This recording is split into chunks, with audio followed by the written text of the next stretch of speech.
for joining us this morning for our City Council budget session. We'll go ahead and get started. Connie, could you please call the roll? Cheatham.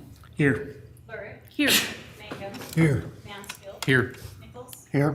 Paulson. Here. Black. Here. Thank you. Agenda item 2 is community organizations budget requests. Representatives from the following committees, organizations will be present regarding the fiscal year 2025 allocation request. Aid for Friends, As a Clean World Foundation, Family Services Alliance in Southeast Idaho, Greater Pocatello Convention and Visitors Bureau, Pocatello Neighborhood Housing and Services, DBA NeighborWorks Pocatello, Pocatello Free Clinic, Pocatello Iwamizawa Sister City Foundation, SEICAA, Meals on Wheels, Senior Activity Center, and Valley Mission. Good morning, Gene. Good morning, Mayor. How are you? I'm great. I'm looking forward to hearing from all these great people. Absolutely. So Honorable Mayor, Council, Gene Hill, Finance Department, City of Pocatello. If I can, we thought we'd just try and keep each of these presentations to 10 minutes. And then obviously the questions will go as long as you want, but that way we can try and keep it moving ahead. The first one on the docket is the Aid for Friends. If they're here and Yes, we are here. Yep, right here. Yeah. If you would come up We've to- never, neither one of us have done this before. so That No sounds problem. great. This is You're gonna a have to guide us. great place Not a problem. to get all relaxed and figure it out. All right, so do we just have a seat here? Sit down right here, and when you start, speak to the council, not the audience. And before you start, just state your name so everybody that's watching knows who you are Okay. and your organization. Can I start? Thank you. Yes. I'm Michelle Poletti. I'm the new executive director at Aid for Friends. I've been there about just almost 9 months, so I'm still learning how to do all of this. And then this is Tammy Moore. She's my shelter manager, and I'm going to have her present because the budget that we're requesting is for the shelter. So yes, as she said, I'm Tammy Moore. I am the shelter manager. I've been the shelter manager for Aid for Friends since January 2020, so right when COVID hit. And we're so grateful for the new shelter that we have now. What we are asking for, it looks like the ask is for $8,000, and this is to go towards the staffing at Aid for Friends. We are open. We have to have staffing there from 8 a.m. till 9 p.m. The front desk and the doors are open. And then from 9 p.m. to overnight, we have an overnight shelter supervisor. So with the increase of beds, we are increasing from 55 to 77 beds. We need to make sure we are maintaining staffing at the shelter. We have also done our part to reach out to Easter Seals. We do have one Easter Seals member who is working with us. And then also I've just reached out and signed up with AmeriCorps members. So we have 3 AmeriCorps members that help service the front desk, and that's 2,700 volunteer hours a year that we will get from them. So we are doing our part to stay as productive as we can. Right now I have 3 part-time employees, and I am looking for another person, whether it come from Easter Seals or hiring on another part-time employee to be able to work all those hours. So do you have any Okay, questions? Councilman Cheatham. Mr. Mayor, in the presentation we have, you have a column that lists the various funding sources. In the requested next fiscal year column, there's some pretty aggressive increases. Have any of those been achieved at this point? With the new shelter, there is a lot more higher cost to run the shelter part of it, with more hours, more staff, more utilities. Just everything is more. So that's why I continue to keep searching for other funding sources as well to make sure that we're maintaining that at where we need to. Did that answer your question? No. Mr. Mayor, if I may follow up. Absolutely. For instance, you have an increase from the county of $3,000. Has that been awarded yet? Oh, no, it hasn't. What about government federal funding? There's an increase of about $19,000 there. That we still haven't received yet as well.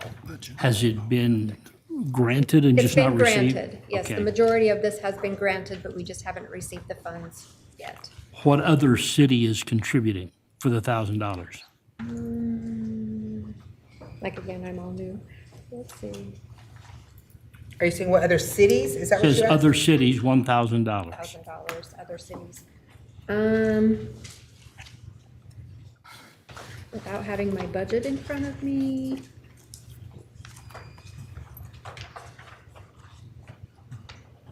I can't remember, I'm sorry. Further down, there's a foundation and corporate support line that has increased by $30,000. Has any of that money been granted at this point? Yes, it has. So you have the 50? United Way or something. That was United Way. Yes, we have received funds for that. And I did apply for the FEMA as well, so I'm waiting for those funds as well. Thank you. Okay, I've got Councilmember Mansfield and then Councilmember Nichols. Can you define what utilization rate specifically refers to? Absolutely. So let's say right now we have, so for the last fiscal year, we had 55 beds open. Utilization is the percentage of those beds that are actually getting used. And it seems low, however, if you think about, we have 19 single male beds, and we have 12 single female beds that were being utilized. But also, there is 4 family rooms, and in each family room, there are 6 beds. Okay, so there's 24 beds that may just hold 2 people in each room, because a couple is a family. So we could have 2 people in a 6-man room. And so it's mainly because of the way the family rooms are set up, and there's 6 beds in each one, that kind of decreases the utilization rate, because not all of those beds are getting used for that period of time. If I might follow up. Absolutely. At what rate do we have times when we have to turn away individuals Yes. who need place? Has there been any considerations as to ways that those family rooms, for example, could be with dividers, sliding? I'm sure I'd just like to hear maybe what your thought process was in order to, if there is just a couple, for example, how do we repurpose those 4 beds or reutilize those 4 beds? Absolutely. So Dr. Mylan's kind of always been from the free clinic. She's always kind of been our go-to person. She's been a big support with getting us through COVID and how to safely monitor and house, for communal living through COVID. And we called her back we went through the whole shelter. How can we safely increase our beds? COVID is still a very real thing. We just had somebody come out of COVID quarantine just Friday. She just came out of COVID quarantine.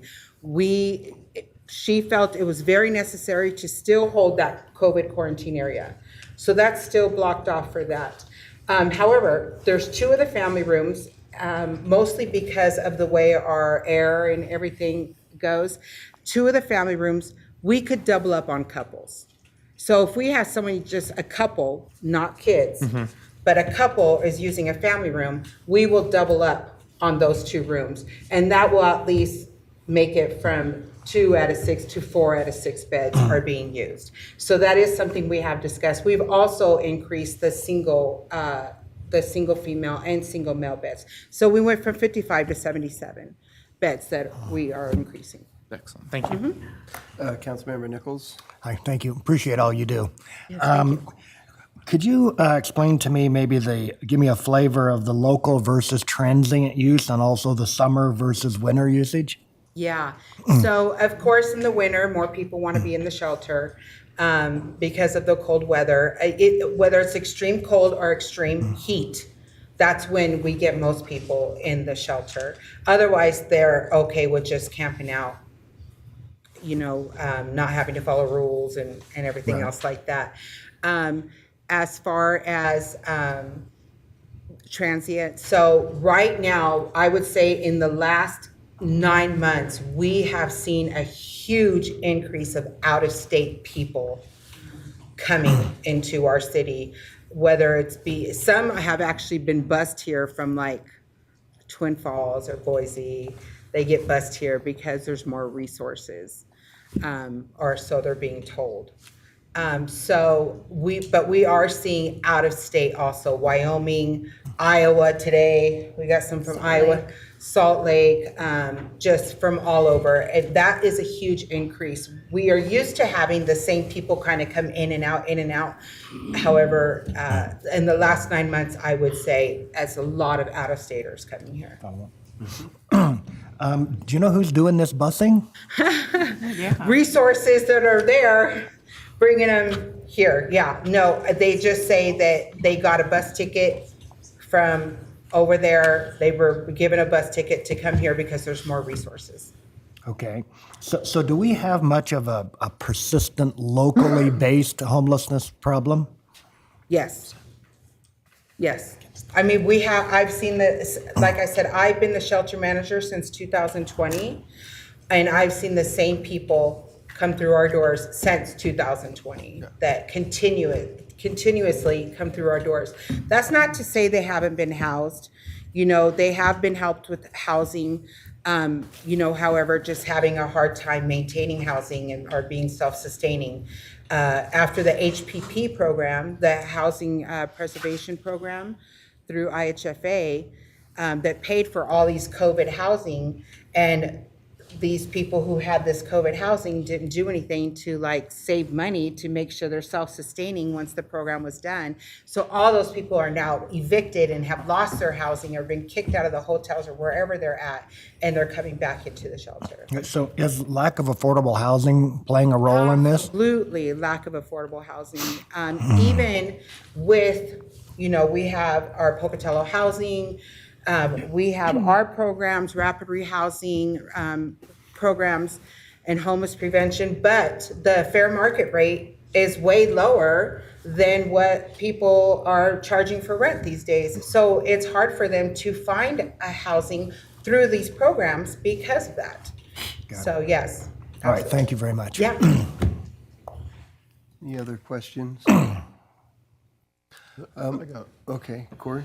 Can you tell me about some of the programs or what kind of supports you guys offer to transition people out of this shelter? We're talking about affordable housing not being suitable, mental health issues. I see drug and alcohol abuse. So are there services that you're providing? Because it looks like people can stay there for up to 90 days, correct? Correct. So after this 90 days, how are we transitioning them out back into society? So while they are in the shelter, they do receive weekly case management. We have a case manager on site every week who meets with them. And the main goal is, right, to find housing for them, find what programs they would qualify for. We always send them to Region 5 Access Point, which is administered by Aid for Friends. That's their first stop. Through the assessment at Region 5 Access Point, they determine what HUD funded programs they would qualify for. Or we work with SECA, we work with Park Meadows through NeighborWorks to find, which program they would qualify for. Now, a lot of them are for chronically homeless people, which means they've been chronically, continuously homeless for over a year or 4 or more times within a 3-year period.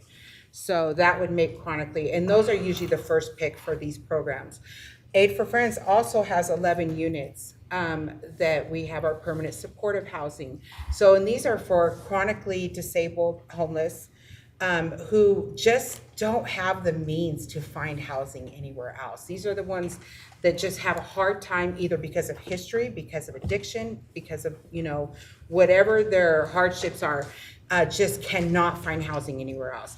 And those are the ones through Region 5 Access Points that get referred over into our permanent supportive housing. So again, housing is limited through these programs. And again, in these programs, it still goes by the fair market rate. So we're still having that trouble finding landlords who will lower their rent, to make these programs. So, can I follow up? Absolutely. So, have you talked to the housing authority at all? Because they've got a lot of vouchers that they're looking to use and to get rid of, and they have a new executive Very director. closely with Housing Alliance Community Partnerships, yes. And we actually just found out about their mainstream vouchers that they had available. So we are working closely, but again, Correct. those vouchers are on fair market rate. And I have one that I'm trying to help with. It's not in the shelter, but they have a VASH voucher, and it uses the same fair market rate that Housing Alliance gives them the rate, and they cannot find a 4-bedroom house for $16.99 for their family of 5. So it's really hard, even though they qualify for the program and they have these vouchers, finding the right housing at the right price is the challenge. So one more question. So the $8,000, approximately how much does that help to alleviate the burden of staffing? Because you're saying here that it's to help with the staffing. Right. How much is this helping? Well, it is like a 10%, I think. It's very low. It's I a can't- very low amount and actually, we need more staffing. Again, to cover up all that time, the shelter never really closes. It's 24 hours. There's always has to be somebody there overnight to supervise. But like I said, from 8 a.m. to 9 p.m., that's 11 hours every day. Our front door is unlocked, open. So there has to be somebody at the front desk at all times. Until that overnight supervisor comes on. So we're looking at 10%. I told her I would have asked for more, but 8,000 is what we're asking for. Thank you. Thank you. Any other questions, council? So I have a question. How many total number of beds do we have? You said 77 and 55. We've used 55. Now we're looking at 77. How many total? Is in the shelter? Yes. 105.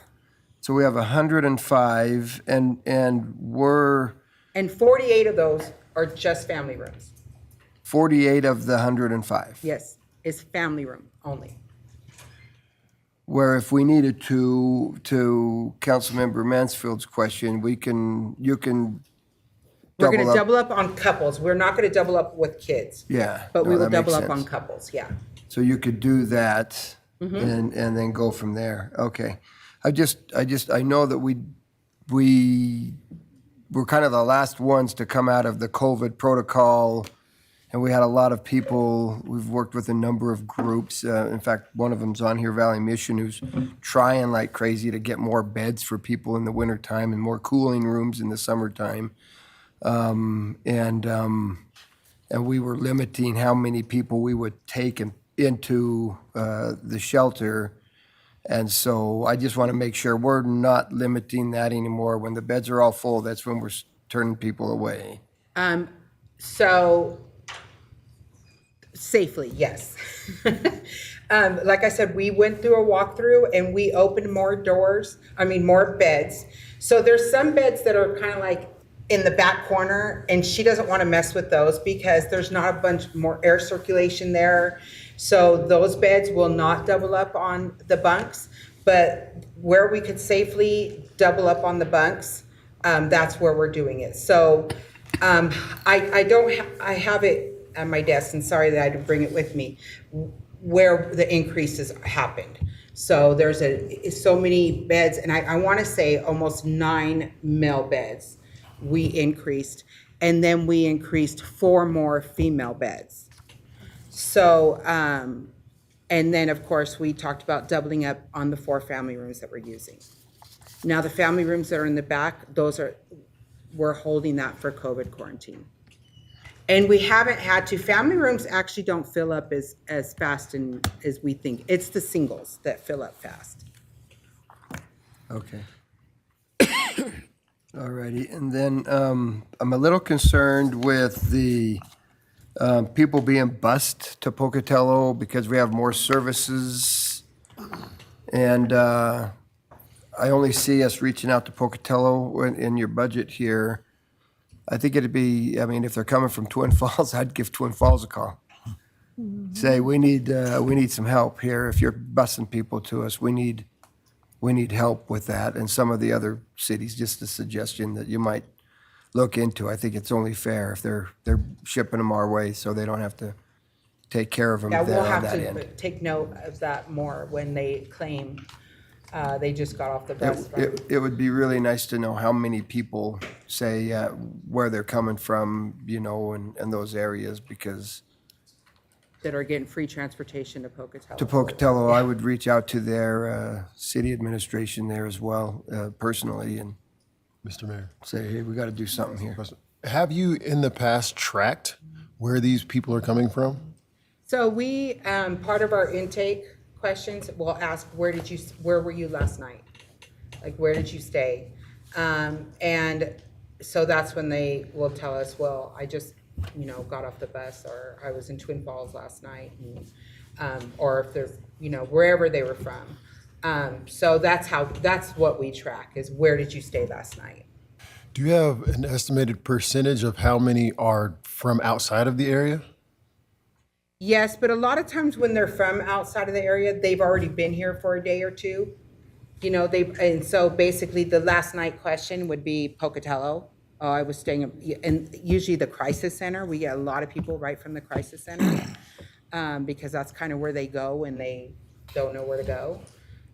So you wouldn't see the right numbers of out-of-staters from that. But we just know, because we do case management with them, and we know where they came from and why they came here and stuff like that.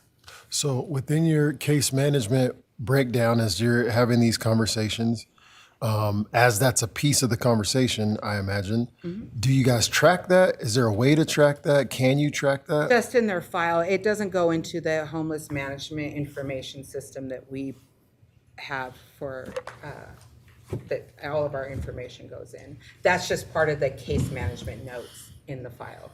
Because we like to know why they came here, what brought them, why, and if they were homeless there, and what happened there that made you homeless. And so that's all part of the case management, but there's no tracking system for that.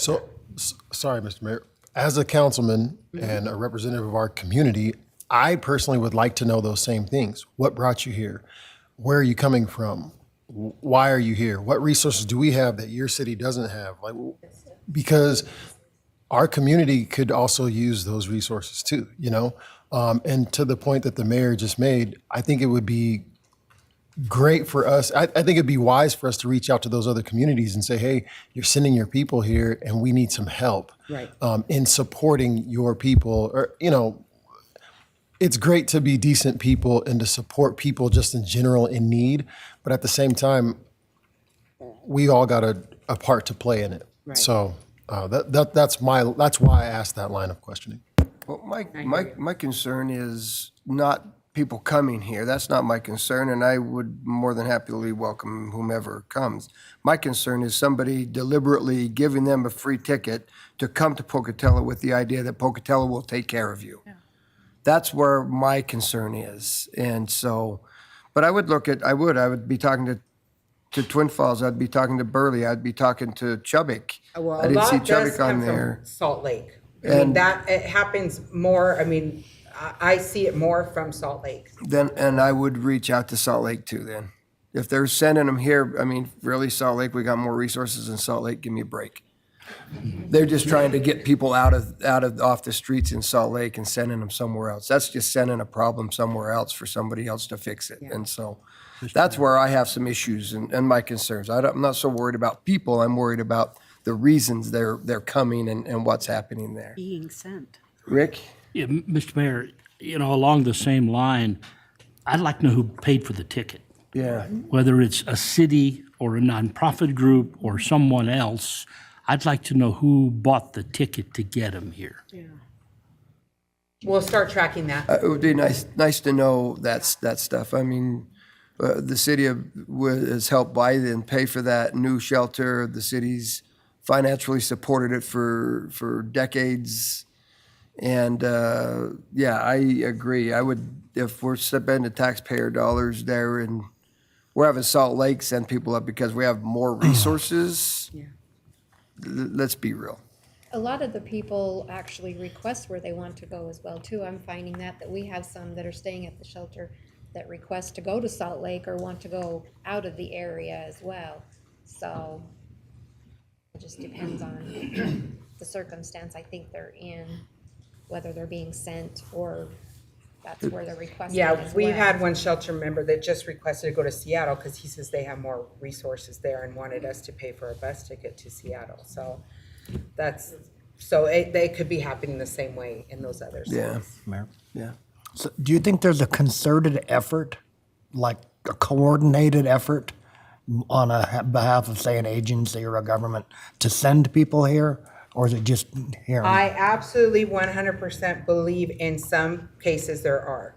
Yes, in some places there are. So when I worked in Oregon, we saw that a lot. We saw people coming from, from Washington to Oregon.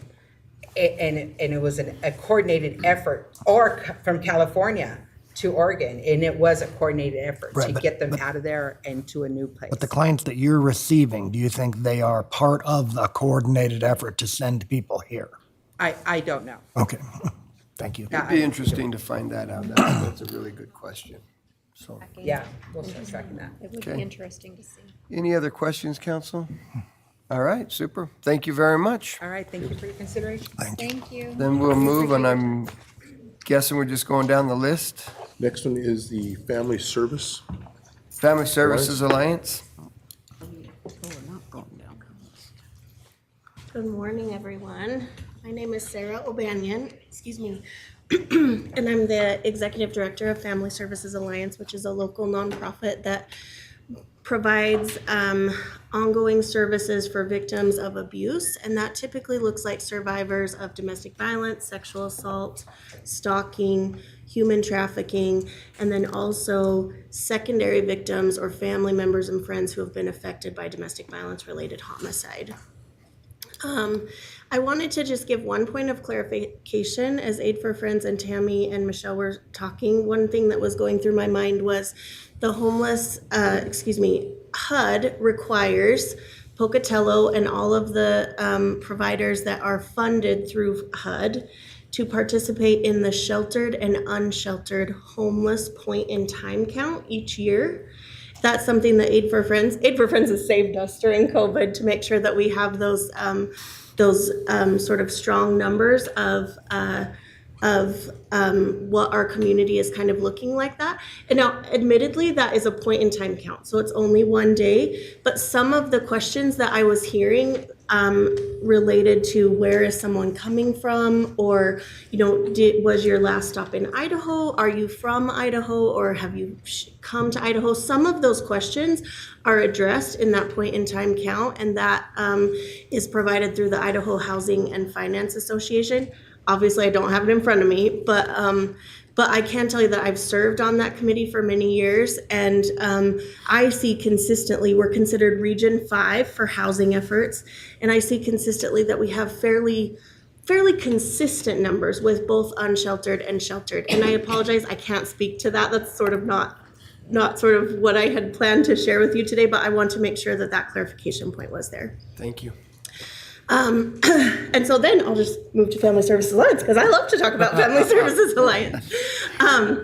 So I want to, first of all, just say thank you, because as the mayor mentioned, the city of Pocatello has been incredibly supportive of victims of domestic and sexual violence.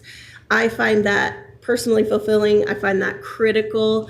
As a community member, I appreciate that when I'm talking to a victim of domestic violence who feels less than, who feels that they are not valued, who has been told by the person who's also said, I love you, they've said, well, you're actually a piece of dirt, right? And you don't really matter. And I get to say, actually, that's not true.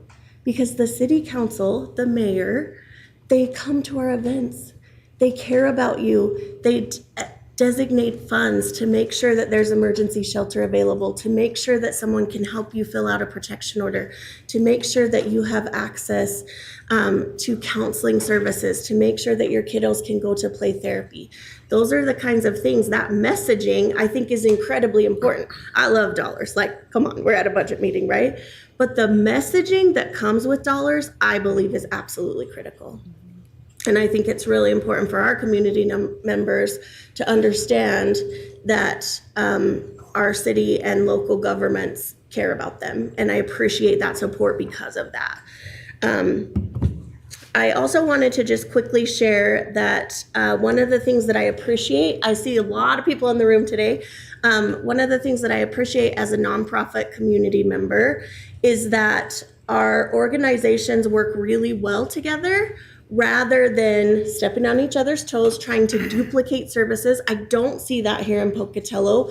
What I do see is people working together. So for instance, if I have someone who's walking in, needs a civil protection order, I know that I can connect with Valley Mission to connect with food resources. And then I know that through Valley Mission, I'm also going to get connected to the free clinic and a few other resources.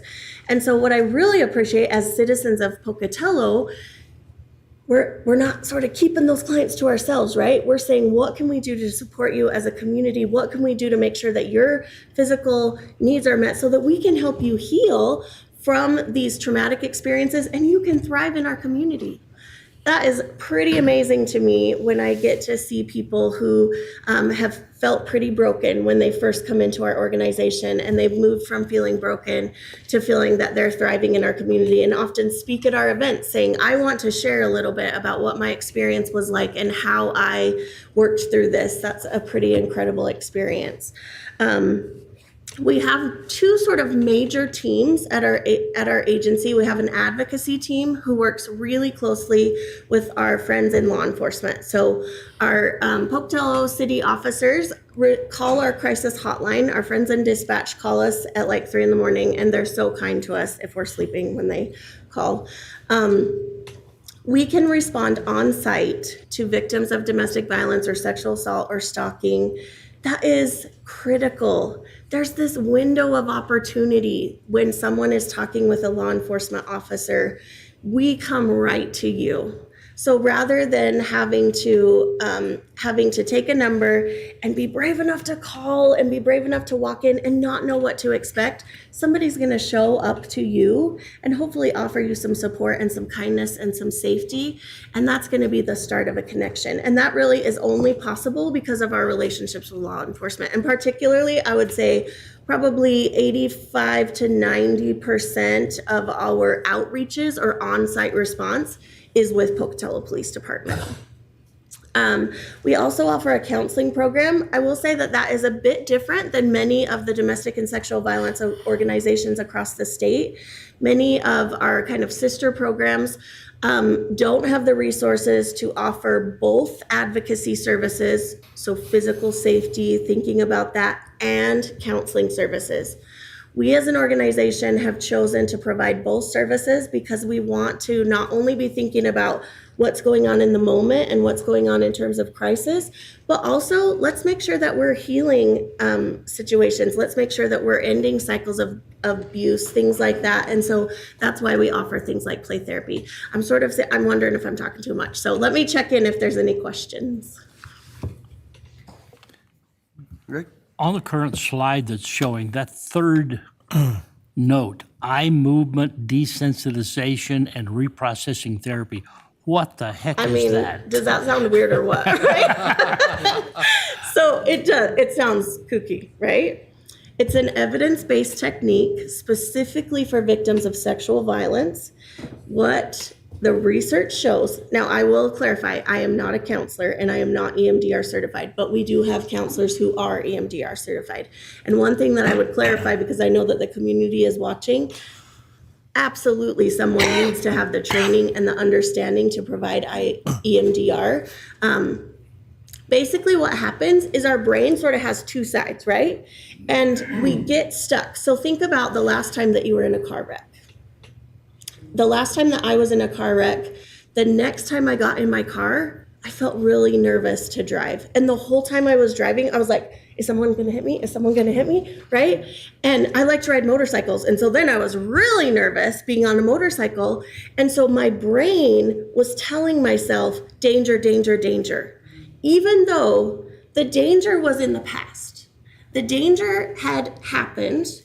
And now I'm going to need to cope with that danger. Similar to how victims of sexual violence have had their bodies taken from them, have lost control of sort of ourselves, right? And so obviously that's a very traumatic experience. And what we find is that sometimes when people have experienced sexual violence, then when you're in a consenting, loving relationship, don't be touching me, right? You're making me incredibly uncomfortable because I keep getting kicked back to what happened to me that was so scary and so overwhelming. So because of that, eye movement, desensitization, and reprocessing therapy, super kooky, people work with our two sides of the brain and we reset those memories into memories as opposed to events that are happening right now. I understand it sounds kooky, but it's evidence-based and I love that. Brent? Hi. I know it's in our packet here, but maybe for the benefit of the audience and the people listening, could you give us an idea of the number of clients that you serve and Absolutely. any other statistic that you think might be important for us Yeah, to know? absolutely. So, so we see a little under 2,000 new individuals each year. So I think our numbers were like 1950 or something around there in our last fiscal year, and we use the calendar year for our service numbers. And so part of being a nonprofit that receives grants from federal programs, things like victims of crime, things like sexual assault specific services. We work with Idaho State Police to bring in federal dollars. And because of that, we need to keep track of what we're doing, right? Because we believe it's critical that our services be at no cost, that they be provided in a confidential way, but we need to keep track in some way of what we're doing as an organization. And so we use a data system. It's all self-reported data. And the numbers that I report to you are new survivors that are walking in our door. So sometimes we're meeting with someone with a police officer, and that's a one-time contact, and maybe we don't see them again. But we also have families who are coming in for counseling services, and they're going through a criminal justice process, and they're working on a housing situation, and they're also thinking through how their kids have been affected by violence. And so they might be coming in a variety of times a week. And one of the things that I appreciate as an organization is that we can have that open. So if something happened in the past and now something's coming up for you, you can come in and get support, whether that was something that happened last week or last year. Got it, thank you. Thank you. Linda, Council President Lurick? I want to thank you for all the work that you do. I think this is some of the most important work in our community, and so that's a very heartfelt thanks. The other thing I wanted to ask you about is the money that you're asking for, and again, kind of as Councilmember Nichols was saying, for the benefit of the audience, how that would be used. Absolutely. So we're asking for 17.5, and that is the same number that we received last year. We try to not ask for more. Sometimes I do, right? It's very awkward though. And so that $17,500 goes towards services. It pays for advocacy services specifically. What we use those dollars for is because as I said, about 80 to 85% of our outreaches or crisis intervention contacts are with Pocatello Police Department. We use those dollars to pay a small stipend to each of our staff members who was on call. So that helps them pay for their gas because they're using their private vehicles as they're responding. It helps pay for advocacy services. The other thing that is incredibly important about city and county funds, and we're able to receive support from the city of Pocatello, the city of Chubbuck, Bannock County, and also city of American Falls and Power County. one of the things that I really appreciate is that these are not considered federal dollars. So I can use the gift that City of Pocatello gives to victims of domestic violence as a matching amount to our federal grants. So for instance, some of our HUD grants, which are our housing specific programming, one of the things that you'll find, you just heard from Aid for Friends, an emergency shelter. We also have an emergency shelter, but our emergency shelter is very different. It's providing services to a different population. And so some of our programs look different and some of our house looks different, right? And so some of those grants require a 100% match. When I'm able to show that our cities and our local governments also are supporting our programs, I think that really speaks to the federal folks who are reviewing those grant applications. I hope that answers your question. Mr. Mayor. Yes. When I look at your budget, you're expecting to deal with roughly the same number of people this next year that you have in the past year. Yes. As your budget's only going up 1.1%, is that sufficient to continue to provide the services that are necessary to provide the support you're providing? Yes. So thank you for saying that.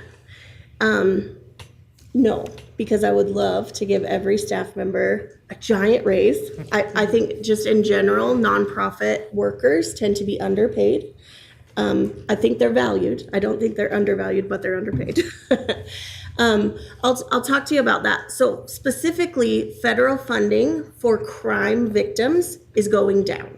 So federal funds are decreasing. About 3 years ago, the Victims of Crime Act dollars that bring in like $15 million to the state of Idaho and then is distributed to domestic and sexual violence programs, child abuse services, things like that.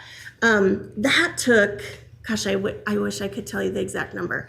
Took some millions off, right? So we knew that this was happening, and the Idaho Council on Domestic Violence and Victim Assistance, which is also our oversight program, worked really hard to bring in some dollars to help us sort of compensate for that significant dip. So we saw our grant 3 years ago decrease by $80,000. So almost a $400,000 grant became a $300,000 grant. We know because we've talked with the Idaho Council, those applications are due at the end of the week. So if you're wondering what I'll be doing after I leave this meeting, I'll be in my office writing the ICDB grant.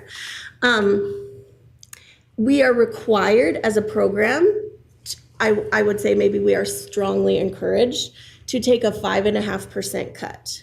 So what we've had to do as a program, we've chosen to keep our staffing the same. We've chosen, our services and our staffing are very hard to separate because when you're doing counseling services, shelter, things like that, they're very connected to the people that serve individuals who've been affected by violence. So what we did is we cut all our overhead. We started buying cheaper toilet paper. We started working with community programs to bring in, do a drive for shampoo and conditioner, whereas in the past we might have been able to purchase that with some of those funds. So what we've tried to do as an organization is cut our budget as much as possible, but still maintain core services. Now, that doesn't mean I'm not out there looking for other funding to compensate for that. And so part of that, one of the things that I really appreciate is that I'm able, so for instance, I just worked with the Idaho State University community on a campus-specific grant. If we were to be able to bring that grant in, that's not in our budget, right? Because that's a new funding source that we weren't aware of, that sort of came out as a possibility. And so we worked with the Idaho State University to apply for those funds. And if we were able to get those funds, that would pay for another half-time advocate. That's going to increase our budget, but it doesn't currently show in the budget. Thank you. Just to add to that or build on Councilmember Cheatham's question, in addition to grant sources and looking for new sources and collaborations that you can pursue, I was wondering if you could talk a little bit about other fundraising efforts in the community and how much you've increased those Yes. efforts. I was thinking Rally in the Alley was a big thing that is Absolutely. all benefiting Yes, FSA. thank you. And several of you were at Rally in the Alley, bowling your little hearts out, and I appreciate that very much. Trying to. Well, I got some strikes for some of it, so I know. So that's a really important thing that we've needed to do it as an organization. So I'm the executive director, but I came from a background of service. So I'm like a little baby social worker who knew how to help people every day, and I love doing it. And then there was this need at our organization to start writing budgets and to figure out what was going on. And I was like, I don't know how to do that, right? But we learned, right? That was 10 years ago, and we worked together and we learned. And so now as an organization, instead of relying so heavily on those federal dollars, which we really used to do. So I sort of learned about, listen, if your stool is standing on just one leg, you're a little dangerous, right? If you lose some federal funding, you're in big trouble. So what we tried to do was look at other kinds of dollars. So we brought in some foundation dollars. For instance, the Lightfoot Foundation supports our emergency shelter. The Live Foundation supports bringing in translation services for American Sign Language, and other ways that we can accommodate our services for folks with disabilities. So we use foundation funds, and then ultimately we sort of have an expectation. And actually in that budget, one of the things that we talked about with our board of directors is that what's not listed is that we need to raise at least $8,000 more in fundraising than we did last year. So this year, we have partnered with Misty Inglet from the media, and she puts together a bowling tournament for us. We went from raising $5,000 from that event with a little bit of a very kind sponsorship to get us to $5,000 to this year we made $7,800. And so what we're doing is we're seeing like some of those numbers increase, and our event Celebration of Voices, you're going to get an invitation this week. It's coming out. So Celebration of Voices is probably my favorite event of the year.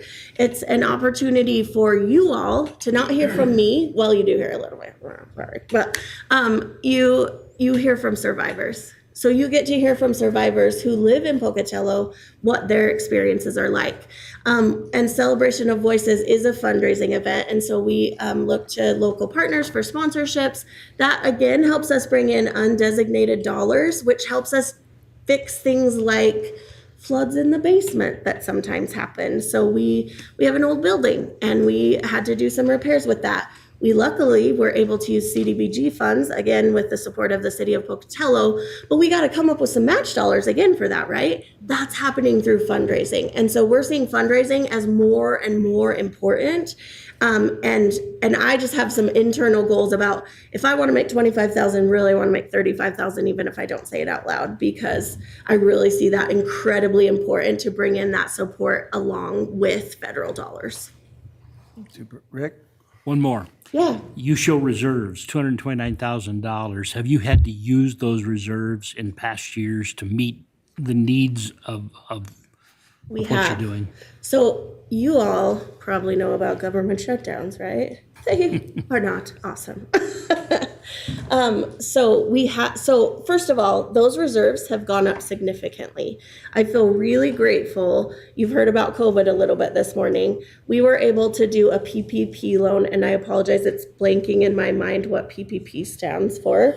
But that brought in some, because we were able to maintain employees through COVID, we qualified to bring in a non-designated funds grant. And so what we chose to do was put $100,000 into our reserves, because my goal for the past 10 years has been to get to 3 months of reserve. So first I wanted 1 month of reserve, and then we finally got to 1 month, and then our expenses went up. So then we didn't have 1 month, right? So then we needed to, and we're about at 3 months now, which we really appreciate. But when federal shutdowns happen, all of our expenses typically are reimbursable. So I'm going to pay payroll. I'm going to pay for the lights. I want people to have water. I want all of those things to be happening. And then I'm going to ask the federal government to reimburse me because they've agreed to do so with that grant. But if they shut down, they're not going to for a while. They will, right? And so then I'm going to dip into my reserves. So I feel really grateful. That is, goodness gracious, hearing that $200,000. Thanks for bringing that up because I feel really happy about that. Any other questions? Okay, super. Thank you, Thank you for Sarah. your time. Next is the Greater Pocatello Convention and Visitors Bureau.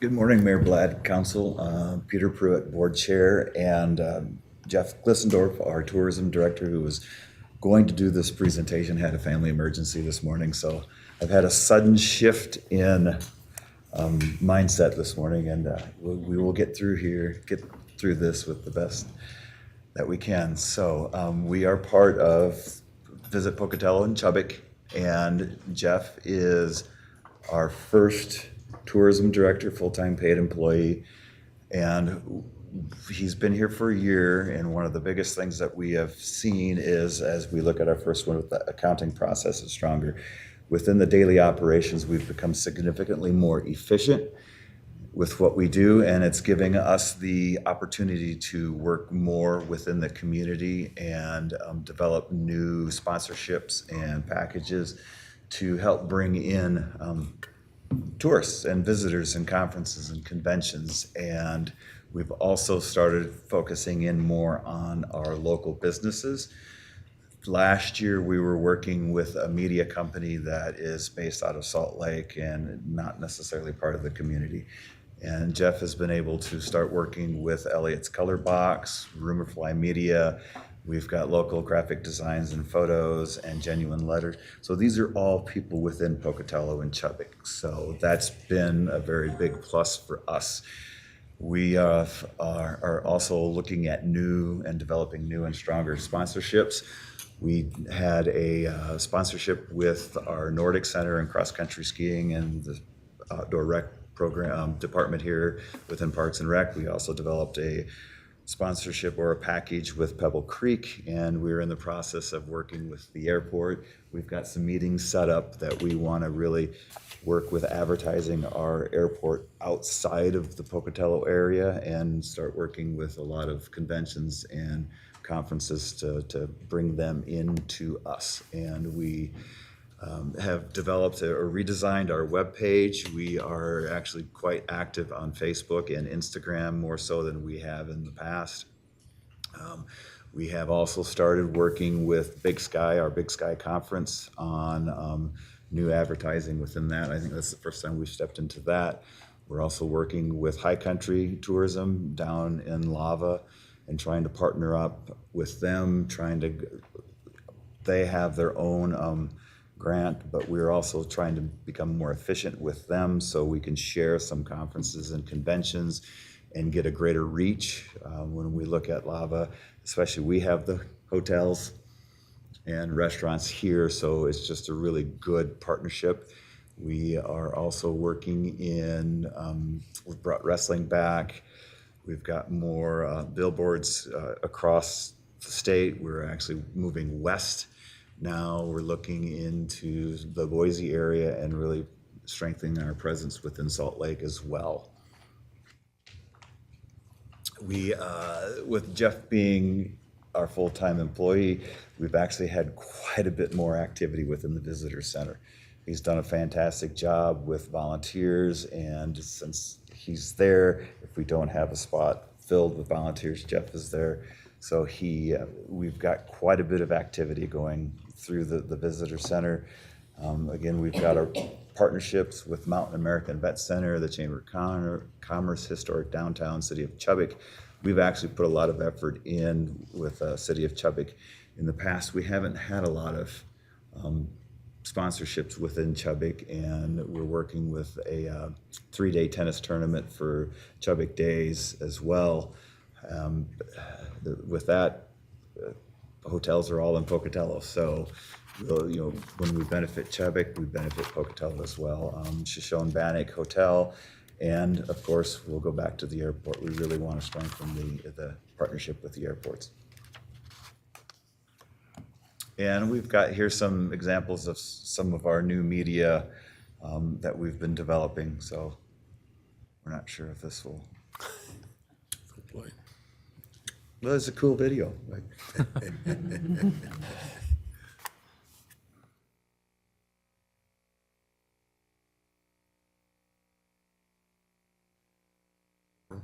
We might have to It take might your not word be for here, it. So, yeah. And again, I Your word for it. apologize. It was This cool. is really quick. very quick. 6 o'clock in the morning. I'm like, oh, I get to come down here today. Well, they're trying to do that. Questions, council, for Peter? Okay, Corey and then Linda. Have you seen an increase in visitors here? in the So, hotel? yes, we get every month, we'll get the regional reports for tourism. And we've actually been in the positive from 2003 up to this point, where I think we're Region 5. And then if we look up in Idaho Falls, they've actually had a slight decrease in their numbers of visitors coming in. So this data is coming from the state tourism board. So yes, I can't tell you the exact numbers, but we have had a steady increase, so. Good. Linda? I might be getting ahead of you a little bit here, but I was wondering if you could talk about exactly how the funds would be used. And I see it's your request is an increase over last year, but Yep. what would, excuse me, what would you be doing with the increase? So one of the things that we're looking at is we want to increase our sponsorships within local events. So we've developed a sponsorship with the Pocatello Fall Ultra mountain bike racing. We're working with, there's a Bigfoot convention coming in July. We would like to make that an annual event. We don't have the funds to sponsor that this year, but we're trying to find tables, chairs, helping them in other ways. We also want to start, as we go to these conventions, so for instance, we went to a small marketing convention this last fall, and we had a lot of organizations that were quite interested in Pocatello for multiple reasons. One, they were actually really surprised at the types of outdoor activities, outdoor recreation activities that we had. And then they were even more surprised after they found out where Pocatello was, that we had an airport. And so we want to actually start using some of these funds to bring, an individual from those organizations out to Pocatello, and so they can tour the area, and that helps them make the decision on whether or not they want to bring their conference, convention, or tourist group out to us. So we'll be using that to expand into that. But our primary goal really is to start increasing sponsorships within Pocatello and Chubbuck. We've got a Hughes and Brews is developing a large pool tournament. We'd love to be able to help sponsor them as well. So Sounds good. We're going to just take your word on the thing. If there's any other slides, then okay. We believe you that it was a cool video. It's out there somewhere. I did see it, so yeah. Okay. Brent? Hi. Am I reading your request here right, that you have 394,000, or excuse me, you're expecting $394,000 in revenue, but only $78,000 in expenses? So what that is, that's coming from the state tourism grant. So that's, and then with that, we have the tourism grant, and then we'll have some matching funds. So for instance, the MEC will throw in 35,000, and that's all, absolutely, that's all used for, and with the grant, it's a zero budget grant. So at the end of the year, it's a zero line when it's all done. Okay, so those expenses aren't reflected in your expenses here, otherwise the difference wouldn't be so big. Is that right? Yes. Okay, thank you. Super. Any other questions? Okay, super. Thank you, Peter. Thanks. Back to work. Pocatello Free Clinic is next. Pocatello Free Clinic.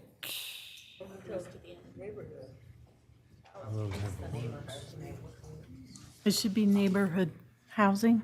Well, no, it should be Oh. Pocatello Free Clinic. Is anybody from the Pocatello Free Clinic here? I'm not seeing anybody, so let's move to the next, and we'll have to get something from them.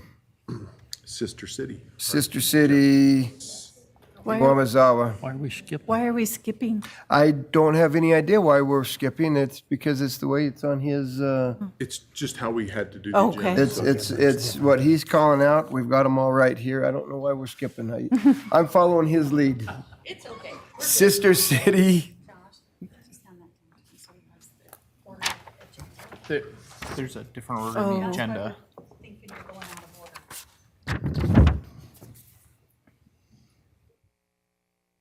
Yeah, everyone's looking at this. well, yeah, I had orders, which are. no, you're fine. I don't care how it happens, as long as everybody gets to speak. It's fine with me. Well, hi, I'm Jody McHugh. I am the head chair of the Pocatello Wamizawa Sister City Foundation. I've been on the committee for 5 years. I've only been the head chairman for about 9 months, so this is my first time presenting to you guys. Our mission statement is promoting peace through mutual respect. Oh, wait, we go back to that? Absolutely. Sorry, I'm going right off of my slideshow here. Understanding cooperation, one individual and community at a time. We're very much about relationships here. Okay. Yep. So our foundation is 100% based on volunteers. We have 13 members on the board, and they're all just citizens of Pocatello. Like I said, we form long-term relationships with people in Iwamizawa, Japan. Our foundation's been, I don't know the exact year, but around 30 years we've been going. Each year we choose a youth delegation, anywhere from usually 8 to 12 youth delegates are chosen, depending on how many apply and how their applications are.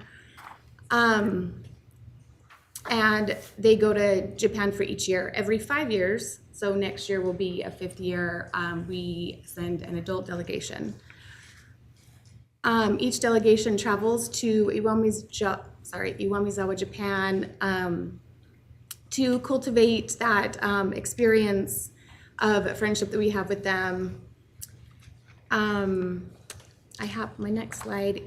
Some of the things that, while the Japan kids come to Pocatello, so let me back up. So we send our Pocatello students to Japan. They spend 16 days there. And then they return, 2 weeks go by, and then the Japan delegates come to Pocatello. They stay with the host families. They're all volunteers, and being a host family about 6 times over, it's one of our favorite experiences of the summer is hosting these Japanese students.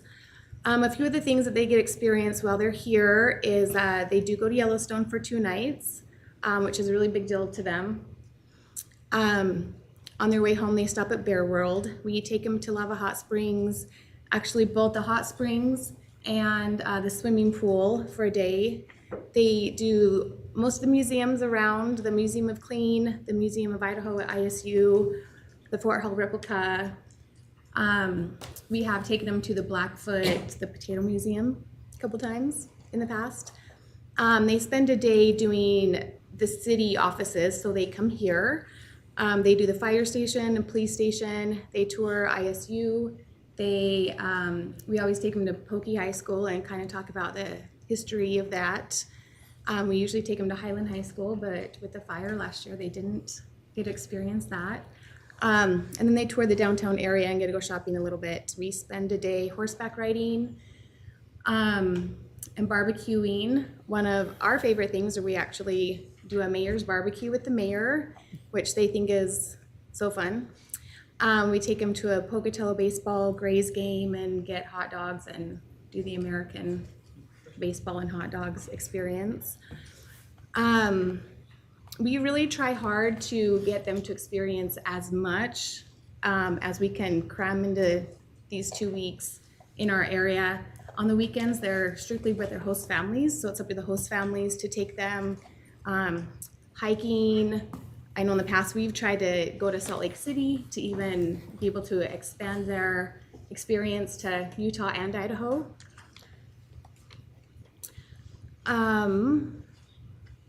Let's see. I think that's it. Did I skip one? Oh, okay. I was going to talk about, I don't know where this slide went, but for the Pocatello delegates, when they go to Japan, they also stay with host families. They also tour a lot of the schools there. They do quite a bit of schools because Japan is actually in school when they're there, and so they get to introduce themselves in Japanese and practice some of the language skills that they learn here. Our delegates spend about 6 months doing Japanese classes every Wednesday night, learning culture, learning language, learning what to expect when they're there. So our expenses, we try to keep it down to a minimal. Like I said, we're strictly volunteer-based, but our main expense is airfare for the chaperone to go down. The mayor's reception costs a little bit. We spend about $2,500 in food while they're here. A lot of it's covered by the board. We provide a lot of the food and prepare a lot of the food for picnics and things that we do. Travel is just a little bit, we have a pretty good relationship with the PRT department, and they have volunteered quite a bit daily to just provide a bus to get us downtown, while we spend our time downtown. We spend a little bit on gifts and entry fees into Bear World, Lava Hot Springs.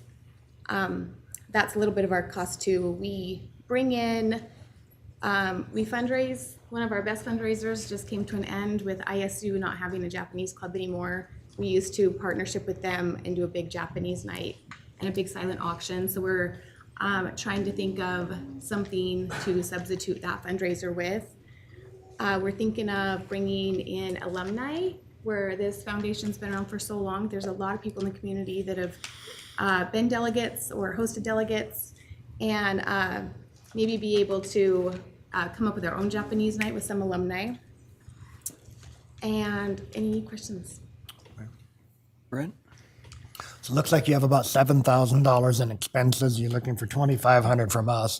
The balance of it comes from fundraising generally? Most of it, yes. That's, okay, thank you. Other questions? I'll tell you, Council, I know that when we send a delegation there, they roll out the red carpet. It's a big deal to Iwanazawa City, and to have their sister city delegates from here go there, and so it's really fun. It's nice, and it's neat to have them come here. I understand the every 5 years to send adults, I guess, but I don't love that. I think it's better used with the youth, quite frankly. So It is, if I can say, I kind of left out. So having one of my own kids about 6 years ago be a delegate, seeing the change in some of these kids, I feel like we don't have a lot of youth programs in Pocatello that you don't have to have straight A's to be able to do this. You don't have to have a bunch of money or be able to afford to do this. We fundraise, the delegates fundraise every month. If you're a delegate and you're a parent of a delegate, you're kind of responsible to help them fundraise together. But they form relationships with kids that are in all of the local schools, including Marsh Valley. We have a delegate from Marsh Valley this year. So they're creating these friendships that normally they might not feel comfortable with, and kids that are different, and they go experience something that's hard for them. They're put in very uncomfortable situations, staying with a family that they can't communicate with very well. They don't know them before this experience at all, and they come home just very changed. I know my son came home confident. This experience helped him serve a mission years later and be able to know that, you know, he can be in uncomfortable situations and make it through that.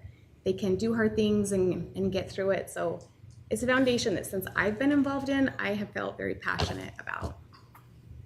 Super. Okay, I've got two now. We're going to go with Josh, and then we'll finish with Linda. How many delegates do we typically send? Depending on how many apply, it's been smaller. We're trying to get it to grow. This year we have 11.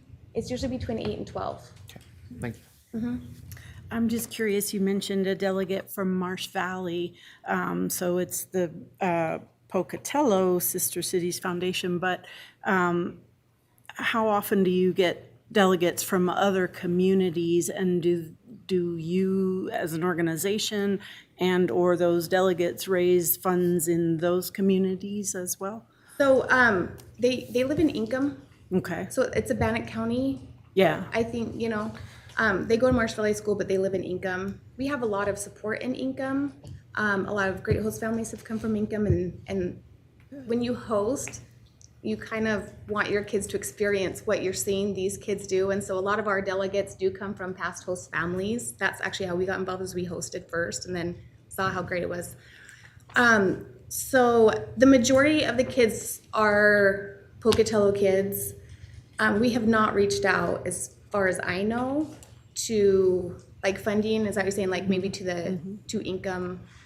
Right, to their city or even to the county or something. I was just curious if that happens at I all. might just add, I think most host families actually are from the Income Marsh Valley area. We have a number of them here in Pocatello, but most of them actually come from South County. Interesting. It's, So they're contributing in, oh, yeah. in Very a much, big yeah. way. They Yeah. very, and very they much contribute. travel more, most of what we do, the day in the city, the day with the horses. Right, they have to come here. And they're bringing their kids in every morning. Okay. So they do a lot of support. Interesting. So, yeah, Thanks. it is an interesting group, but most of them come from outside of Pocatello for some reason. It's weird. And we actually have 2 board members that reside in Income. Income as well? Okay. 3. I was going to say, I think you have more than 2, but I think there's at least 3. There's 3 that I can think of quickly, yeah. So, yeah. Thanks. Anyway, okay, thank you. Thank you. Next is the Seek Meals on Wheels.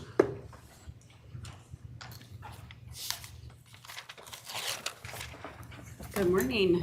I am Catherine Dye, the Director of Meals on Wheels at SICA. And I made my presentation short and sweet. Thank you. The arrow.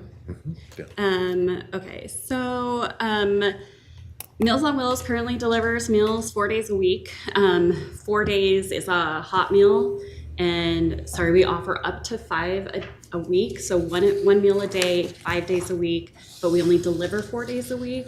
So that additional meal is either a frozen or a what we call a shelf-stable meal, just to get them through that 5th day. Our meals are also integrated with a health and welfare check. So we know we're the first ones there when something's gone wrong, unfortunately, sometimes. But also a peace of mind for the family members, because a lot of family members can't be there every day. And so if we're there checking on them, we're able to reach out to those emergency contacts and make sure they know, hey, your mom doesn't seem to be doing well. She wasn't talking very good today, or it seemed like she wasn't visually working out really well this morning. And so we've been able to get people the help they need sooner than they would have if they didn't have the safety check. Last year we delivered over 20,000 meals. We're expected to do about the same this year. And that came out to over 200 unique clients. And when I say unique, it's because right now we have a max capacity of 70 because of our budget issues. So 70 a day, but we go through clients so quickly, either due to death, recovery, or moving with family members or assisted living homes. So the $30 contributing to the Meals on Wheels is for 2 days of meals, the health and safety check, all of that. So our costs include, we pay $9.50 a meal to Chartwells right now, and that is actually going up in August to $10 a meal. So the last time I spoke to you guys, It went up 30%, and now we're going to see another 5% increase due to the cost of food going up. And I know we're all being affected in that because my own grocery bill has doubled. And so I know that everybody can relate at this point when it comes to that.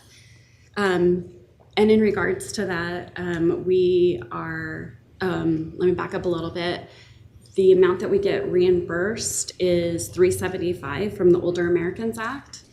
The rest of the $1425 that it currently takes to get it to the door comes from sources like yourself, the Bannock County, City of Chubbuck, fundraising, United Way, places like that. Right now, we are seeing an $80,000 deficit, and that's before that 5% increase that we're going to see from Chartwell's. So we are able to use some CSBG money. We were able to get $50,000 to help cover some of that $80,000 deficit for this year. The other $30,000, I'm diligently contacting people and reaching out to different folks for additional money this year. So far, I think I've raised about $15,000, and we're not quite halfway through the year, so that's good. It's looking good, but we're also wondering what we're going to do next year. And so some meeting of the minds happened last week, and we're talking about reaching out to senior citizen homes, nursing facilities, to see if they want to partner with us to help prepare the meals so that we can cut back on the food costs, because if we can cut that back, then we won't be in such deficit. It's more expensive because it's Chartwell's, and Chartwell's is seeing a time where they're having to also lay people off. I laid somebody off this year just to cut some of my costs. I'm most likely going to have to lay another employee off in the next month or two when those costs go up. But the ultimate goal is to receive more funding somewhere or cut costs on the food by partnering with a nursing home or the like, in order to get more clients on board and serve more meals. Potentially, if we could cut back on those meal costs, we can also bring back our Medicaid clients, because we're not currently serving Medicaid. It's been a little over a year now that we haven't been working with them. We are basically paying ourselves to cover those costs. So we had to cut back on that. What else? I guess I'll go to this next slide. So one of the other things that we are working to combat when we're providing the meals to these seniors, also the seniors that we're serving are homebound clients. They can't get out of their homes on their own. We're trying to help keep them in their homes so that we can save money on those nursing home costs. The average amount that we're saving per household is about $80,000 a year by them staying in their own homes. And so that's nursing home costs and hospital costs, things like that. If we're preparing meals for them and bringing them meals, they're less likely to go to the hospital and get other types of care. So social isolation, our state is 6th in the nation for social isolation, because we have a lot of rural counties or towns. So about 88,000 seniors are currently living alone in the state. 32% of them have a disability or health issues that they're dealing with. 22% of those have fair to poor health. And Medicare beneficiaries, they have at least 4 or more chronic illnesses. Healthcare cost, Medicare is $1.8 billion. Medicaid nursing facilities is $131 million. A cost for one day in the hospital is over $2,500, and a day in the nursing home is $285. So you can see that these costs are huge. And so for us to keep them in their homes really does save our communities a lot of money. And that's why we need to keep this program growing. I also want to talk about social isolation one more time. We spoke last year about the U.S. Surgeon General's did a report that social isolation is more deadly than smoking 17 cigarettes a day. And so keeping that in mind, our seniors really need us. We deliver the meals, and then my drivers are actually going back out to the homes and visiting with our clients now. They're doing what we call friendly visits. They're playing games with them, or they're just chit-chatting because some of them don't want to even have us in the house anymore. They're like, you already delivered the meal, like, please go away. But we're trying our best to just sit there for 5 minutes, just how are you, what's going on, anything. And then if we can slowly convert them into playing a game or doing art and craft, that socialization really helps them live longer, happier lives, along with having a pet. So the last time we spoke, I had a pet program that I started with the robot pets. And then last year, the Meals on Wheels of America program gave me a grant for $5,000. So I'm able to pass that on to clients who have live pets for vet bills, nail trimming, vaccinations, and things like that. And so we're helping their pets live longer, healthier lives, which in turn helps them because they're getting more socialization by having a pet. I also partnered with Idaho Grocery Outlet, and they've been donating food and treats and cat litter and things like that that we're able to pass along to those clients as well. The Adopt a Senior in the center looks like it's a little out of date. I apologize for that. So like I said, it's $14.25 to get it at the door currently per meal.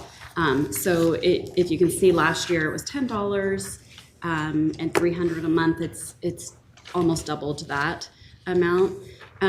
We are still partnered with the Pony Express Car Wash, thank goodness. So they, in turn, for putting their logos on our vehicles, have given us car washes, which keeps the vehicles clean and neat while we're delivering food, which is very important. We have the CARS program, which is a way to donate vehicles to help us raise money. So people who have just a vehicle sitting around can donate it, and the funds raised from that comes back to us. We get 70% of that back. The 30% goes back to the organization that does all the work for us. And that's all I can think of right now. Any Okay, questions? Catherine, we have a question by Councilmember Mangum, Councilmember Cheatham, Councilmember Nichols, Councilmember Mansfield, and Council President Lurick. So we're going to go in that order if we can remember what that order was. Yeah. I'm looking at your expenses. Well, first your revenues, and it shows that there's 3 different grants and donations that aren't accounted for on here, because I'm guessing you probably haven't gotten those yet. And so that's down about $170-ish thousand. But then your expenses show up a little over 1.1 million. What do you attribute that to? 1.1 million. Yep. Yeah. Your salary line jumps from 111,000 to 1.2 million. Oh, that's not Is there an extra zero? I was like, Yeah. I'm guessing there's we've a added some numbers. typo. Okay. That should be that's like wow. Yeah. I didn't know I got a raise. They didn't tell you? That was my only question. Thank you. Okay. No, I must have typoed that one. No worries. Sorry. Thank you. So I'm guessing it's just $100,000. That sounds Is probably better. Yes, that sounds right. Yep. And then again, I'm probably gonna have to lay somebody off in 60 days, so that number will go down to help us out. It's like an additional $25,000, I think. Okay. Thank you. Yep. Okay. Who is next? Rick? How many drivers do you currently employ, I currently Catherine? have 2. One is two. One's full time, and one's what we call a 3/4 time. So she works 32 hours a week, and so I'll keep the full time driver, and so it'll just be the 2 of us. So, and they're serving roughly 70 clients? A day. Each day? Mm-hmm.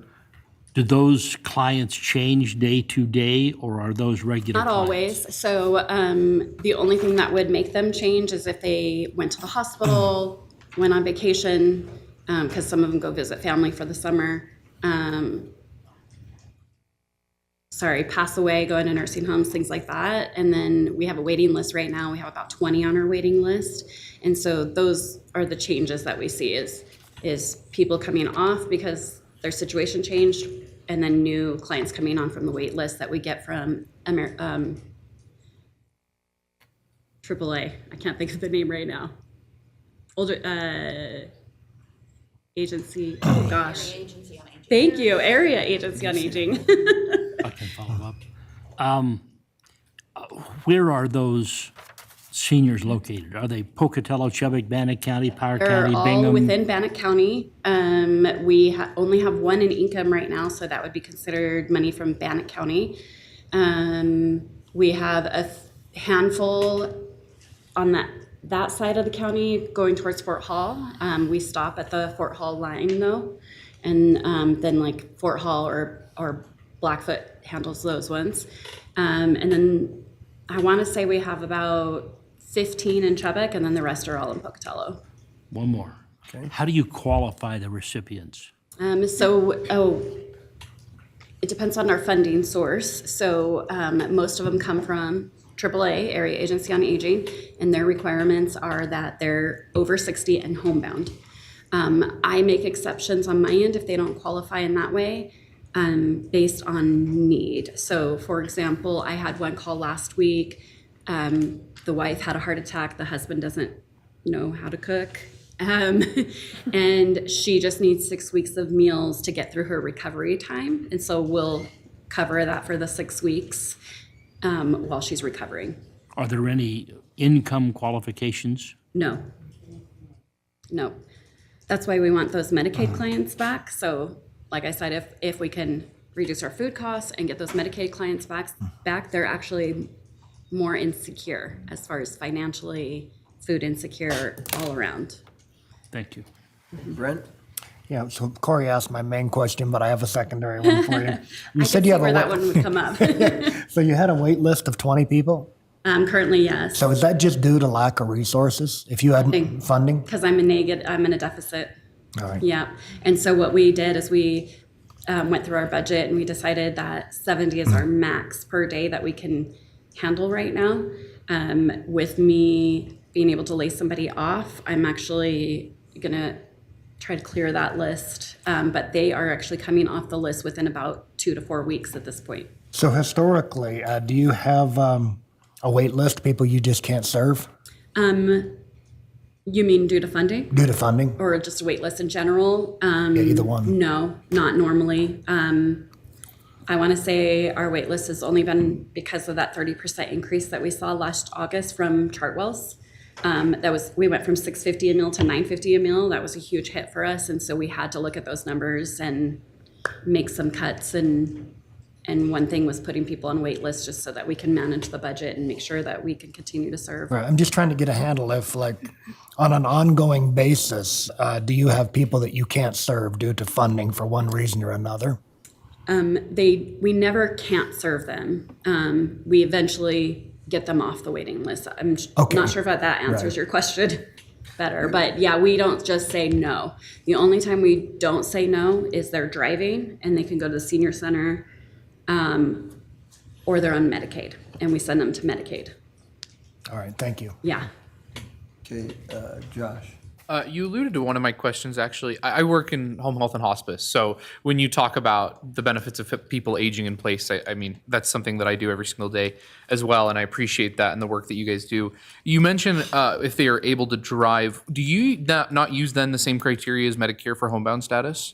We don't know. What's your definition or what were your criteria for homebound status? I guess I don't know what Medicaid's criteria is, but ours is homebound. They can't drive themselves anywhere. Okay. Some of them can take the bus. Okay. They can move a little bit, but it's harder for them to stand and cook meals for themselves. Okay. And then if I have your breakdown correct, $10 of the $14.25 to deliver a meal? About $14.25, yeah. Okay. $10 of that goes towards the food costs? Is that $9.50 right now, 10 in August. will be 10 in August? Yes. Okay. Have you ever explored, you talk about currently you do 4 hot meals with the 5th that is shelf safe Shelf-stable, yeah. in some way or another. Have you ever considered changing that number to like 2 or 3 and like 3 hot meals, 2 shelf stable in order to increase the number of clients that you're able to serve? And what are the considerations in that decision? Yeah, absolutely. So last year when the food costs went up from Chartwell's, we did a lot of research on ways that we could try and save money. One was that came up, but it absolutely cannot happen because shelf-stable meals are prepared with a little bit more sodium than is nutritionally good for our seniors, right? So all of our meals are prepared with low sodium. They also have so much protein, fruit, vegetables, things like that. And the shelf-stable meals, they're just not great. Sure. They are prepared with seniors in mind, but because they're shelf-stable, they have more sodium. So our nutritionist has asked us not to give them more than that. Got it. In the past, we didn't do the shelf-stable because we didn't need to. We only did the shelf-stable for what we called a blizzard meal. If we couldn't show up that day, we call them, use your shelf-stable today, and then we replace it the following day. The other considerations we looked into was reusable packaging, where they would have like a plastic tray, and then we take it back to the kitchen, have it it up. washed, things like that. Chartwell said absolutely not. They won't do it. They felt like it was too much of an expense for them, even though we offered to even buy the products for them. We tried the hospital kitchen. They said no. We tried the school kitchens. They said no. And so that's why we're going to reach out to nursing homes now. We were going to try some restaurants, but getting even a manager on the phone is nearly impossible because they think I'm a solicitor. But so yeah, we definitely researched a lot of different options to help cut costs, and we just got a lot of pushback. Okay, Linda. First of all, thank you for all you do. And having been on a ride along with one of your incredible drivers, I'm really pained by the idea of you having to lay people off. Me They too. do I cried a lot. Yeah, they do such important work. I guess one of my questions is about the money that you're asking for from us. Will that prevent this next layoff, or you have to do that even if you get this money? You know, I'm still talking to Joe about that. So if you guys were able to increase, and then Bannock County I spoke to last week, I asked them for an increase as well. If I get those, and if I can move the meals to somewhere where they can prepare them at a lower cost, then yes, absolutely, I don't have to do that layoff, and that would be incredible. So A couple of ifs have to happen, but possibly. yeah. Okay. Yeah. So it's still in the works. It just depends on a couple of factors, right? Over the next couple of months, we're gonna probably give her about 60 days because she's an amazing employee. I don't want to lose her.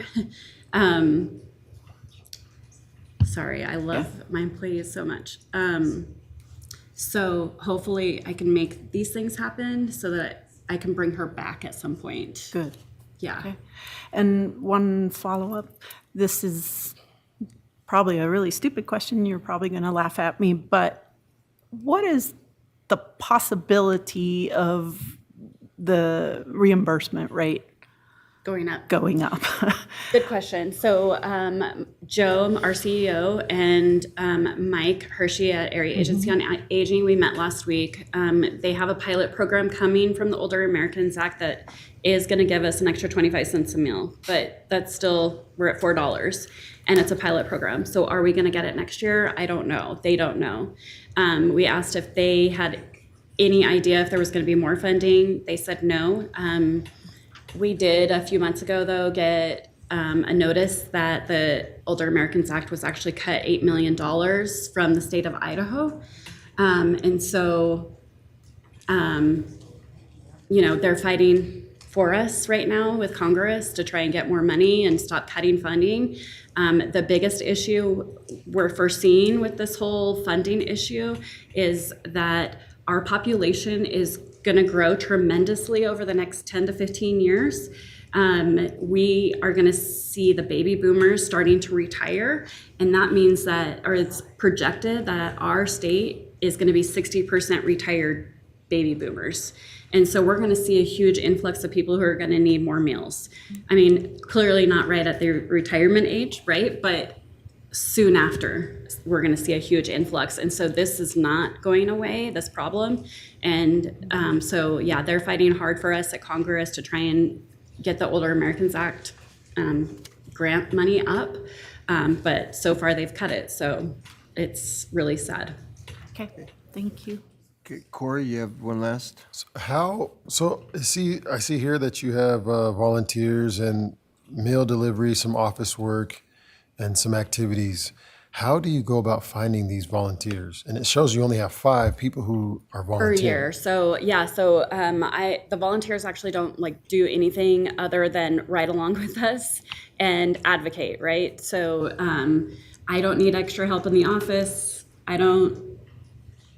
I can't use volunteers to actually deliver and drive the vehicles for us. So those 5 only represent people who have done ride-alongs with us over the last year, and are advocating outside of that for us. So did that answer your question? I feel like there was a 2-parter. No. Well, because I was going to go on to something else, but you answered the question. If you can't use the volunteers to drive and to deliver the meals, Yeah, then liability, Yeah. stuff like that. Yep. So yeah. thank you. So you might be seeing me in cars a lot the next year.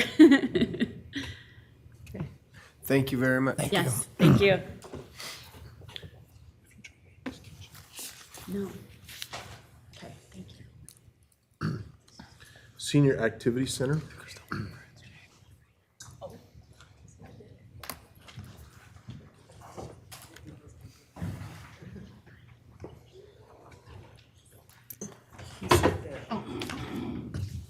We'll make room for you. Good morning.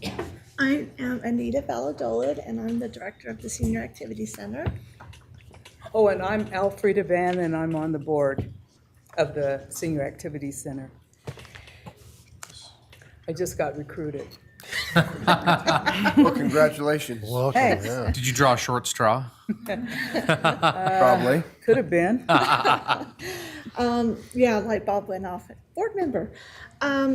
So our mission is we feed seniors. That's what we do at the Senior Activity Center. Our goal is to reduce hunger, food insecurity, promote socialization, and also just keep people active in the community. We are funded by the Older Americans Act, and we are actually getting reimbursed the same as SECA, so that's $375, and we'll go up in August, 25 cents, pilot project, undetermined time, so I'm not sure how long that will last. And our nutrition program. Our nutrition program is pretty important. We are all about seniors aging in place. So seniors, we want them to live independently in their homes. We want seniors to have that well-being and that vitality. We also, all of our meals are certified by a registered dietitian, and along with nutrition counseling, which is free. This year's theme is so we're governed by the Old Americans Act, and then it funnels down through the Administration of Community Living. And this year's theme for the community living was Power of Connections. It's really detrimental for seniors to have friends. Friends. Friends. Oh. Friends. It's detrimental. Well, To not have friends. to not have Oh, friends. to not have them. Oh, okay. So what we've done lately is we have increased our activity at the senior center.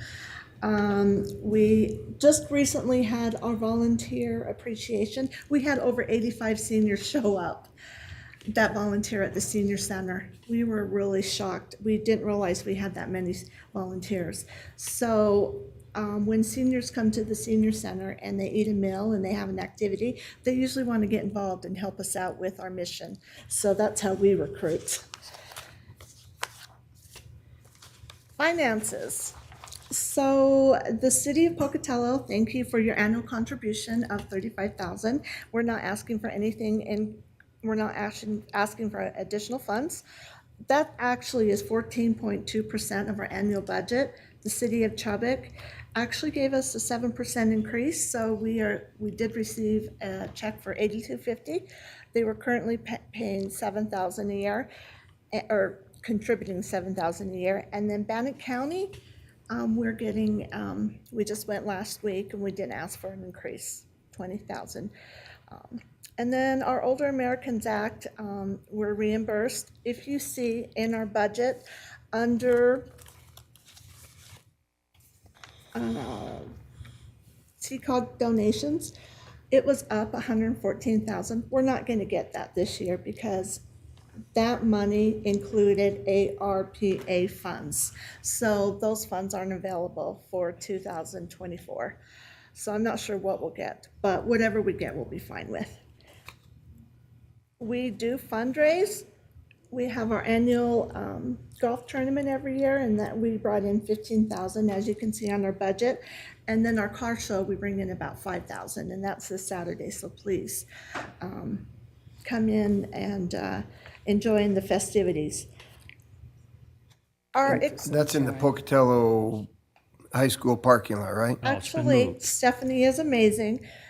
She actually got us back to the grassy area behind Station Square. So we're back to the grassy area. Back to the grassy area. Okay. Okay. Yeah, that'll be fun. And thank you, Councilman Cheatham. He's going to be our MC and do the awards. So thank you, Councilman. So if you look at our budget, our expenses are $246,000. We had a increase, a net profit of 104. But I wanted to note that you guys, the city gave us your annual contribution of $35,000 last year for 2024. So that left us with a remaining balance of $69,000. And the money that we have, with the Older Americans Act, we have to have matching funds along with other grants. So, oops, I went Where would you like ahead to go? back to our, there we go. How far back? Finances. So we do fundraise, we get donations. We never know what we're going to get as far as donations. And as you can see on our profit and loss balance sheet, I'm not sure which one I gave you, but it just depends on grants. We applied for about probably over 10 grants this year, and we were denied 6. So that's okay. You win some, you lose some.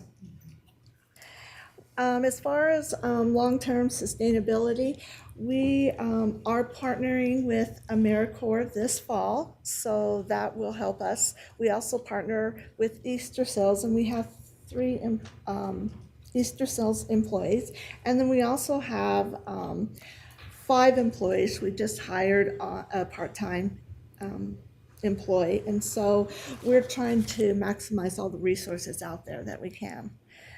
And then our partners, we also partner with the university, the health department. Our collaborations are unlimited. And then reducing the food insecurity. We did partner with the food bank this year. So our actual food costs, we're running anywhere from $5,000 to $7,000 a month.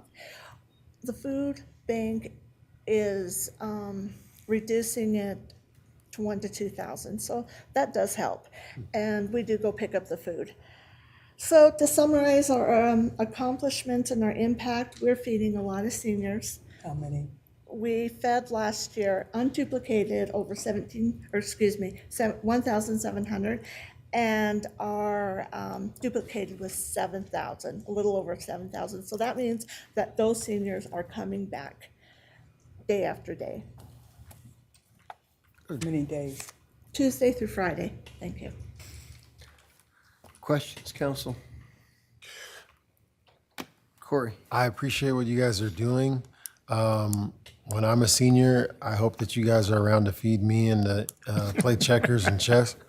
I see here that there's no membership dues or anything that are received from people who attend the senior center. And so that's awesome. And I think it's awesome that we're contributing, that we as a city are contributing to benefit the seniors of our community. And so I just wanted to say thank you for doing the work that you guys are doing. We enjoy it, and I think Alfreda can attest to that. We enjoy feeding seniors and having them come there. It's our own little country club. That was not a good word. That was not a good term. We'll talk later. Our own little community center. There you go. That's what it's supposed to be. What are the dates and the times again? Sorry. Tuesday through Friday from 11:30 to 12:30. Go when they're serving chicken. Back in the olden days, when I worked at the center for the city of Pocatello, who was managing the building, They were open Monday through Friday with their meals, but because of various things that have happened, they've had to reduce their time to Tuesday through Friday. But when I first started working there in 1981, it was Monday through Friday, and it was being managed through SICA, the nutrition program. That was way back in the olden days. That was back in the day. Rick? Go when they're serving chicken fried steak. Yeah. My mom loves it. With the serious question, with the low reimbursement rate for the meals you're serving, obviously you're losing, what, $5 or $6 a meal? You hope to make some of that back with senior contributions when they come in. But obviously, that's not sustainable. It's not sustainable. In fact, we just had our lowest donation of the year. Our seniors can donate if they want. They're not required to. And Friday they donated, we had $18 for our lunch contribution. So that tells us that seniors are hurting.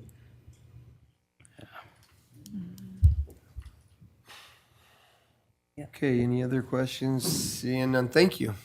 Thank you very much. Yes, thank you. Valley Mission.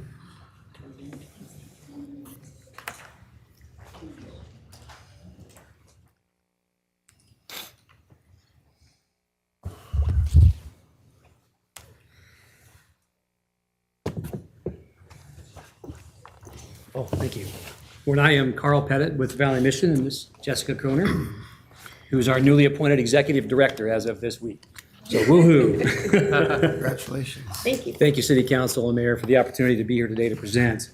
I'll start with the ask on the front end because the ask is in two parts.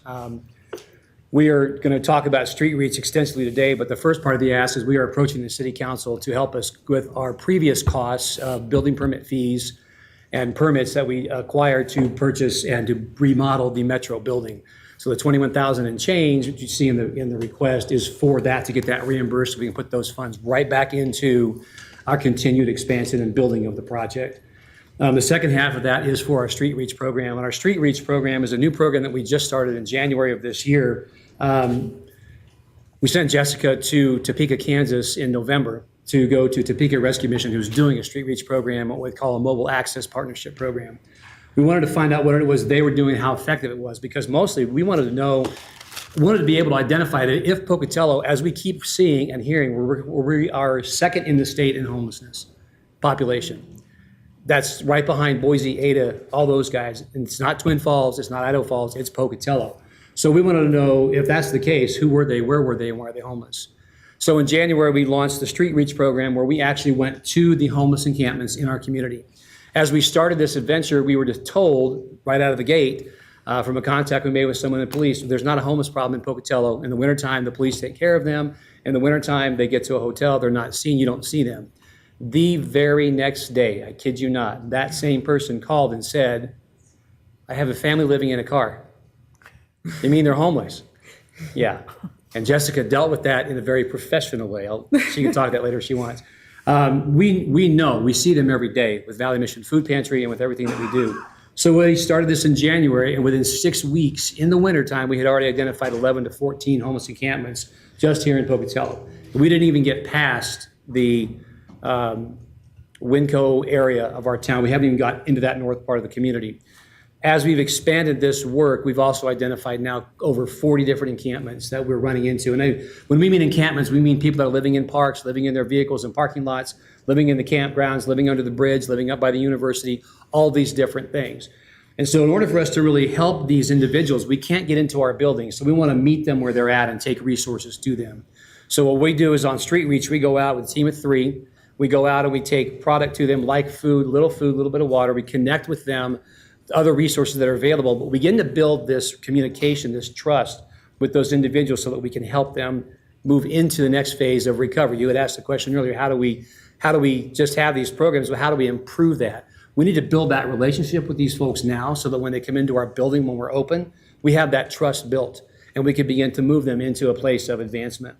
Jess has done a phenomenal job of partnering with Pocatello Police Department, Chubbuck Police Department, with Parks and Rec, Bureau of Land Management, U.S. Fish and Game to identify locations and individuals or families who are living in shelter. I'll let you kind of speak toward what kind of things we're uncovering through this. Yeah, absolutely. So when we began in January, like Carl said, we, I think he said about 11 to 14. By the time that January ended, we were visiting 17 encampments around Pocatello every week. So we go out just once a week right now. We want to be consistent, so we try not to go out too often because we only have us to keep it going. So we're biting off what we can chew right now. As soon as the warming shelter closed down in town, that immediately went up to about 40 to 48 that we're serving weekly. That initial contact is us just going in, we bring some hygiene supplies and a little bit of food just to break the ice. And then from that, we want to look at how we're serving people in a long-term fashion. So as we show up week after week, they know what we can provide. We ask them if they need anything, and we're working with them to learn how to ask us for those specific needs. Some other pieces as we've gone out in January, actually, I think we were about in February, we had been doing it for about a month. Our first week we encountered a lady living in her van, and she was very skeptical of us. And then as we continued to go back week after week, one week we pulled up and it was just different. The whole situation was different. She opened up the door to us, and a waft of propane came out of her van. And I am 100% convinced that we were interrupting a suicide attempt. She was very distraught and upset.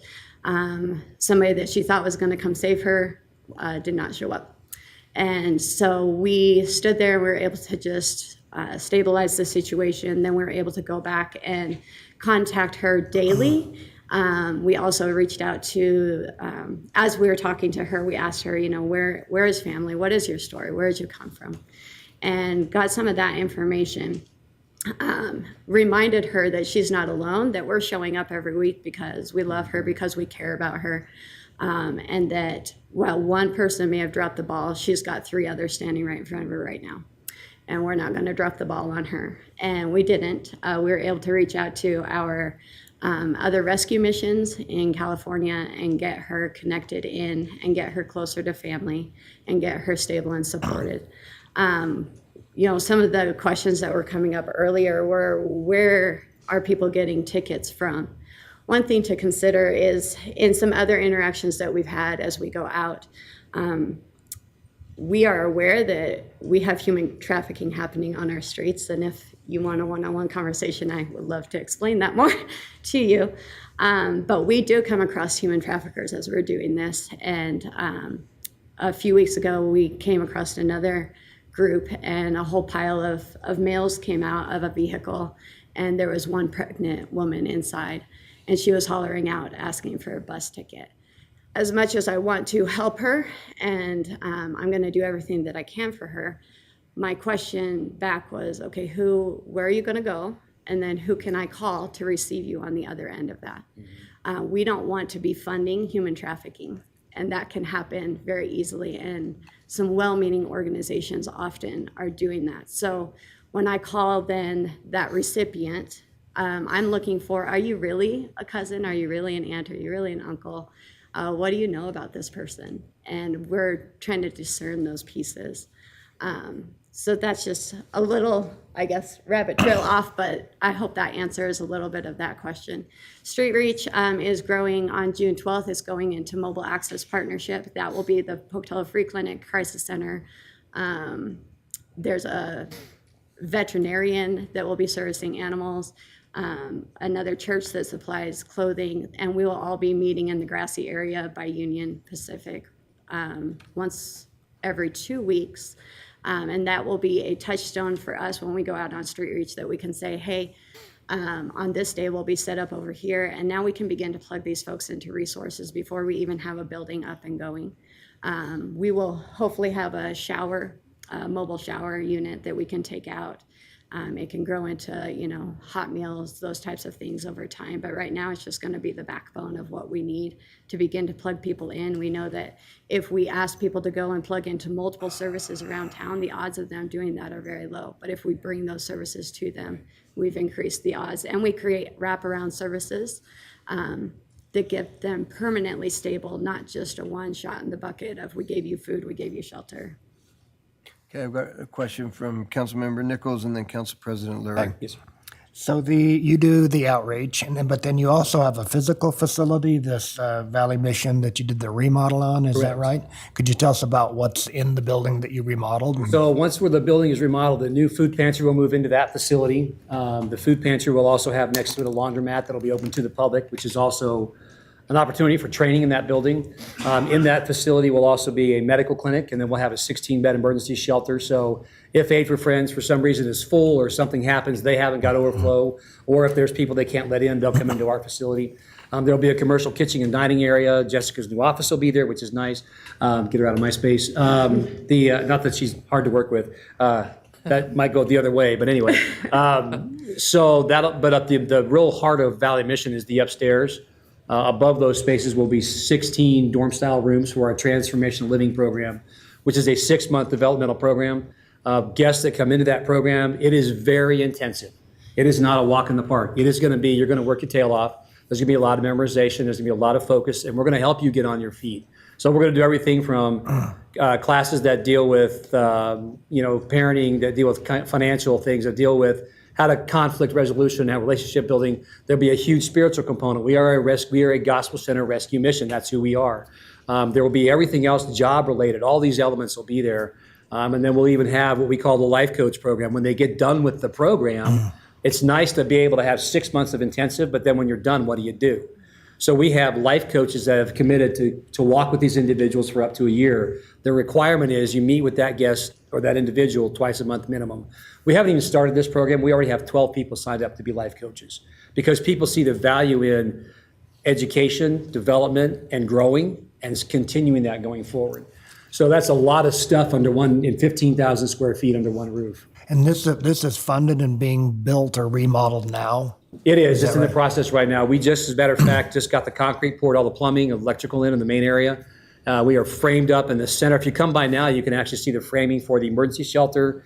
We have 5 office spaces upstairs that will actually house 5 separate agencies that will rent space from us. So that'll actually generate some revenue. And we are in the process now. We're waiting on the fire and city development people to get on the same page with our fire riser piece. Once that's done, then we will begin the construction of the food pantry piece. Food pantry will be open this fall. Okay. And when will the rest of it be operational? 2025. Our goal is to get all the funds raised and operational by next year, which is what we're working toward And the now. part one of your request was a reimbursement of the city fees for this particular remodel. Correct. We is have that paid right? those fees out already, correct. All right, great, thank Yeah. you. Council President Lurie. I'm asking a question that is kind of related to what Councilmember Nichols was talking about, but on your application, you have the funding request, but when it says how specifically would it be used, it says NA. I'm hearing a lot of talk about the services you provide that are very helpful in the community, which is wonderful. Thank you. Right.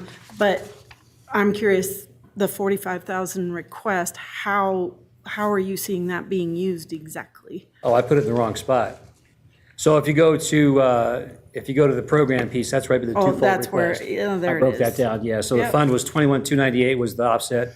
The 23,702 would be directed towards street reach. And the funding for that 23 basically that covers a part-time staff person, which is about $9,300 for the year.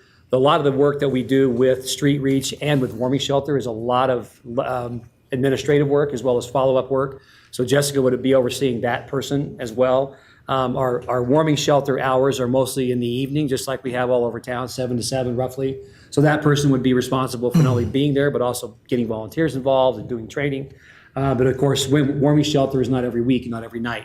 It's only, I think we said when it gets below 20 degrees, we'll open the warming shelter, that kind of thing.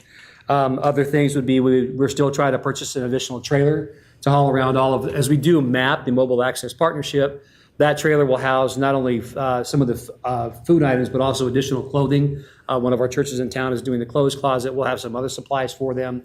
We are working toward building a shower trailer, which is not in this budget, but that's something that we're working toward. And then we have maintenance of the vehicles is included in that, and then we have just additional supplies. This is a startup ministry, so a lot of those costs really are startup costs to get us established.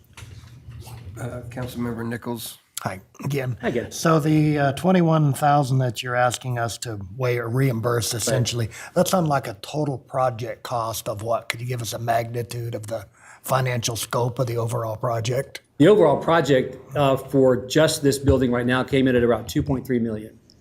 So that 2.3, the 21,000 was the cost to get all the permits, the drawings and everything done for that. Right now, we have currently raised about 800,000 to 900,000 of that total.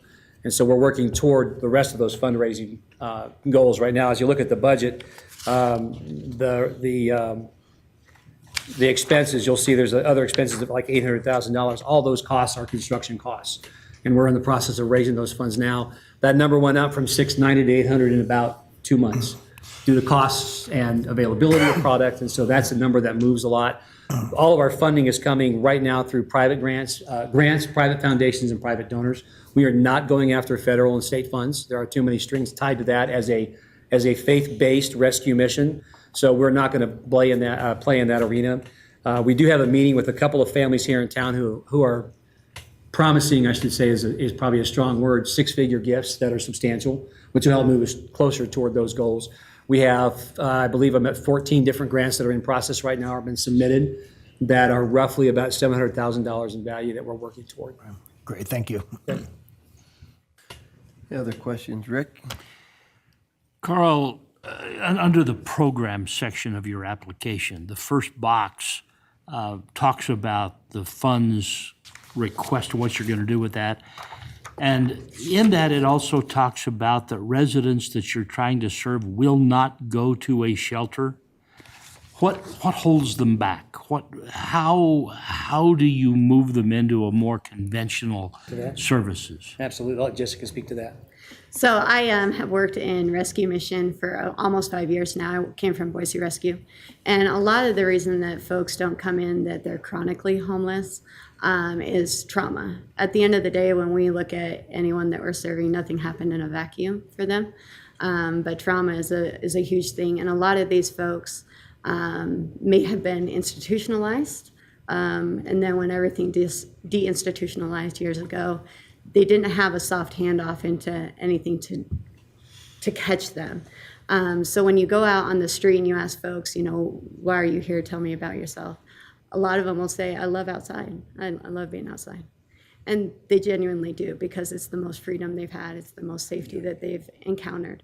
So when we go out onto Street Reach, Carl mentioned that we're trying to build that trust up with these folks and show them that we're safe.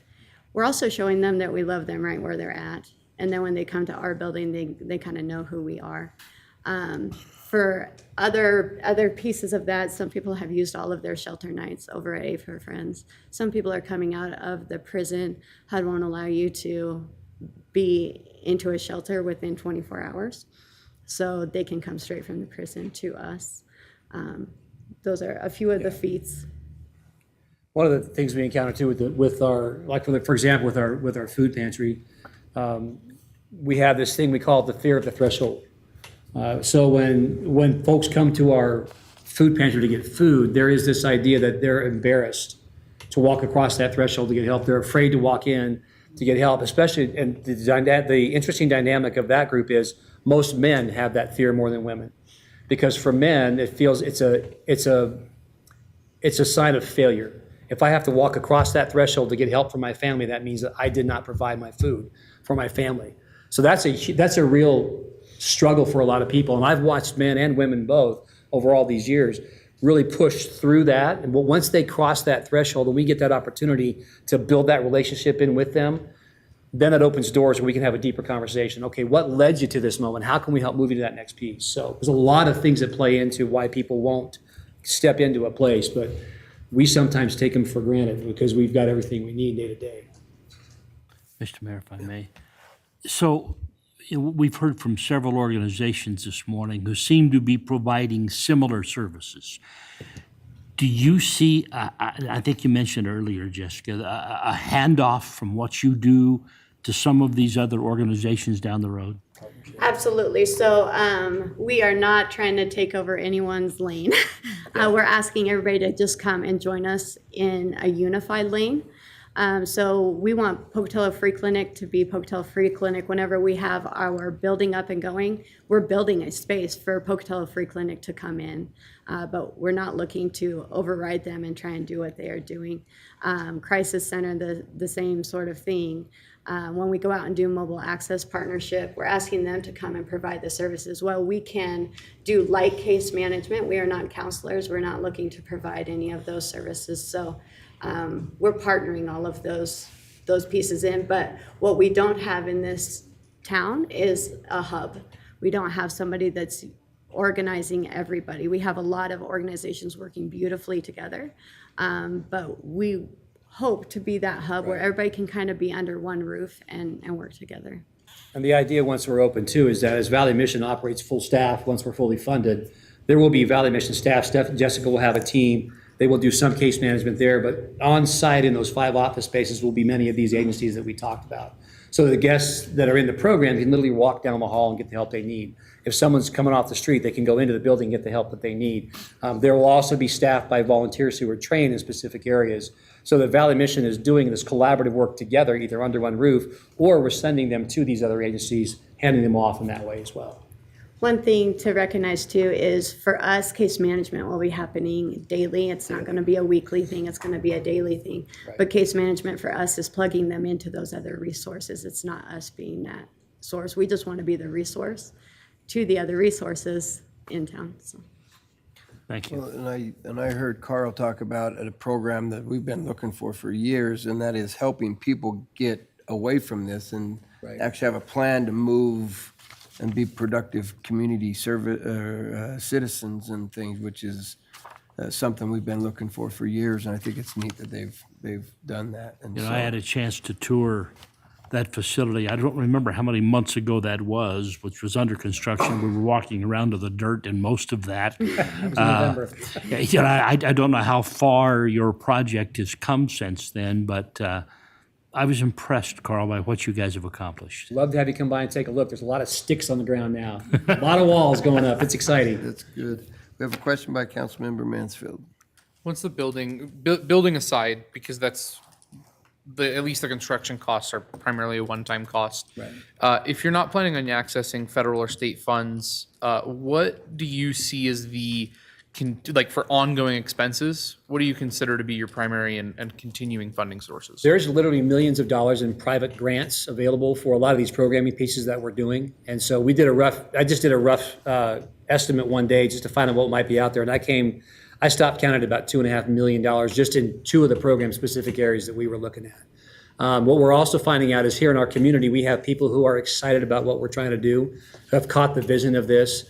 For example, last year we did Avenues for Hope, and I think our first venture on that was like $35,000, which is amazing. This year, after we had a year of this under our belt, we started talking to people, recruiting folks. Avenues for Hope raised over $140,000. We had families coming in and going, we want to support this, we want to be a part of this. They see the value of the long-term impact of moving people from to stability. So there are quite a few avenues. It was funny when I was speaking with someone in the Idaho Food Bank when we first started this about being a faith-based nonprofit. She said, you're going to run out of funding. There's just not a lot of funding out there.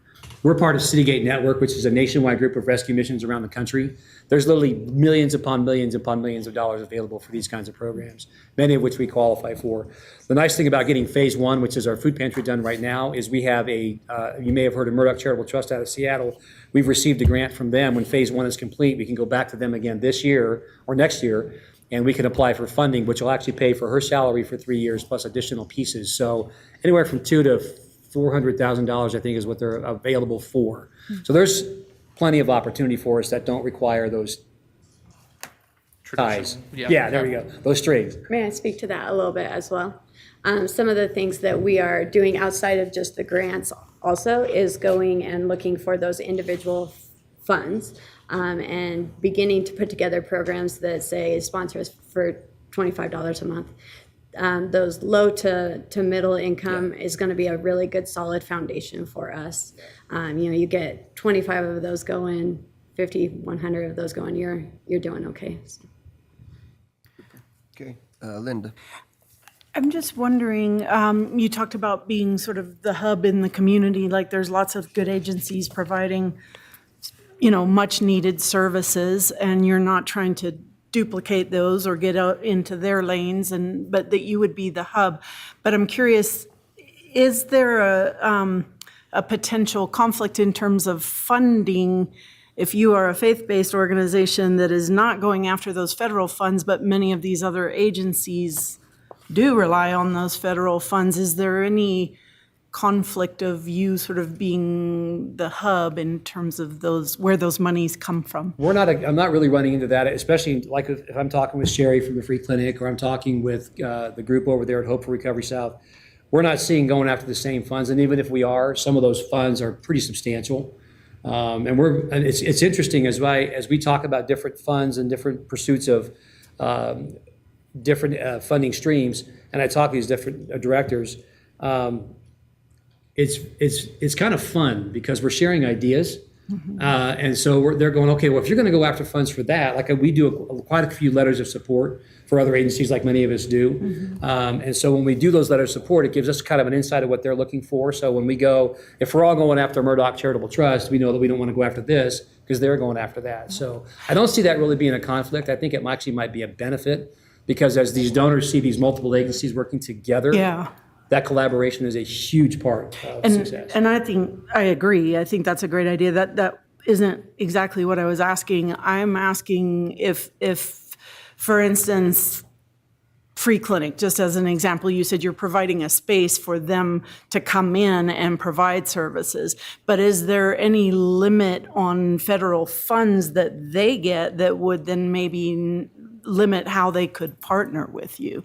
That's more the conflict I'm talking about. Rather than competing for money, is there any issue with the funding they get not allowing them to fully provide services? The only thing that might limit them is if there's a faith-based component to that federal grant that would say you can't do this for that. Okay.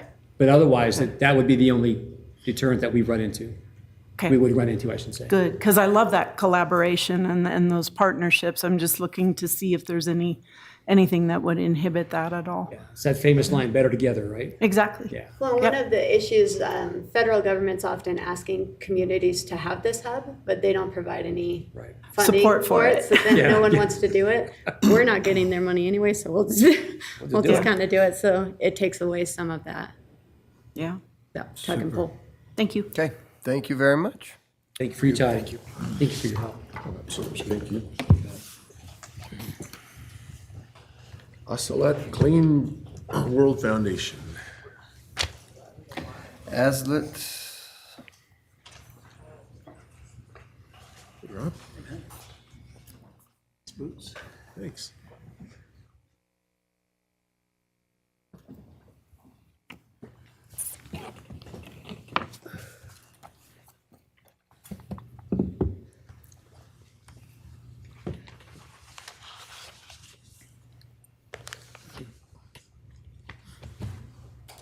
Do I start yakking, or do you ask You questions? start yakking. All right.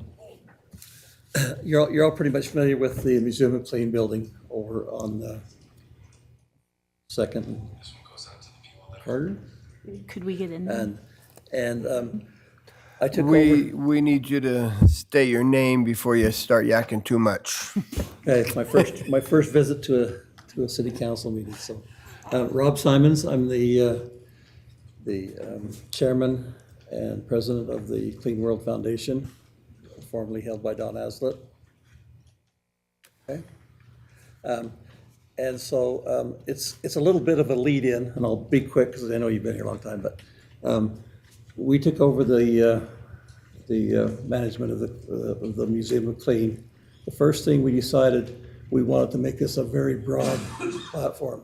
And the next thing we decided is that we wanted to educate the kids on STEM type opportunities. If you start them when they're young, they develop with that opportunity. So we engaged with the My World Discovery Museum and the Chubbuck Mall. They have moved in. In the first 3 weeks of our work there, we have almost tripled last year's attendance. From the 13th through the 31st, from what we were from May 1st to May 31st. The reason that's important is that provides the basis for our concept of an incubation and economic development center. If we get them started as a grassroots, which a lot of politicians understand the grassroots, you need all the people you can get started.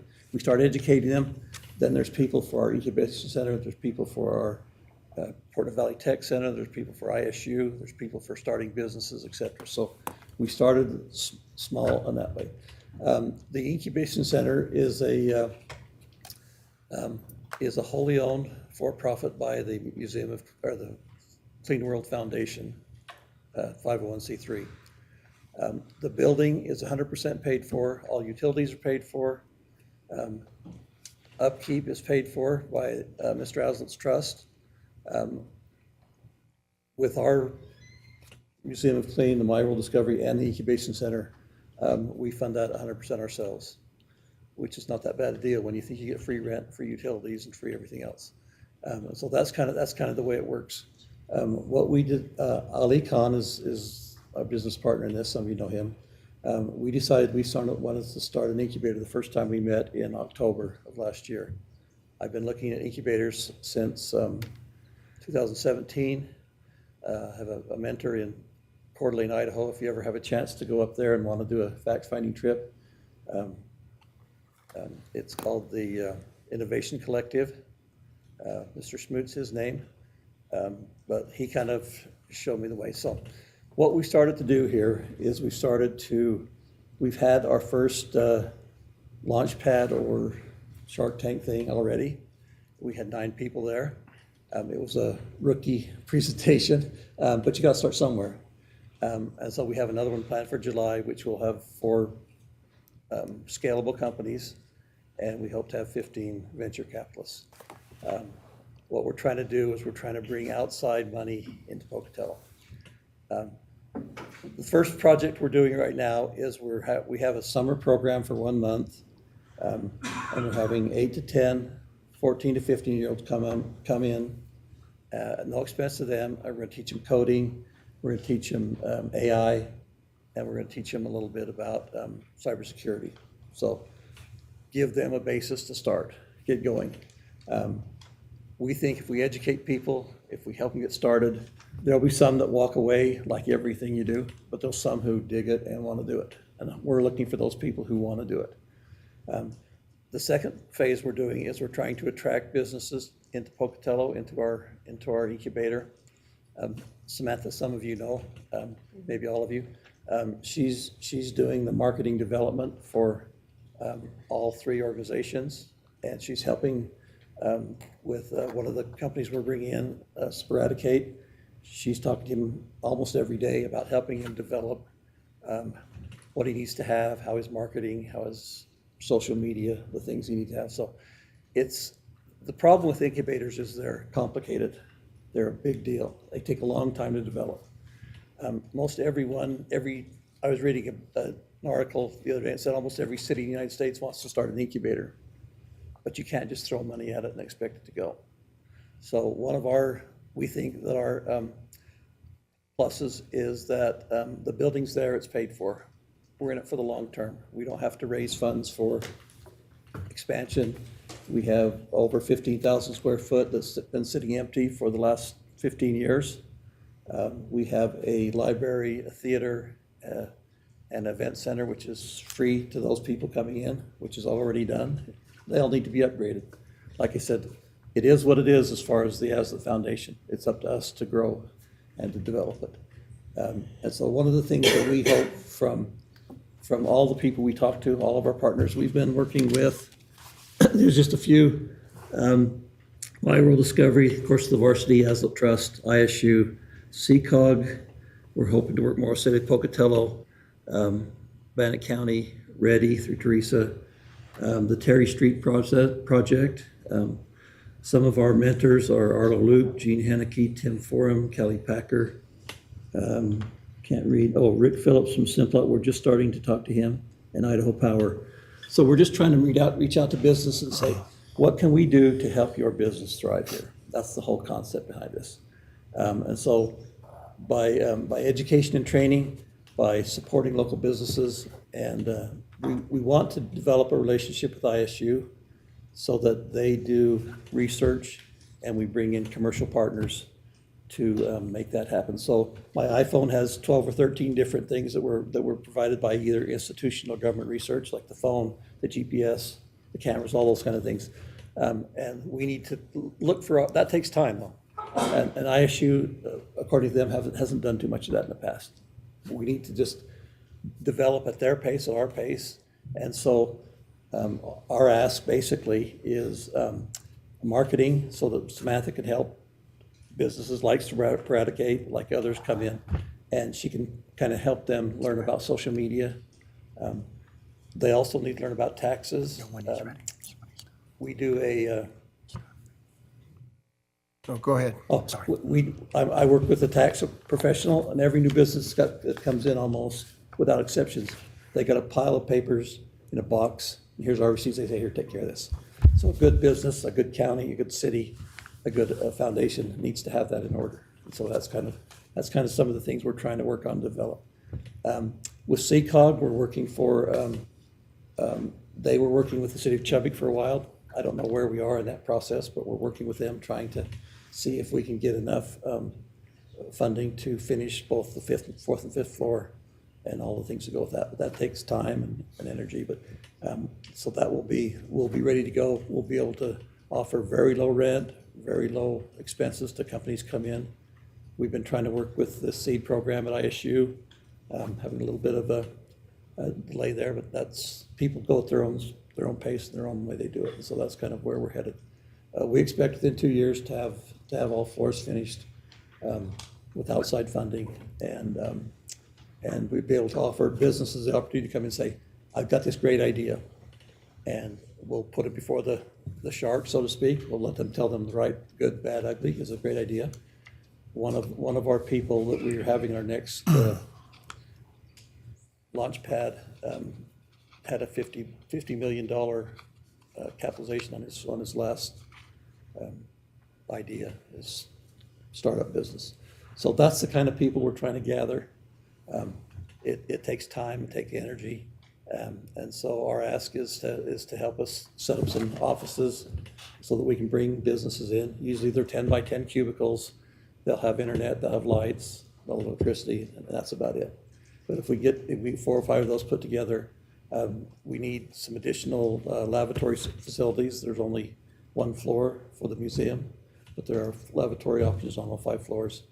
And we think the most important thing is the marketing, so that we can reach out to local businesses. And Samantha's been doing a good job of that. But I've told some of you this, that Pocatello has a $4 billion economy, $4 billion economy. And where I live in Bountiful, Wasatch Ranch has a $400 billion economy. And so I've been there for 20 years. I spent a lot of time in Lehigh and Alpine when it was a ghost town to, a boom. And so I have an idea how it works, but that's what we're trying to do. Good questions. Brent and Linda. So the information I have here doesn't say the amount of your request. Oh, I don't know if I put it into it. I don't know if it was into it. It was for 50,000. Is it not into this? No. Yeah, Sorry. no. I didn't think it was into it. Okay, for 50,000, and then could you just, again, what would that be used for? 25,000 for marketing and business development. Okay. And then 15,000 for facilities, restroom facilities, and 10,000 for office space. Okay. If that was 50. Right, okay. And the applicant is Aslet Clean World Foundation, and did you say that was a 501c3 nonprofit? Yes. So this whole venture will be nonprofit in nature? Yes and no. You've all heard of probably AI or Chat GPT. Okay, they started as a nonprofit, got everything going. When they had a chance to have Microsoft come in and invest $10 billion, they decided that they wanted a for-profit to go with it. That's kind of our general model. To start off with, the nonprofit is the board of directors, which I'm the chairman of, manages the oversees, let's call it that, the incubation center. It also oversees the My World Foundation. So it's sort of a structure like that. All right, thank you. Okay. Okay, Linda? My question was also about the amount, but I am curious, so in the description of what it would be used for, there's the part-time marketing director, so I guess that's the marketing part, the 25K. Then there's upgrade meeting facilities and temporary work areas. Is that, you said 15K for building facilities and 10K for office space. The last one is finish a roughed out bathroom to accommodate additional traffic. Which one of those is the 15K and which one is the 10K? The 15K is for the bathroom. That may be Okay.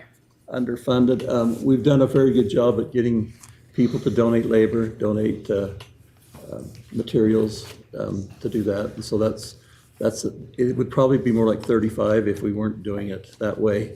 And so, we're just, Mr. Aslett has required us to do everything cheap. And that's okay, because the money's there to fund this building for the life of the building. And all the taxes and everything, the maintenance of it is all paid for.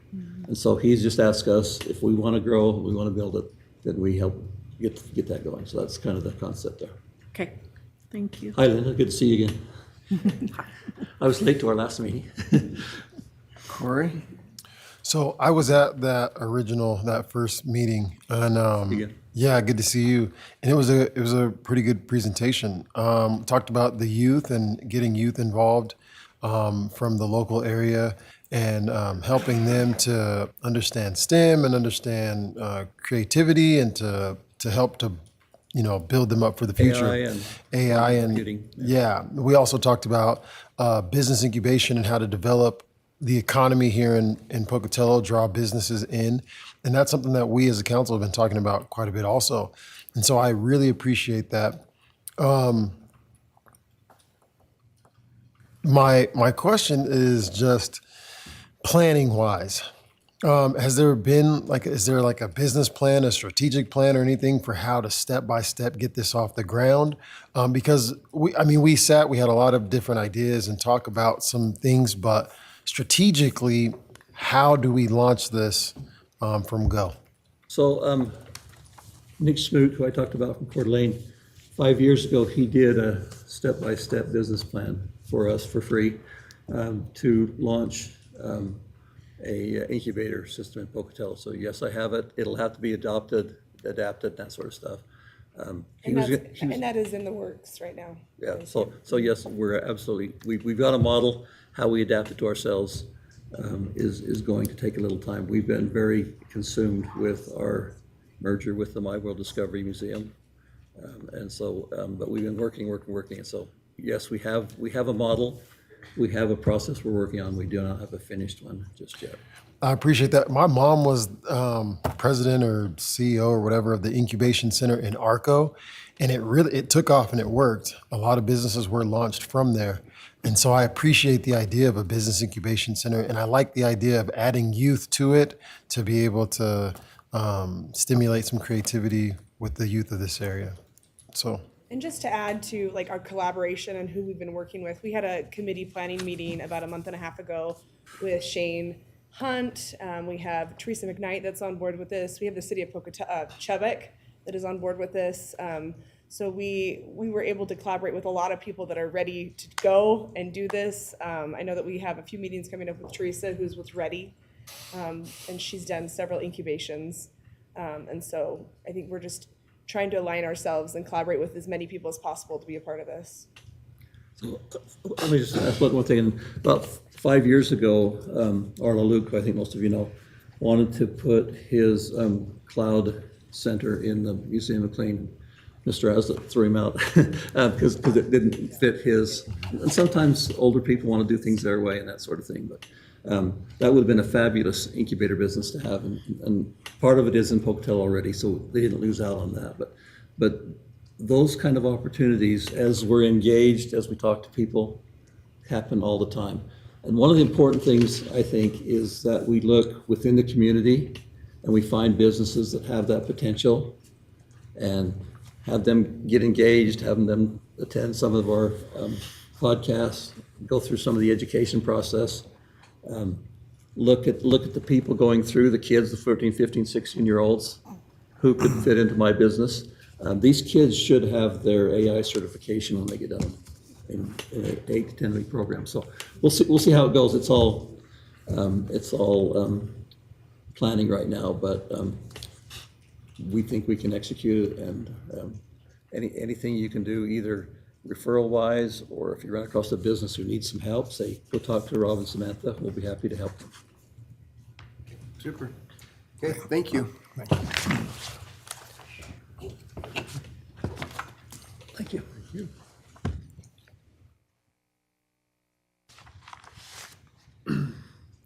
Neighborhood Works.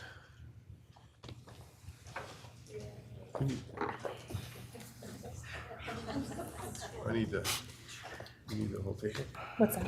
You need the whole table? No.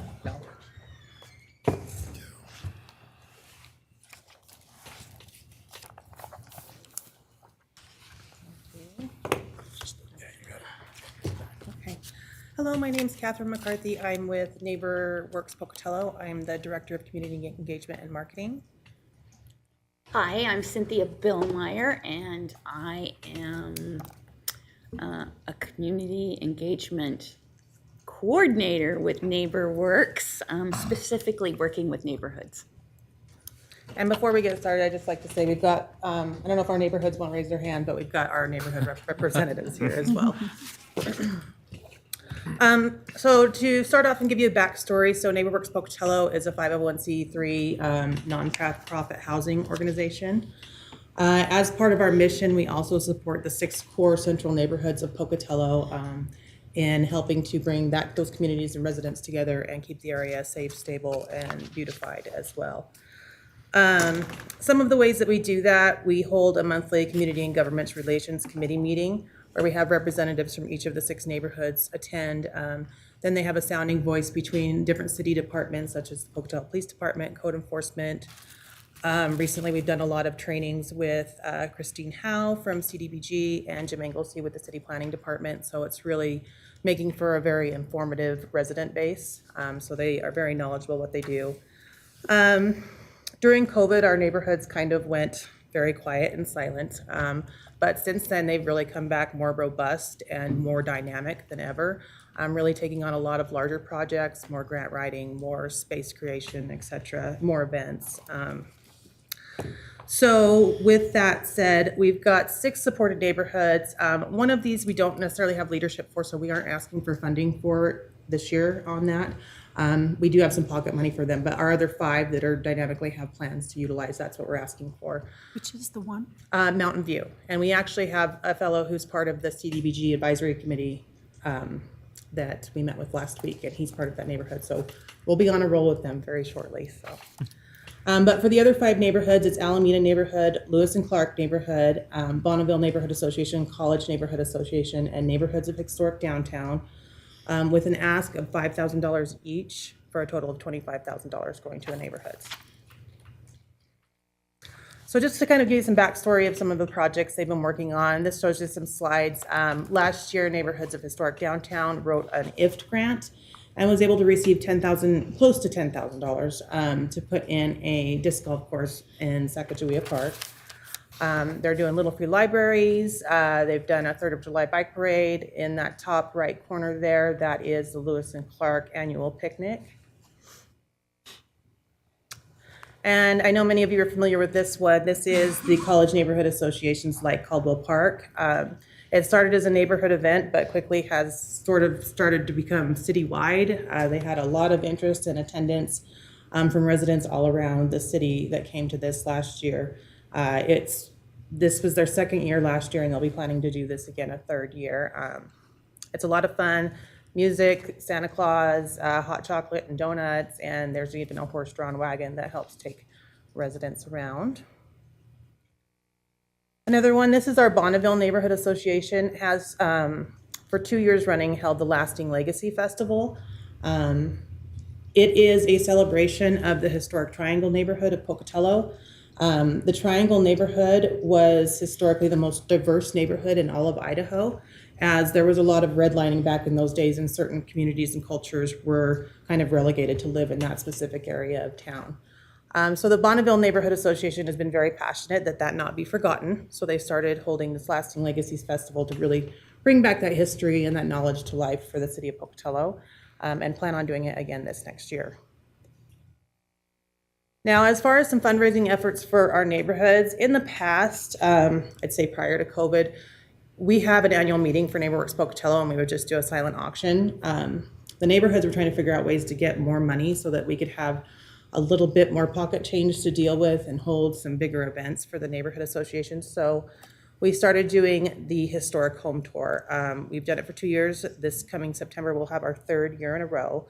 And all 6 neighborhood associations work together to put this on, bring together a volunteer base. We get volunteers to let us utilize their homes or their buildings for us to go through and tour and showcase, and attendees purchase tickets for this event. And it's been a lot of fun and a lot of positive feedback about it. For the past 2 years, we've been able to raise about $10,000 split between 6 neighborhoods. So it is more than we were getting off our silent auction, but a lot of our neighborhoods are really having to utilize a lot of their time trying to go out and get funding sources to put on some of these events that are actually becoming community events. And as part of the City of Pocatello's comprehensive plan, Goal 2 does highlight that the city should collaborate with neighborhoods and provide support for the planning of their neighborhoods.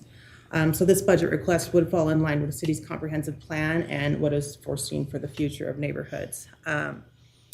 We've got 2 of our neighborhood associations that are currently working with Jim Anglesey from the City of Planning Department and creating comprehensive plans with 2 of our neighborhoods. Capacity-wise, he can do 2 neighborhoods per year. So we're starting with Alameda and College this year. Next year, we'll do 2 more, and then the following year, we'll do 2 more. And with the comp plan, it's wanting to create these robust neighborhoods all over town, but because ours are already organized and together, we're gonna be kind of the Flagships. Yeah, we'll be the flagship operations, I guess, for that, and can help be a template for other neighborhoods in the future, moving through this process as well. And then, so just to kind of talk about some of the projects that the neighborhoods are asking for the money for. So Neighborhoods of Historic Downtown would like to expand their 3rd of July bike parade to a block party event. They're also wanting to do a project where they offer neighborhood fruit orchards to help with food insecurity. They would have partnerships with the University of Idaho Extension Office that would assist in harvesting the trees. They want to hold movies in the park. They've got some scheduled dates with Lookout Point as well, but you have to purchase copyrights to the films in order to be able to show those. So that is an expense that the neighborhoods would have to take on. And they are rather expensive. You're looking at about $500 per event just for the copyright of the movie. And then they're also looking at holding some neighborhood pop-up events. Alameda neighborhood is looking to purchase sandwich boards for neighborhood advertising. They would like to do newsletter racks, about 6 of them throughout the neighborhood. A lot of our neighborhoods have been pretty proactive with doing neighborhood newsletters to get information out to the public with volunteers to help distribute those around. They'd also like to do vinyl signs, welcome to the neighborhood signs, a little free library at Alameda Park, story walks, some park benches, planting of native plants and bulbs to enhance Alameda Park. And as they said, it is helpful for them to apply for additional funding. When they've been able to have funding and get all these projects done and they're looking towards grants, that really can show that these neighborhoods are actually utilizing funds and getting stuff done, and it can leverage for more money as well. The Lewis and Clark neighborhood is interested in doing a mural fest. It's a new concept. They do a yearly harvest picnic in the fall. They want to incorporate Sixes Creative, which we've got Josh from Sixes Creative here too, to talk about that if you have any questions. And basically it'll be an art fest held in September, October. It'll invite local artists and some like pop-up murals. The idea would be to have partnerships with Pocatello Art Council, the school district, and the ISU Art Department. And then Bonneville Neighborhood Association is looking to, once again, hold their Lasting Legacy Festival. So these funds would help get that going, be able to produce more of the triangle books for the event. They do the t-shirts as well. And kind of just make it bigger and expand it a little bit more. And then for the College Neighborhood Association, they're asked, again, they're going to do Light Caldwell Park in early December. As we've seen, that's a really big, becoming a really big community event, and they'd like to put that on again. In addition to that, currently each year when ISU comes back into school, the neighborhood goes out and puts Welcome Back Orange and Black flags throughout the neighborhood. So far, they've had to rent those from Rotary. The neighborhood would like to be able to purchase their own. So they don't have to worry about those rentals, and then the neighborhood can each year just get their own Welcome Back Orange and Black flags put out as well. So that is what I have. I'm here to answer questions, and then we also have representatives from our neighborhoods to answer questions if you have questions about a specific ask. Okay, Josh? This might be an impossible question to answer, and I'm aware of that. I live in the college neighborhood. I participate in those events and know that the physical and technical definition of what is encapsulated in those neighborhoods does not accurately reflect the population that is actually impacted by these events, right? Like the borders of the historic college neighborhood, for example, does not bring into account much of, on the other side of Center Street, the north of all those streets that do come and participate and take part in those events. Right. Can you give any sort of an estimation of the population numbers or percentage of Pocatello that are serviced by these 6 neighborhoods? Well, I do have the numbers, I think, in the application. I did put in who actually lived there. And who actually lived. But I'll just give for instance, with the college neighborhoods like Caldwell Park, I think it was maybe the week before, and I looked at their thing, and it was like 800 and something interested in going, and it was just like, obviously that's becoming a citywide thing at that point. It's hard to say because with the different events, it can be more. The Lasting Legacy Festival, while it is for that specific area, there's lots of residents from outside. We had people coming from out of state that used to live in that area just to attend the event. So, yeah, that's a hard one to put a number on, but yeah. Well, I think the main thing is we still really want to keep these neighborhoods as neighborhoods. Yes, we of course are very channeled to having a fabulous community, but also it's really wonderful to live somewhere where you know your neighbors and you know that you're going to have special things where you can connect with your neighbors. And it's also nice to know that you have the support and a little bit of money to maybe, put on a special event or get new playground equipment or have money for a matching grant to do something to improve your little pocket park that's really what we're hoping for, is just that support from the city to make sure that we all have a budget to move forward and do these special things. Mr. Mayor, Okay, we got, can I ask one follow-up? you got a follow-up, and then I've got Brent, then I've got Corey, then I've got Linda. We have the 6 neighborhoods that were identified. Is there a process by which other neighborhoods could become a part of and recognized by NeighborWorks? Yes, so there is, and we actually have had other neighborhoods approach us. We will help them from the get-go to start building their board. We've got a neighborhood association toolbox on our website and a lot of information that we print out. So we will do that to actually, because we've already got 6, and we're a small nonprofit, we wear a lot of different hats. We try to make sure that these neighborhoods are organized and ready to roll instead of us just trying to build them up from the base. So when we take a neighborhood association to be adopted to our board of directors, we want them to have their board in place, like all their ducks are in a row, and then we can take them forward to our board to help them. Historically, we always just did the core Pocatello neighborhoods because they were the low and moderate income neighborhoods. So those were the ones we were really trying to impact and help. But that doesn't mean necessarily that we won't move forward and help other neighborhoods, because as part of our mission, it's, creating safe and stable neighborhoods. So neighborhood associations are a big part of that. Thank you. All right, I said Brent, Corey, Linda. So I'm guessing that many of the neighborhoods are not yet formal entities of any type. So the NeighborWorks will be the actual applicant for the So we are funds. their fiscal sponsor is what we will be, yes. Okay, And that, we do the same when they apply for a grant, we're their fiscal sponsor. for Right, those. and you are a 501c3, correct? So the funding would actually go to your organization. You then would distribute it out to the corresponding neighborhoods. Is that Yeah. correct? Yep, as fiscal sponsor, that's what we Okay, do. great, thank you.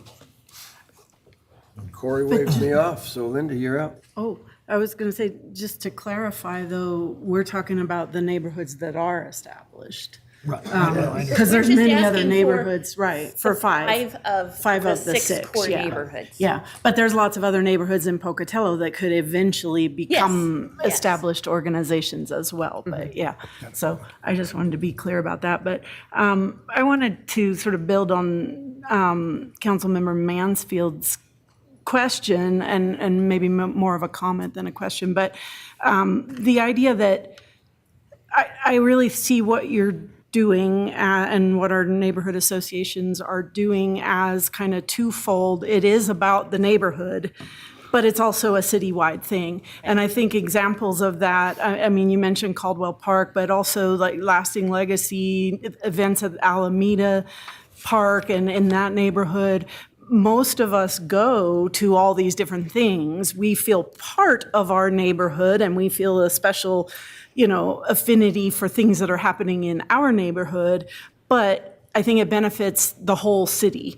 So I really like the idea of supporting these activities. We sort of broached this subject last year, and I like that we're really trying to move forward with it because I think it is a citywide benefit for everybody, and it's about building community, and that's both in the neighborhood but in the city. So I appreciate what you're trying to do.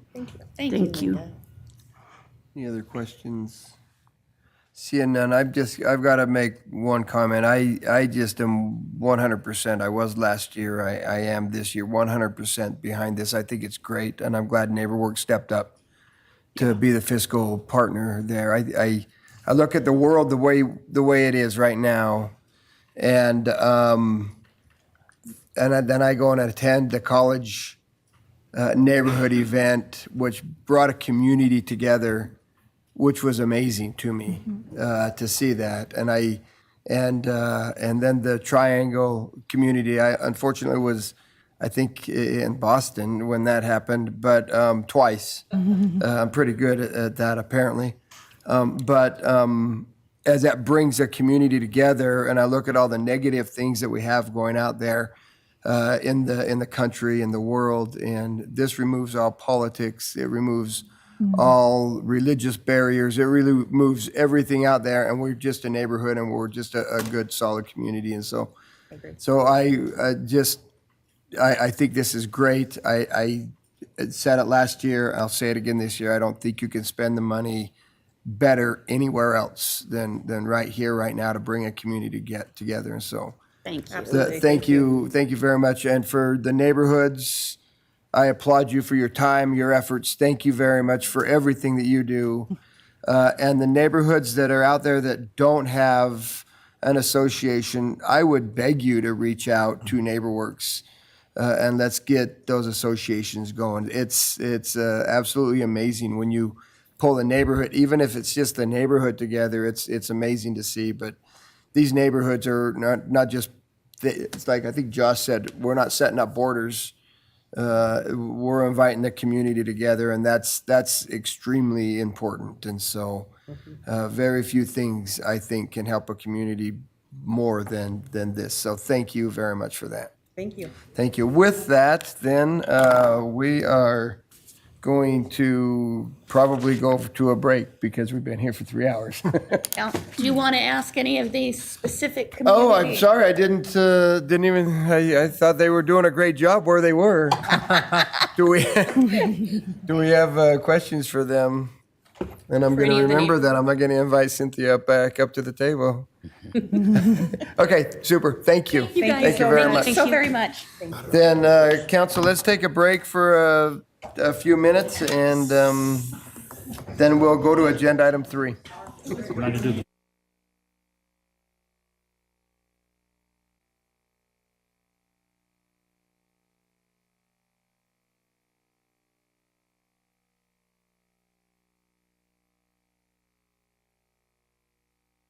being with us today. We will go ahead and get started. We'll go to agenda item 3, but before we do, council, we're going to probably try to hustle this up a little bit, move it along a little bit faster than what we did there, but please answer or ask the questions that you need to. And also, just a quick disclaimer, we still do not have the correct numbers for wages and things. We're still in the middle of the negotiations, and we're still unsure. And so those numbers, just know that those numbers will change a little bit once we get that, but we will have a presentation on that when we have that done and taken care of. And then one other item of business, I'll have to do this again in a minute probably, or in a little bit, but Councilmember Nichols has got to leave at 2 o'clock, and so we'll see how far we get. Sometime we've got lunch coming also, so. With that, we're going to go to agenda item number 3 is the legal department. Doesn't look like Jared. Well, Jared's changed. He grew hair. Afternoon, council. Great hair, Jared. Hair, blonde. I'm Andrea Henderson. I'm the risk manager. Jared couldn't be here today, so he asked if I would present, and of course I just jumped at the chance. So our first 2 slides are just outcomes for FY 2023 from the legal department. I won't go into a lot of detail. Those are just some of the overview of the court appearances that we attended, and then additionally some of the civil related issues that we dealt with and the numbers. And then you can see there's some code sections that were actually changed or amended throughout the year, and those are the ones that we primarily dealt with. If you have any questions, feel free to ask. In our department, we now have 4 exempt employees who are the attorneys, and then 3 are the assistants, for a total of 7. And as the mayor said, these numbers are going to change, so I guess we'll just move past that. Well, those are best guess numbers Those are right best guess now. numbers. I believe those are based on a step for every employee that's in the department. Yeah.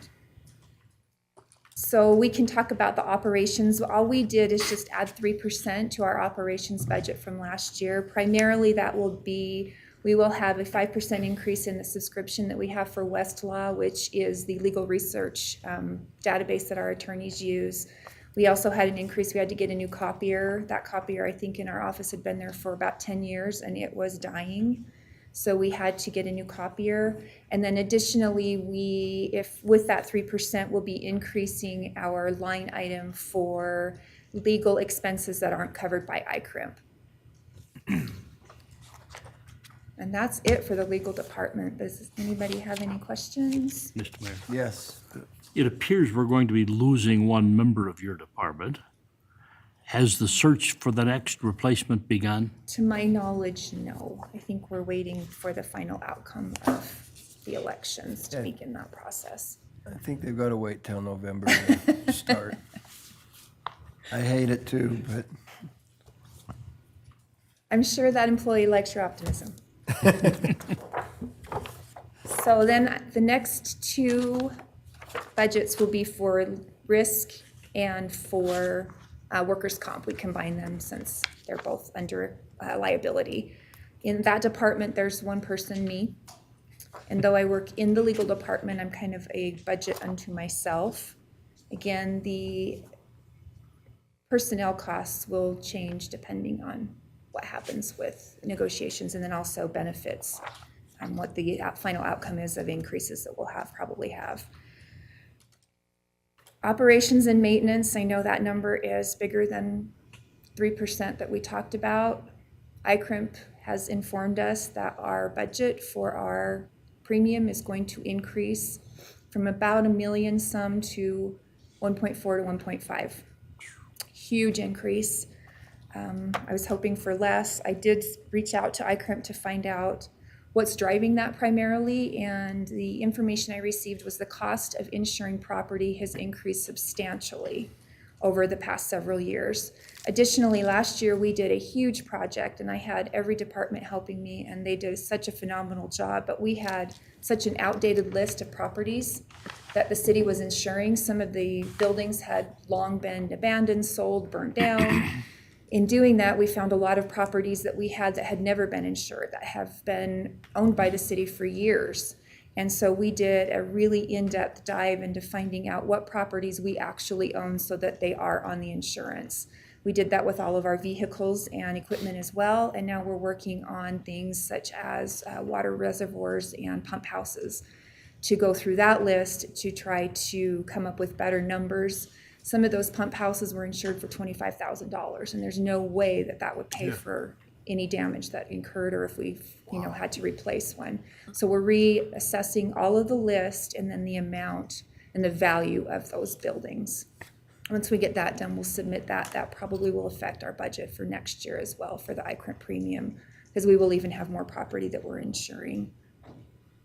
Does anybody have any questions on that? Well, I might just add to that with ICRIMP. The insurance businesses out there are just going crazy right now, and it's tough. ICRIMP got overnight a 300 and something% increase, and they're trying to keep it as low as they can, try to keep it as tight as they can. It's just one of those things. We're just really caught in a bad thing. We get to pay for a lot of things. We've got a number of risk out there too, a number of claims and stuff that are risk that ICRIMP is covering that is also helping drive this up. And so between property and the risk itself, it's a tough market right now. So hopefully we can straighten that stuff out. Mr. Mayor? Yes. Is there any reason to look somewhere else for insurance? I don't think so. Everywhere that has, I know ICRIMP stopped Canyon County. They're spending an extra $1.5 million. Up north, they're begging to get into ICRIMP, and because it would save them about $4 million to get into ICRIMP, and their risk is just too much. Twin Falls, the city of Twin Falls went last year. I think they're spending an extra $1.5 million right now, over and above what ICRIMP was charging. So, Are those agencies with AAA? no, this is not health insurance. AAA's health insurance. This is for our property. ICRIMP is a property and then risk. Right. Quite frankly, I hate to say it, but our police department's a huge risk for us in just doing their job, quite frankly. And they do a great job. They do as good as you can do, and it's everywhere. It's our police department. If you look at counties, it's the sheriff's departments and the jails. It's just we have a big risk. We might have to use some force that we don't want to use, and that's comes with lawsuits every time. So that's just kind of the way it is. So I mean, we could, but I think it'd be a waste of time. We're just going to end up with a higher, even higher than what we're looking at right now, from what we've seen. It is industry-wide. Organizations that I'm with that own property, our rates have gone up 10 times. I mean, it's crazy. And you could end up in a much worse situation if you move right now to someone else. So I would recommend just staying put and weathering the storm, because I think we'd end up in worse shape if we... Well, and I will tell you, cities across the board are seeing things like this. Schools, though, are a higher risk with their properties, and they saw about a 80 to 90% increase. It was just, it's ugly out there right now in the insurance world. Let me ask one more question of Andrea, if I may. Are we insured to the value of replacement of our buildings? I would hate to see the city in the position the school district was when we had the Highland Fire. Yes, when we redid our property list, they asked us to provide values at replacement costs and not what a depreciation would be for a building that's 10 years old. Additionally, there's contents listed in there as well. And that's why I utilize the different departments, because they know what's in the building, they know what the cost is to replace those. So hopefully with that new list that we provided, we're going to be okay. So, Okay. Any other questions? All right, moving on to workers' comp. So when the city went self-insured in 2011, the then risk manager decided that it would be probably the best goal to have a $1.5 million budget for workers' comp. Now that includes all of our administration costs of running our own program in addition to ongoing claims. And we've increased each year. Some years we didn't increase. We've really tried to build that up. We're at 95% right now. I'm really hoping this year we can get to 1.5 million so that we have that money for claims and for obviously other expenses that continue to increase. Mr. Mayor? Yes. The 1.5 million is an annualized budget? Yes. Like, and that is an ongoing expense or a recurring expense? Correct. And do we anticipate the 1.5, when did we go self-insured? 2011. So in 2011, we're 14 years difference. How forward-thinking, I guess, is that? And I'm not trying to disparage whoever did it in 2011, but I guess my question is how close to that 1.5 million, if we were to bring somebody in today, if they were to, or that same person, and they were to look at our current staff, risk assessment, et cetera, would they say, oh, shoot, actually, you should probably be at 2 million now? I believe that we would. Okay. However, we don't know what that amount is. So what I have reached out to a company that will do an actuarial study for us. That's my intent in October. A lot of the information that they need is based on salaries. Okay. So it made sense to wait until we have our new salary, and obviously the reports would need to come from finance, and they're super busy right now. So we've talked with the mayor, we've talked with Jean, and I've talked with Jared, and we're going to have an actuarial study done in the fall that will take into account where we're at, what we have, what the risks are, and then kind of forecast what we'll need. And then I would like to be able to do that once every 5 years going forward, so we know we're funding this properly. If I might just ask one more follow-up, is there any chance that we are going to come in with this actuarial study at like flat, where they're saying, yep, at 1.5 million, you guys are doing great? Honestly, I don't think so. Okay. We've grown so much in 2011, and costs just continue to rise. But maybe we'll be surprised. Okay. Mr. Mayor? We've never had one, and so we may Yeah, as we well just start. don't know. Well, yeah. It was a good guestimate at the time. time. What's the cost of that actuarial study? Sorry, It'll be Rick. about $5,000 to $10,000. Okay, So great. it's worth the money. Okay, yeah, absolutely. Okay, Rick? Are we carrying any balances forward in this account, or are we spending all of the money every year? We carry it forward. If we have money left over at the end of the year for claims that we didn't pay out, then it's carried over to the next year. So we're not assessing $1.5 million every year. We're assessing the difference between the carryover and that 1.5. Is that correct? Yes. Also, too, remember, we just, several years ago, council approved to have a reserve of 1.5 set up. And we just added that 1 million reserve just recently.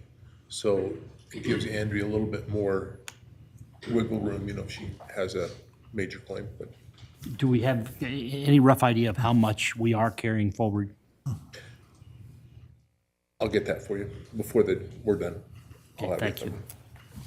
And I just wanted to clarify really quick on that reserve. I'm sorry, Brent.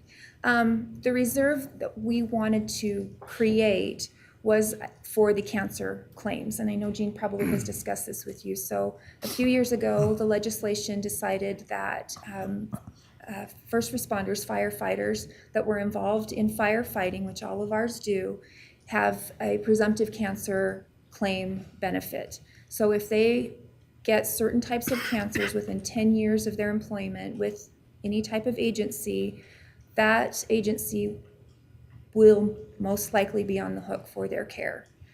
There are some exemptions to that. However, we just had a hearing not too long ago that we tried to take to the Supreme Court, and they said, yeah, qualifies for the exemption, but we don't want to overrule legislation. So that's a little troublesome. One cancer claim could wipe us out.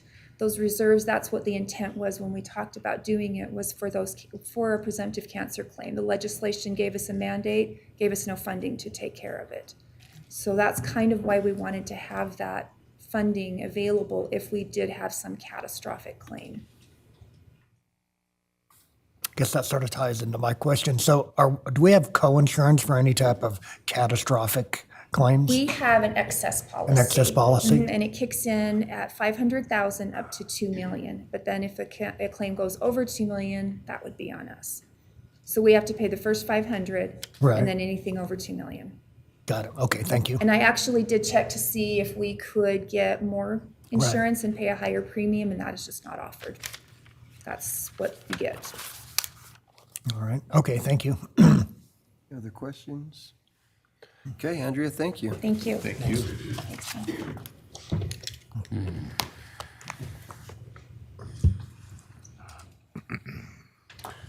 Airport.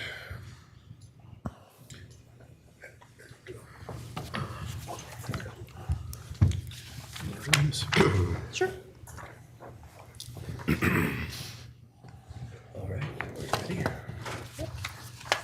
All righty, good afternoon, Mayor and members of the City Council.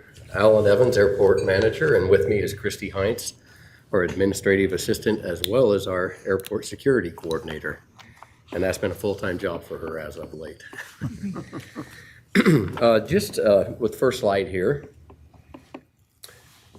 some of the things that have happened in '24, air service improvements. I know you are all probably very well aware of where we were a year ago and where we are now. We do have the second daily flight in place and an upgraded aircraft, and that has been a wonderful thing for our patrons. It's been very well received. People are very happy with that bigger aircraft, and we still need the ridership to come up a little bit, but it's starting to move, and so we're happy with that.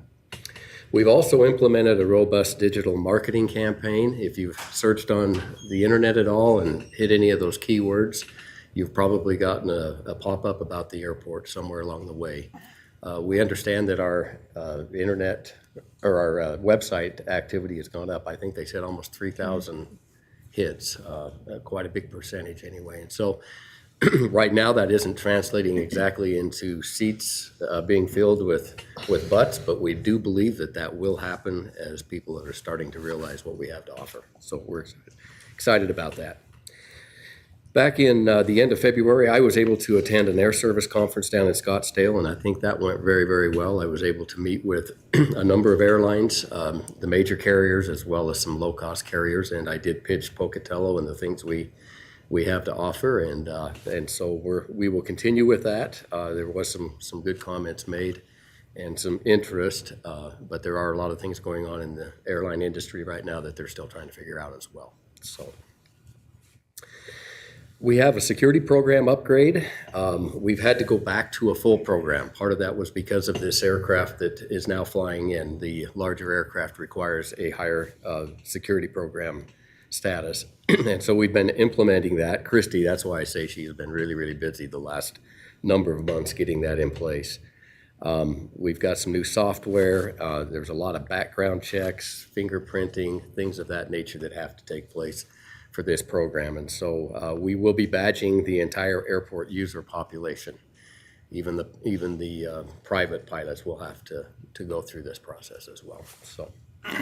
And then the last thing that I'm really excited about, we had a FAA inspection at the end of April, and we had no discrepancies on that 39-point inspection that they did on us. And this is the first time that we've actually not had a discrepancy of some sort, whether it was a paperwork, FUPA somewhere in there. And so I think that what that says is I've got a really good staff that's really taking care of their responsibilities, and I was really excited to have that come back that way.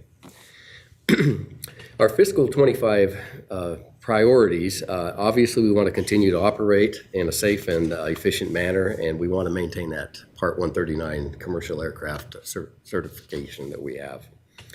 We're maintaining our airfield markings and paintings and the pavement conditions, and that's always ongoing, but we do have some projects taking place right now to do that. Replacing the HVAC unit. This, I believe, is the last unit that we have to replace on the terminal building. I think if we've been here for 5 years, asking for However, money. the new ones in the new screening area, which is Yeah. not new, it's been, They're getting aged as well. yeah, they've now told us that we probably should put those on the list, so. So we thought we were Starting the cycle over. getting towards the end. But anyway, that's one of the things that we're finally getting caught up on, and that has been a good thing to do. And then the last thing that we have on this slide is replacing the terminal automatic doors. And those have been there longer than I've been at the airport. I'm going to guess they're probably in excess of 40 years. And it's getting very difficult to find parts, and they are not operational all the time like we would like them. Mr. Mayor, is Yeah, that both sets or just east and west, or?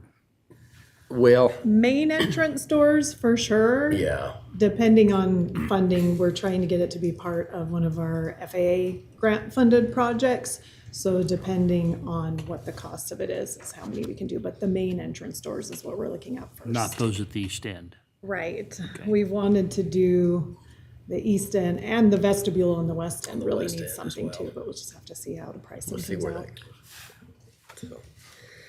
out. So we have a goal to maintain and increase our airside activity, obviously. We're doing quite a bit of work to the hangars that we currently have out there that are owned by the city. Some of those are World War II, the big hangars that you see. We haven't always put a lot of money into those. We've kind of patched them up here and there, but we are starting to seal windows up and trying to do a little bit more with that as well. We do have a need to sleeve the sewer line down where we're building hangars right now. There's one more lot that is not leased, and it's because the sewer line runs through there. So we're working with Merrill to go ahead and sleeve that. We'll try to get that done so that we can build another hangar and generate some revenue from that lot. We did it on the other hangar side back when we built the 9 hangars that the city owns. So it's something that can be done, and we will work on that. We're also looking to do a little bit of upgrade painting at the aircraft firefighting rescue station there. That building, believe it or not, is 20 some odd years old, and we haven't put a lot of money into that either. So we Again, need to that's the start. new fire station. And that's a new one, yeah. To us, it's still new. And then also we're looking at infrastructure for the new hangar development, down where the former Speedway is. We're working with grant money to get some things done down there, but I don't know that they're going to cover everything we need for infrastructure down there. So we're going to need to figure out some ways to get some of that in there. We're always looking to develop the airport. We work with Bannock Development, and that's been good. There's some things I think out there that hopefully will be coming to fruition here soon. And we work, one of the challenges that we have out there is the infrastructure at the airport just isn't sitting there waiting to be hooked onto and at the proper capacity or size or whatever it might be. And so that's one of the challenges we have as businesses look at us is what do we have to hook to? And so we're going to continue to try to move forward in getting some of that infrastructure upgraded and doing the building maintenance, as I mentioned. The very last item on our goals is our airport property appraisals. And you've heard us talk a little bit about this. We had one done about 5 years ago, I guess. Has it been 5 now? 4? And we've had other appraisals in the past, but we were at a point where we needed to really find out where are we at? Are we charging the right rates for our property? And the FAA requires us to do that in our grant assurances. And so we got that appraisal, and you probably heard me say when that came back, land prices had just skyrocketed, and it was just undoable. We would have been raising rent to some of our tenants over 3,000%, and that just wasn't going to work. And so with correspondence with the FAA, they said, hold off, don't get crazy on this. Let's go ahead and get another appraisal in a few years, and then let's have another set of eyes on it. Let's see if things have changed and what that looks like. And so that's what this is. We want to do a property appraisal. I think that's going to come in somewhere right around $8,000 to $10,000. I think our last one was right around 8, so I'm guessing maybe 10. And we need that so we can set these rates. Yeah. Does the FAA, does that appraisal include property that's not within the airport proper that's controlled by the FAA. We have property outside of anything that FAA would have jurisdiction Actually, over, what the right? appraisal is the land side property, the air side property, which is the hangar building property. right. We do a comparison with other Okay. airports of similar size to determine those rates. This is for the land side. So your manufacturing property, your industrial property, the non-aviation property is what this appraisal is for. And the FAA has say over what we do with that? Our grant assurances that we have to sign every year, there's a list of 20 or 30 of them that we agree to get federal funding. Part of those is that we will be as self-sufficient as possible and that we will charge fair market value for any of our property that we lease, whether it's aviation or not. All right.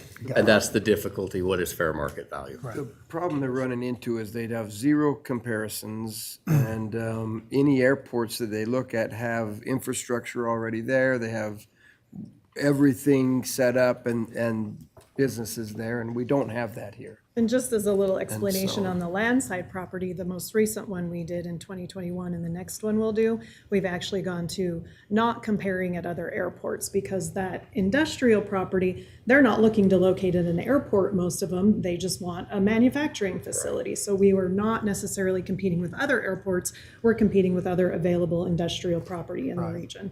Up and down the corridor from Boise to Idaho Falls, yeah. And we have had different comparisons. Some of them came out really low and the FAA said absolutely not.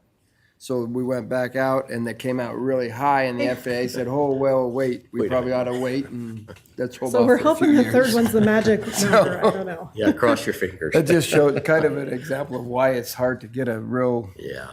accurate rate of what it And that's should be. part of the problem of assessing rental rates out there for that property is the property is so different. Some of it has no services. Some of those buildings out there that people are renting, you can see through the walls. Yeah, exactly. And it's, Maybe not after this year, we hope. but it's. But nonetheless. We took a tour a couple of working on years those. ago and the difference in what's out there and what we're trying to lease. And, occasionally I hear a complaint, well, I don't want to rent that. So-and-so next door is only paying this and that, but the property's different. Yeah. And it's a struggle out there. Yeah, it's really been a challenge, and we think we've got things moving in the right direction, but maybe with this appraisal, it'll help us. I don't know. It may cause more confusion, too. Probably will. Land prices aren't necessarily going down very quickly, so. All righty, moving on, personnel. As you can see, we still have 11 employees, 2 that are exempt, 9 that are not. And I will just say, I have some wonderful staff members on my team and very happy for all of And them. I'm just gonna put one plug for my type of position, because I have to, and I'm about 3 years behind on some stuff. Our staff has doubled in the 25 years that I've been there. Our administrative staff has not changed.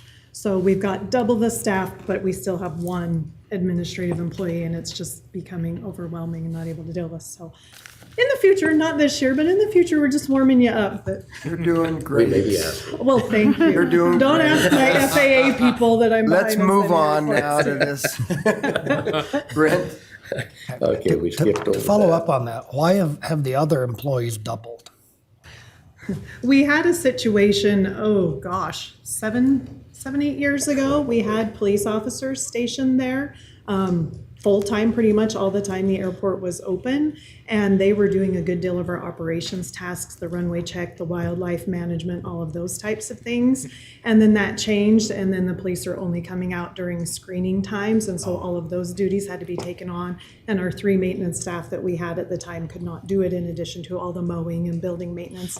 So we had to basically create a whole nother division for our operations staff.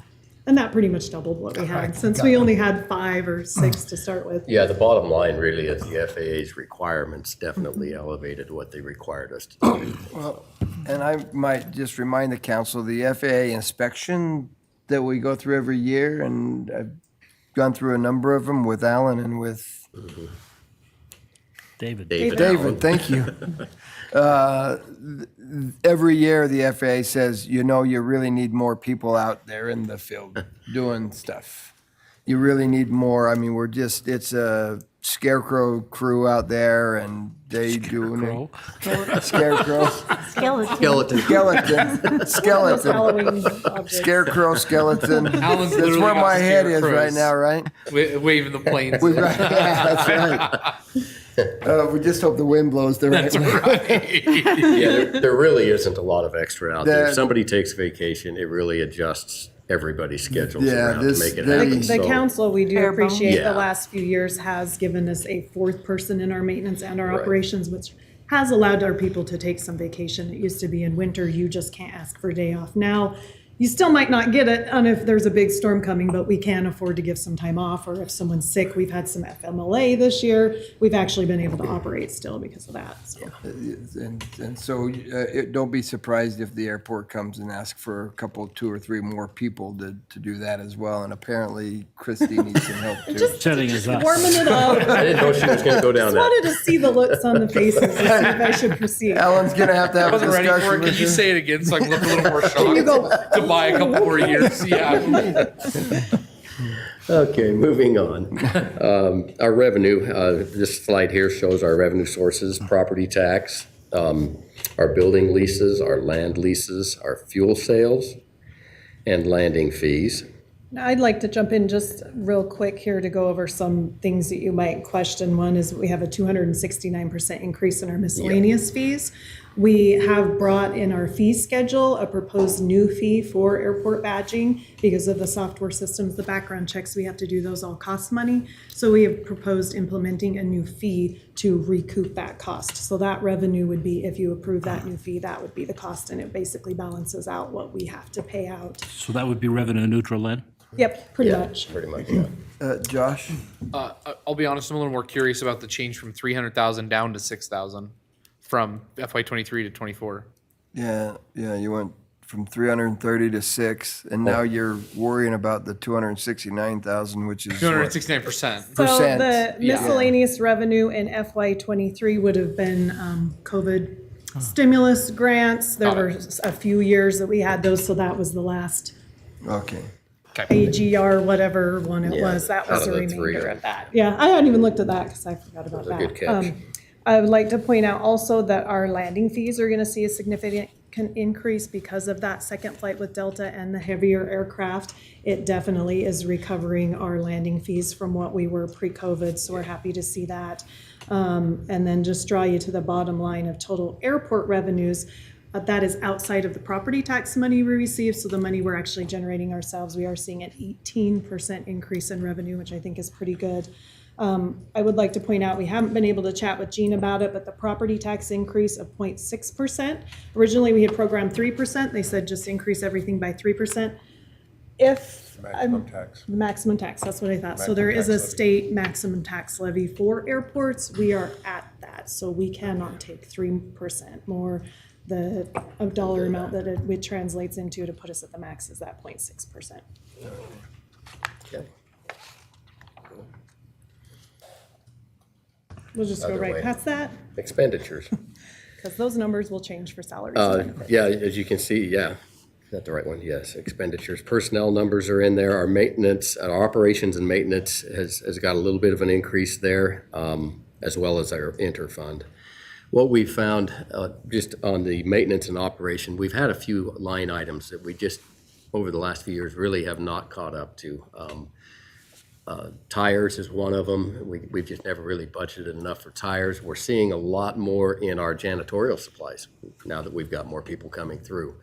And so some of these line items, we've tried to adjust where we think that they need to be, but we've been So very that- careful yeah, in that's what why we you put see in there. more than a 3% there. Is we took 3% across the board, and then those couple of line items, tires, janitorial, equipment. We have to buy new broom cores each year for Right. sweeping, and that line item, even with 3%, has never covered what our historical cost is. We also have 16,000 in there for the last HVAC unit, so that is part of that 12% increase, and then another 16,000 is the expense side of our badging process, so that revenue neutral of the 16,500, 16,000 of that $63,000 increase is the expense side of that. So that's why you see more than 3% increase on some of our expenses. Our capital projects, as you can notice from this, last year was the first year that we were able to put some money away for some of our future projects, whether that be carpet or painting or upgrading some restrooms, whatever it may be. We're starting to get a lot of years on some of those items in the terminal. And so we put that away last year. We'd like to do that again this year. And so the 41.2 would be that 3% on top of that as well. Mr. Mayor, Yes. is that 40 being carried forward then? Does this go to Fund 70? So well, it stays in It stays our there. fund. It's a separate fund, but not Fund 78. But Okay. same concept is that we'll try to put 40 each year so that when we need 100,000 to replace a roof, we've got it. Okay. The 072, the AIP revenue, this is our grant funding. As you can see, this is the revenue sources, our passenger facility charge, that little bit that's on each ticket that comes to us to help meet our portion of the grant match money. Federal grants, that's both AIP, I believe, and bill that's listed in that. State grants is listed there as well, and then there is some reimbursement from the BLM for $200,000. And so that's how that fund. And this really is pretty much a revenue neutral account. We plan our projects based on what our revenue is. So you'll see on the expense side, it always Mr. Mayor. matches. If I could, you think there's any way we can improve that state grant line? American Falls got $5 million this year for their airport through state funding. I'm wondering, and I was told that no one else applied for that fund's the reason they got so much. So I'm wondering if maybe Who was that? American Falls.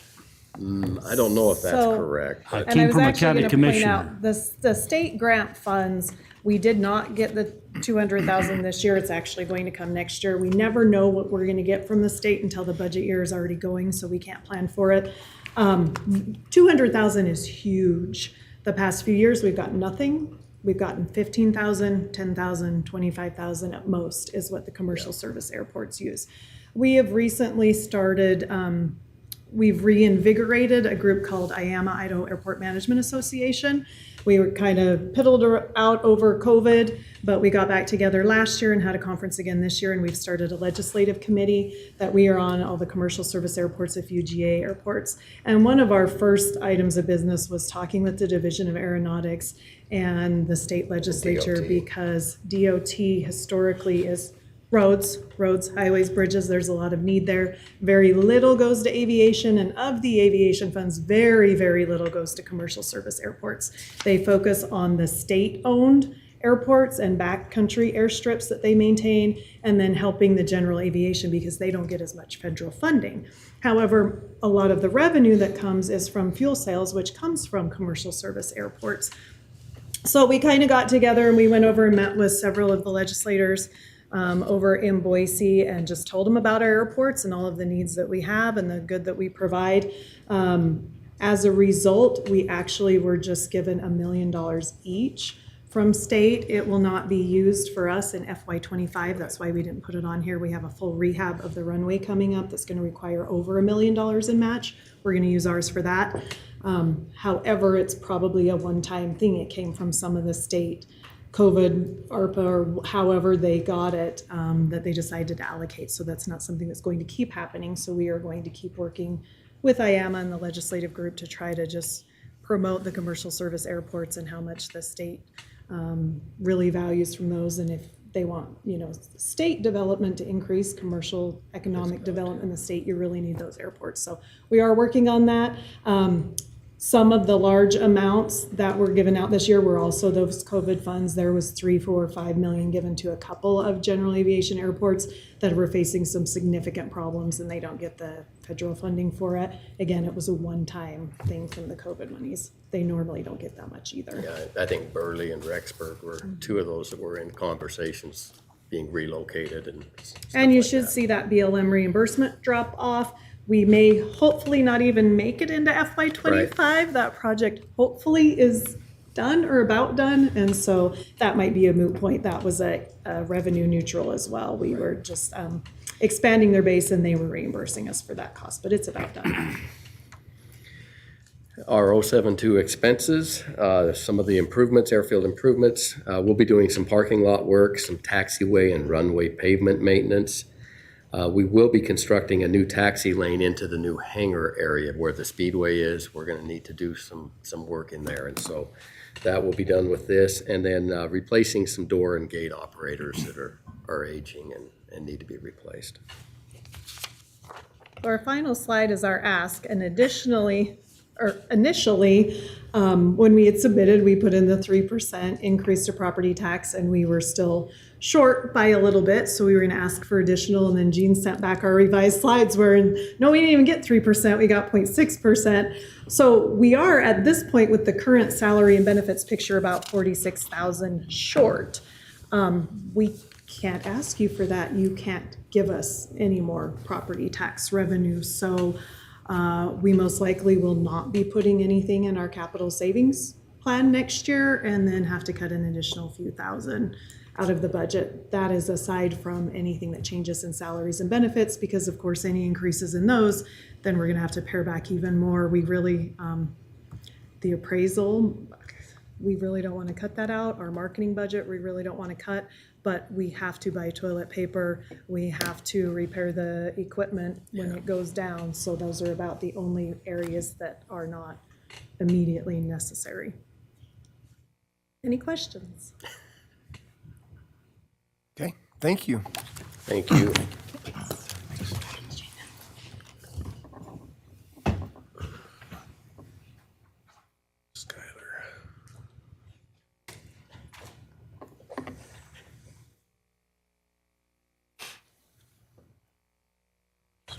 Good.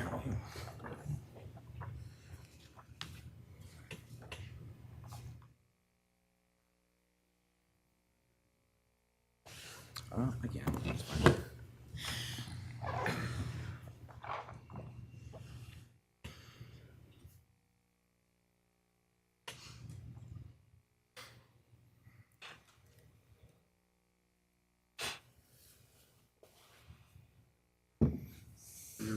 Are you ready for me? Sorry. We're ready, yeah. Okay. Yeah, soon, I was yeah, waiting for yeah. a cue there. Skylar Beebe, Public Transit Director with Pocatello Regional Transit. And we are that department that we resent the comment of throwing people under the bus. So,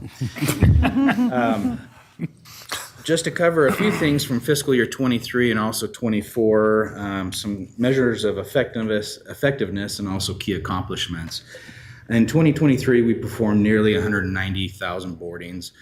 Year to date, from this time last year, we're about 7,300 boardings in the positive, and so that's a good thing. We want to see that.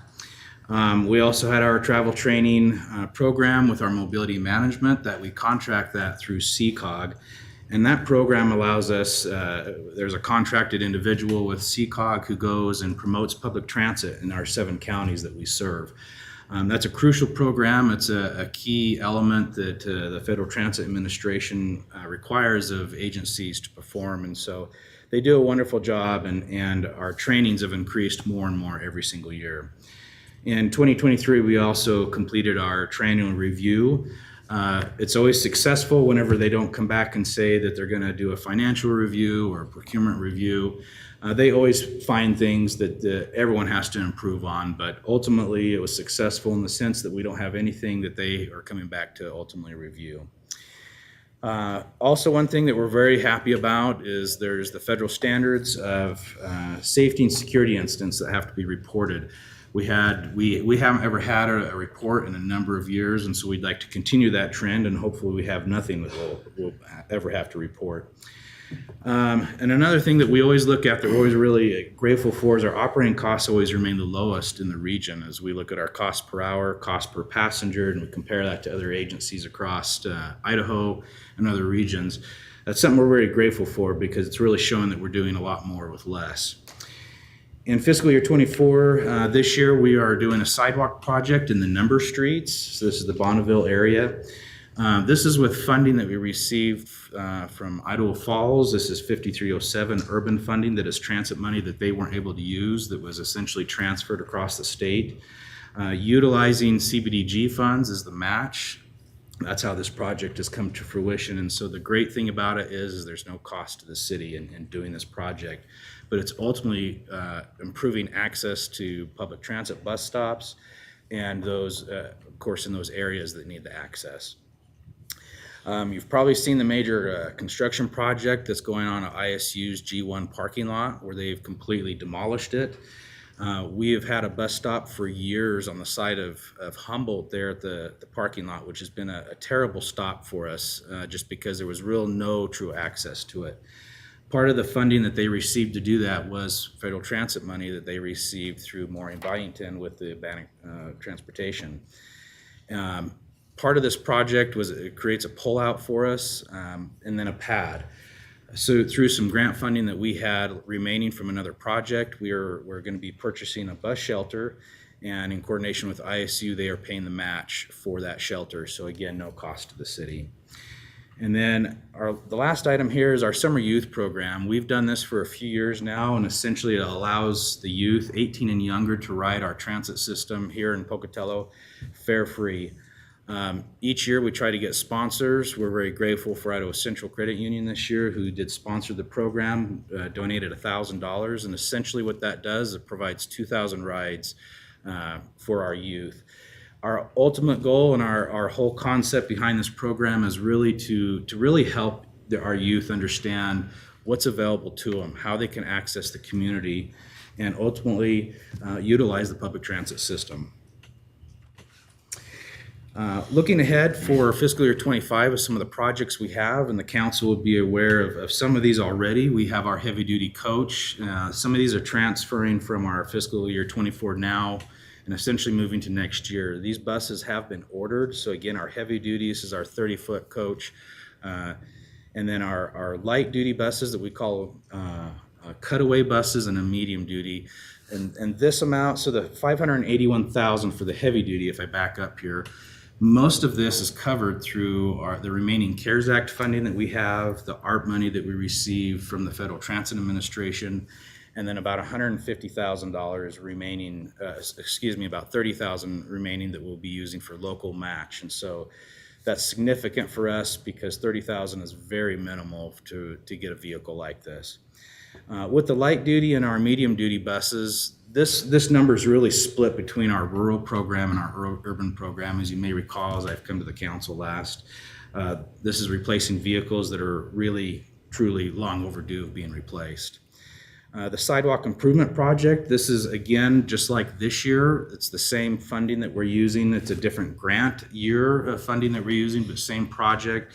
This is a project that will be going downtown, again, in coordination with CBDG, using the match money to leverage these funds and do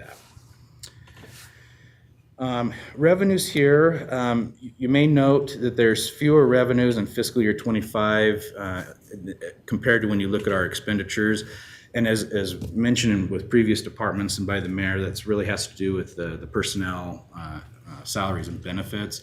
We just didn't calculate our revenues in there because we have to calculate the grant funding and so forth. So really it's just missing that revenue from that.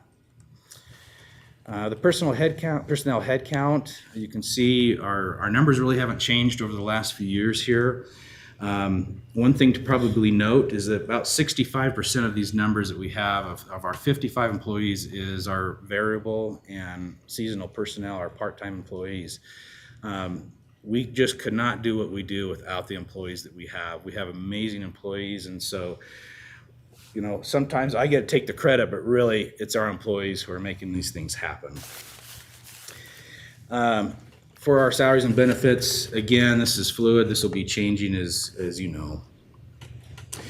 For our expenditures and expenses, you'll see on the operations and maintenance, we did increase this line. It's a little less than 3%. And the line items that we touched on or that we tried to increase, one was we added about $5,000 to our fuel line. It is just so difficult to predict fuel. I can't tell you what it's going to be this time next week, as we all know. And then also we added about $6,000 for our repair and maintenance line. And again, we've just seen such an increased cost from filters to tires, you name it. What this means, just to put it in perspective, because we're public transit and everything we do has to be complicated with the funding. But just to put this in perspective for the council, of this about just a little over $11,000, our operating is 50% grants and our repairs and maintenance is covered by 80% grants. So the cost to the city is about $3,700 of this 3% increase. For our capital projects, again, just a recap of what I discussed previously. These buses have already been ordered. You can see $575,000 in our Fund 8. This is our rural program, so those areas outside of the Pocatello-Chubbuck area. And then we have the rest of these amounts in our urban program. And again, for that fiscal year 25, the sidewalk project is other funds that we'll be using in the downtown area.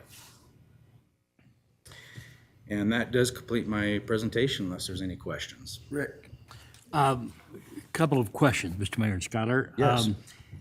Do you see seasonal variations in ridership or monthly variations? I mean, are they predictable?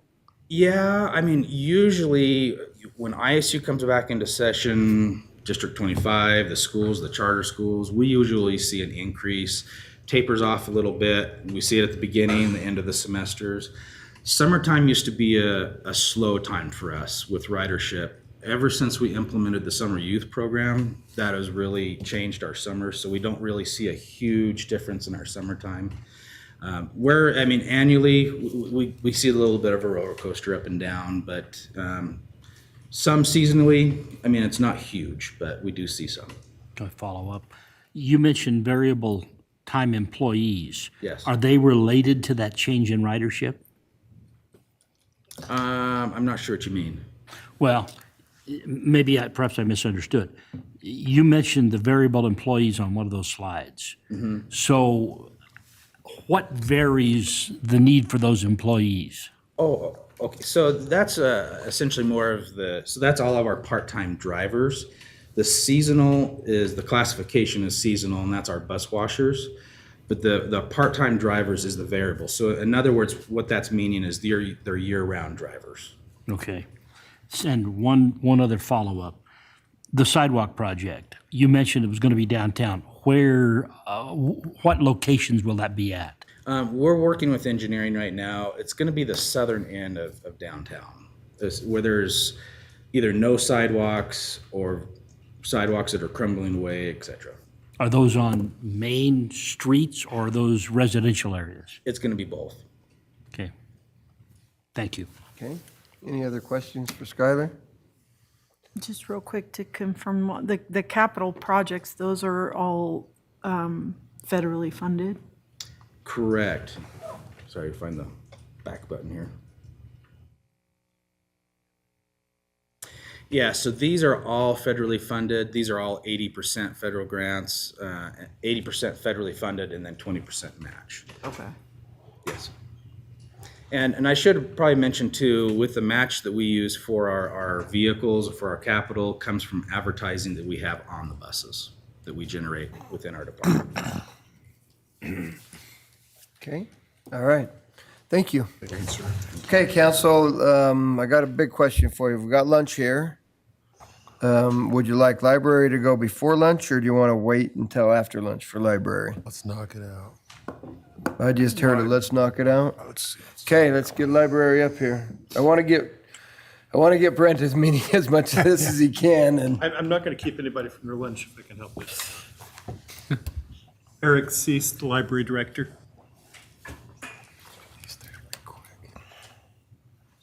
The library budget has generally been fairly short and simple. Let's look at accomplishments for 23-24. Fully functional elevator. Let's talk about that in a good way. We have word that the parts for the elevator that are being manufactured in California should be done within approximately 3 weeks from today. They will be shipped to our area, and ThyssenKrupp will immediately begin repairing the elevator. So we are hopeful that before the middle to end of July, we will have a functioning elevator for the first time since October of 22. So that's a very, very positive thing. The new STEAM Center, if you haven't had a chance to take a look at it, please do. Significant construction in the library, allowing us to do a lot more programming, STEAM, being science, technology, engineering, arts, and math. That was at no cost to the city, a $50,000 donation for the room itself, and that's been accomplished. It's set up and it's being actively used. We moved, as we've discussed before, the materials in the YA and the children's area so that it's easier to find and separate out the material for children and young adults. That was at no budgetary cost other than time for staff. Our e-book collection, it is growing. It's an increase in 19.5%. That's in usership of the materials. We continue to get considerably increasing every year the amount of ebooks, both e-audio and e-print, if you will, materials, so that we're considering adding more to that as we go. It's very, very popular. And then we did spend some money replacing some worn carpet, tops of stairs, and very high wear areas. So we got a lot done. What are we looking at for 25? We need to look at a strategic long-range plan. Last one was about 10 years ago, and it's time to be doing that again. We had looked at it during COVID times and sort of backed off on that. We're going back into trying to look at putting together a long-range plan so that we can help guide our future. Our ebook collections, money that we are going to add to the budget ideally will be primarily to boost the amount of opportunities that we have. Ebooks cost more than paper books, and so to switch over to that format is an increasing cost, and so that's what we want to do to support that. We are going to significantly increase the program we have in our STEAM areas that we talked about. Again, we have a $25,000 that we're going to put toward that. That's at no cost to the city. That's from the donation. The Ostas-Croft donation will help us add some really significant programming abilities to bring people in, to add equipment and technology, to add various materials and things. And so that's going to be great. And so we're excited that we're going to be able to do that. We are looking at determining what it would take to remodel the bathrooms. We're going to just explore that this year. We're not going to spend any money at doing so, but our bathrooms are 30 years old and worn out in some cases, and we really need to make some significant changes to all of them. We've patched them up a little bit over the course of the years, but we really need to do some significant replacement and renovation of those bathrooms. Not this year, but we will explore what it's going to take to consider it next year.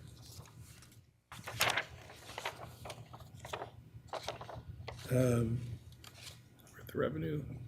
Our revenue is almost entirely property tax based, and that's what that shows here. We do have some income from copying and printing and from fines and various other things, but it's not a significant portion of the budget. The budget does not show a really sizable difference in an increase between last year and this year, but that's where we stand with that.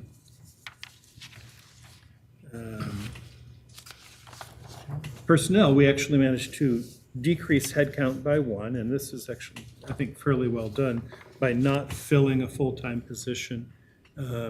What we did instead was increase by 10 hours each a number of other employees to still maintain the same hours of coverage. Those employees then get extra money from working more hours and getting better benefits. And so for those employees, that's a significant step up for them. And we do that while saving one full-time position. So I think that works really, really well. And you can see that in the cost of personnel that's reflected by dropping one full-time position plus benefits. We can have some significant savings.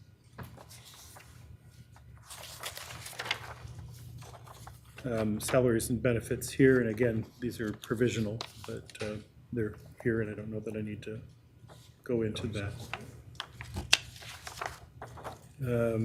Expenditures, again, we buy stuff, we pay people, and it's not much more than that. And we are trying to do what we can to maintain. Mostly it's through increased costs for materials and for shipping and various other things. So not a sizable increase, but most of that is reflected here. Beyond that, that's what I've got, and I'm open to questions. Questions, council? We have Rick. A couple of years ago, we had quite a discussion about the condition of the building. There was some necessary exterior maintenance. Right. Is that being kept up, or do we need any additional attention to that area? We really did pretty well. We had a significant amount of work that was done in the exterior building. That should take care of us for a really significantly good period of time. All the problems with mortar in the bricks and the various other things, that was all redone and redone well. And so I don't see that needs the attention anymore. We're in pretty good shape. One more. Okay. Correct me if this may be directed to Jean. The tax limit on the library, that's a separate levy as I remember. Yes. Where do we stand on that levy for It's what we're maxed out. asking? I think it's like 0.41, it's like 0.25%, but it is maxed. We are maxed out. Okay, thank you. Okay, Linda? Just to follow up on the question about the repair on the exterior, I remember some pretty serious leaks from rain. That was taken care of by That's also that been taken care of. external repair? Yes. Okay. And we have the membrane roof, which always is a challenge and things, and so we have things here and there, but there's no significant concern with leaks or anything like that at this point. Good, thanks. Okay. All right, thank you, Eric. Okay, council. I'm leaving it up to you.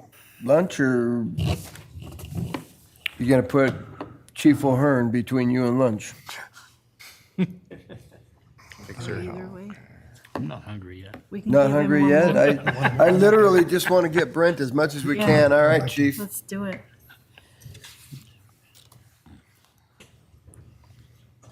Excellent. We have some updated numbers submitted last week, but they had already published, so these represent updated numbers.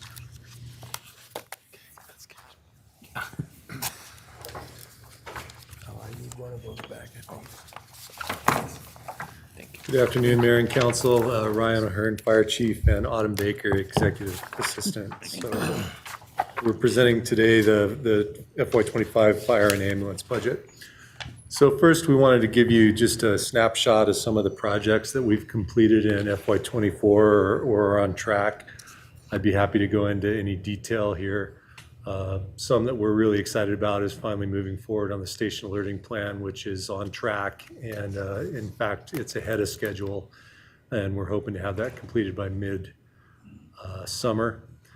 And then also the driver operated training. We just completed the train the trainer portion and are looking to push that out to our line personnel. And so that's going to be a real improvement in our service.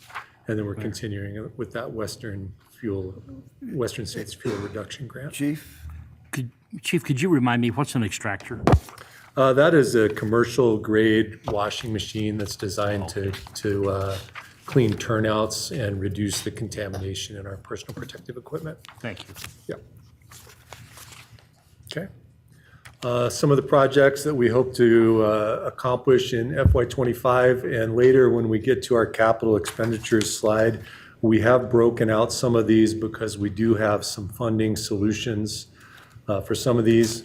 The top one is the fuel reduction plan, and that is grant funded. It's a pass-through for the city, no cost, and that will roll over into FY25.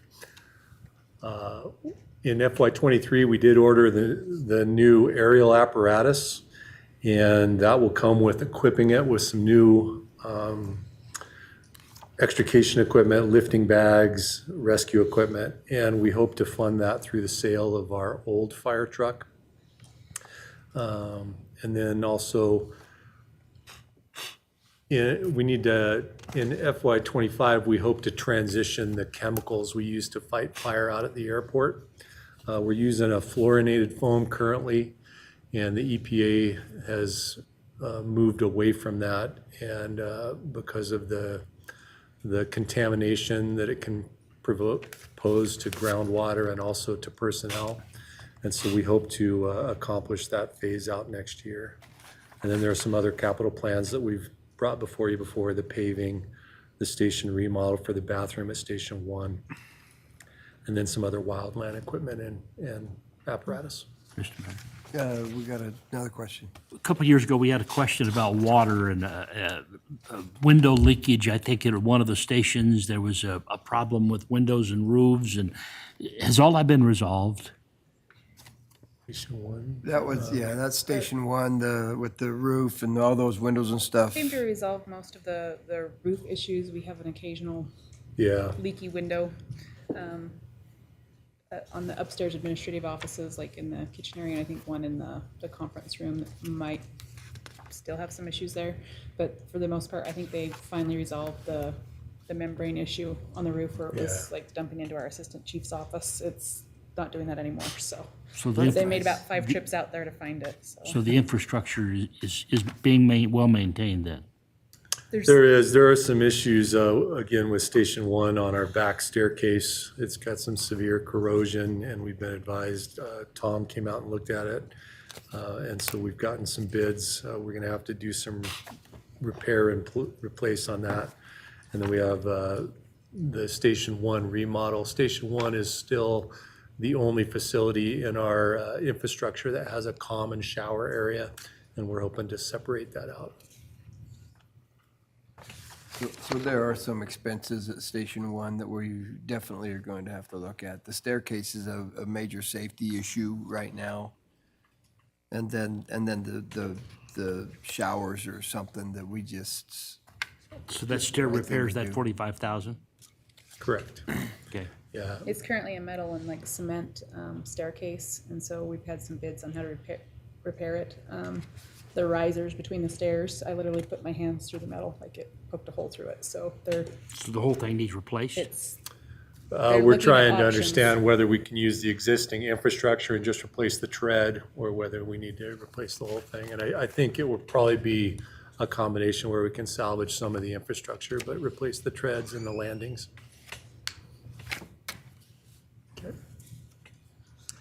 This is a snapshot of our head count that's paid on the fire side, which is the general fund portion. It's unchanged.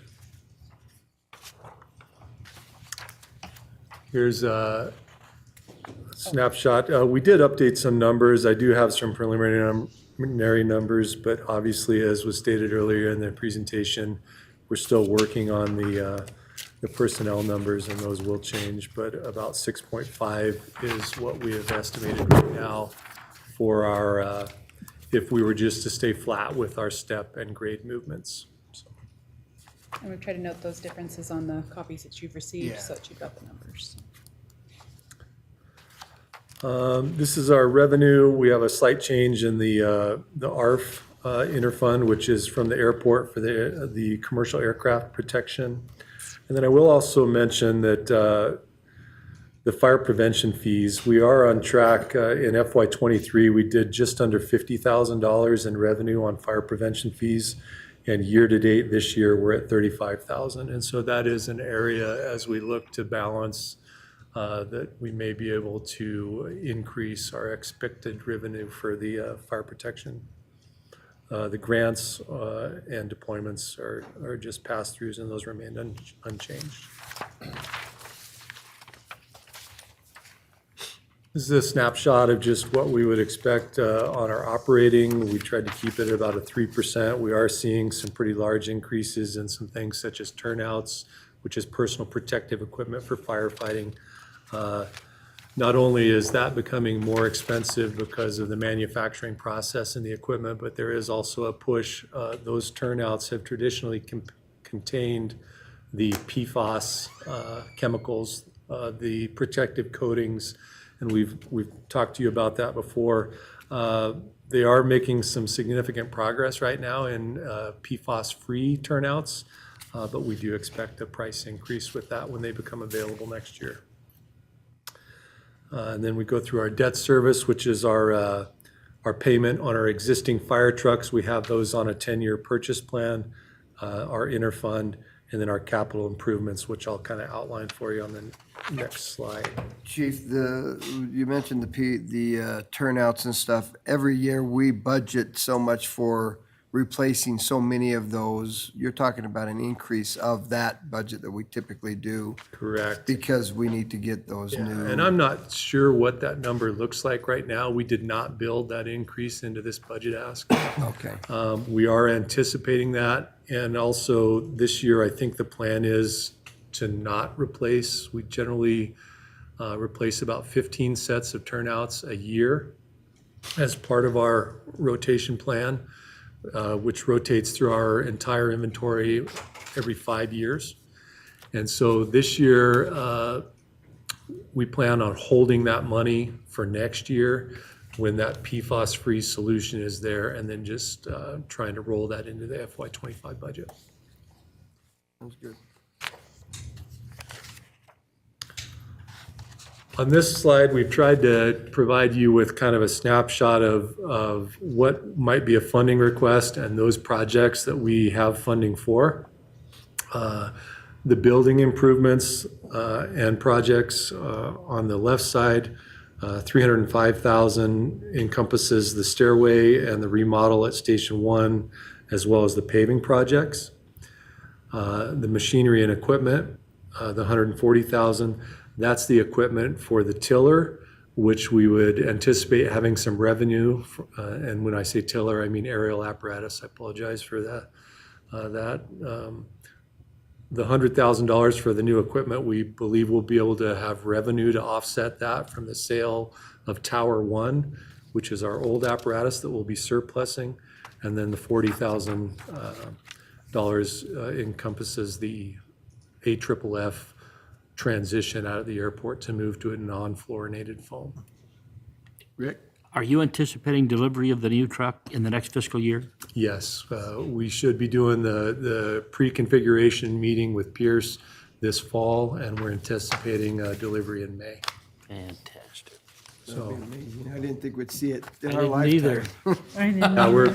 we're pretty excited about that, and then excited to have this same company that just completed our driver's training is coming back again next year to train us on it, and it was a fantastic training experience. It was money very well spent. On the other side, on the Fund 78 side, we're hoping to replace some aging wildland gear and equipment of our personnel. We'd also like to issue everyone a new set of wildland boots. And so we've earmarked $50,000 in that line, but we anticipate that we will have revenue from deployments this year to help fund that. And then based on our deployment revenue over the past 2 years, we have put money in Fund 78, and we can feel that we can now fund a new wildland engine, which, as you know, 2 years ago, we received 3 new wildland engines. We still have one that is in frontline status that's 20 years old, so we're hoping to replace that, and we would have an entirely new frontline fleet. Chief, if the money is there, why would we wait till 25 to order that? The money is there, and we could amend for that this fall, or we thought we would just bring it before the council here and let them know that that is a project that we intend to accomplish. Rick? The fire season's already started on the West Coast. Have we received any deployment invitations? We have not, Okay. but we are certainly hopeful that we will. And we anticipate that. It is forecasted to be a hotter and drier than average season in the Great Basin, and so we are anticipating that we'll see some activity. One thing I might mention on that wildland engine, we did build in a little amount there for change orders, as we've experienced that. Depending on when you were to order that truck, the price could vary. Right now, the most recent quote was $270,000. That's $100,000 more than what we'd spent on the previous ones. But the arrival of that truck probably would not come until fiscal year 26, just based on the That's if we ordered it this year. If we ordered it in 25, we're looking at 27 and probably another 100,000. That's the variable there, why we put the money into, we could ask now, get it ordered. I believe Chief Christensen said if you pay up front, they give you a little bit of a discount. So that's something to consider in the quote versus waiting till 25 to pay for it if it was to come into 25 or 26 at a higher rate, so. We got a significant reduction in that tower truck. We did. And I'm just wondering if the council wouldn't be interested in actually just removing this from the 25 budget and where the money is available now, get it ordered and see what happens and then put it in the budget amendment, the next budget amendment that we come up. I would. Yeah, we ought to consider that. I'm thinking let's look at doing that opposed to waiting for another year and spending another $100,000 on it, so. We'll proceed forward with that. Any other questions on the fire side? Okay. We'll move into the ambulance budget. And just for a little bit of education, this is basically a pass-through budget. The city of Pocatello has contracted with the Bannock County Ambulance District for 40 years. Clear back until the 70s, the ambulance district was actually created in 85, and that's when we began partnership with the county commission to administer the ambulance service. So this is a pass-through budget that is funded by the ambulance district and does not affect the city of Pocatello general fund. So we're just providing you with the numbers that we have submitted to the county commission for their consideration.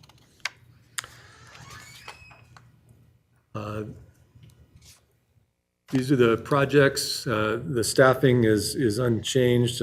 These are some of the projects that we hope to, and capital for FY25 that we've submitted. It's a pretty ambitious capital ask. We have some aging infrastructure on our ambulances that need to be replaced, and the county's been very good about funding those projects.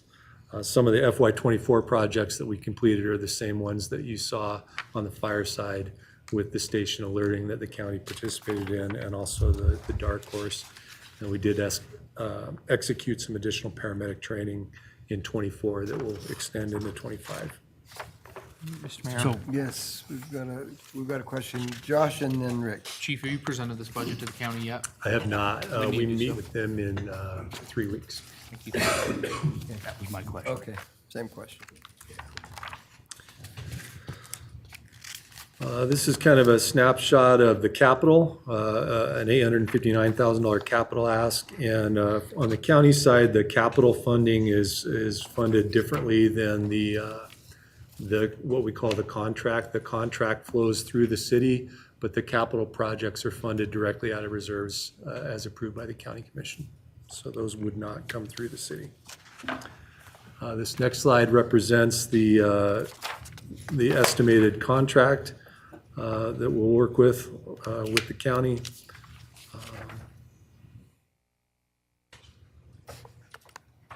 It does include an ask.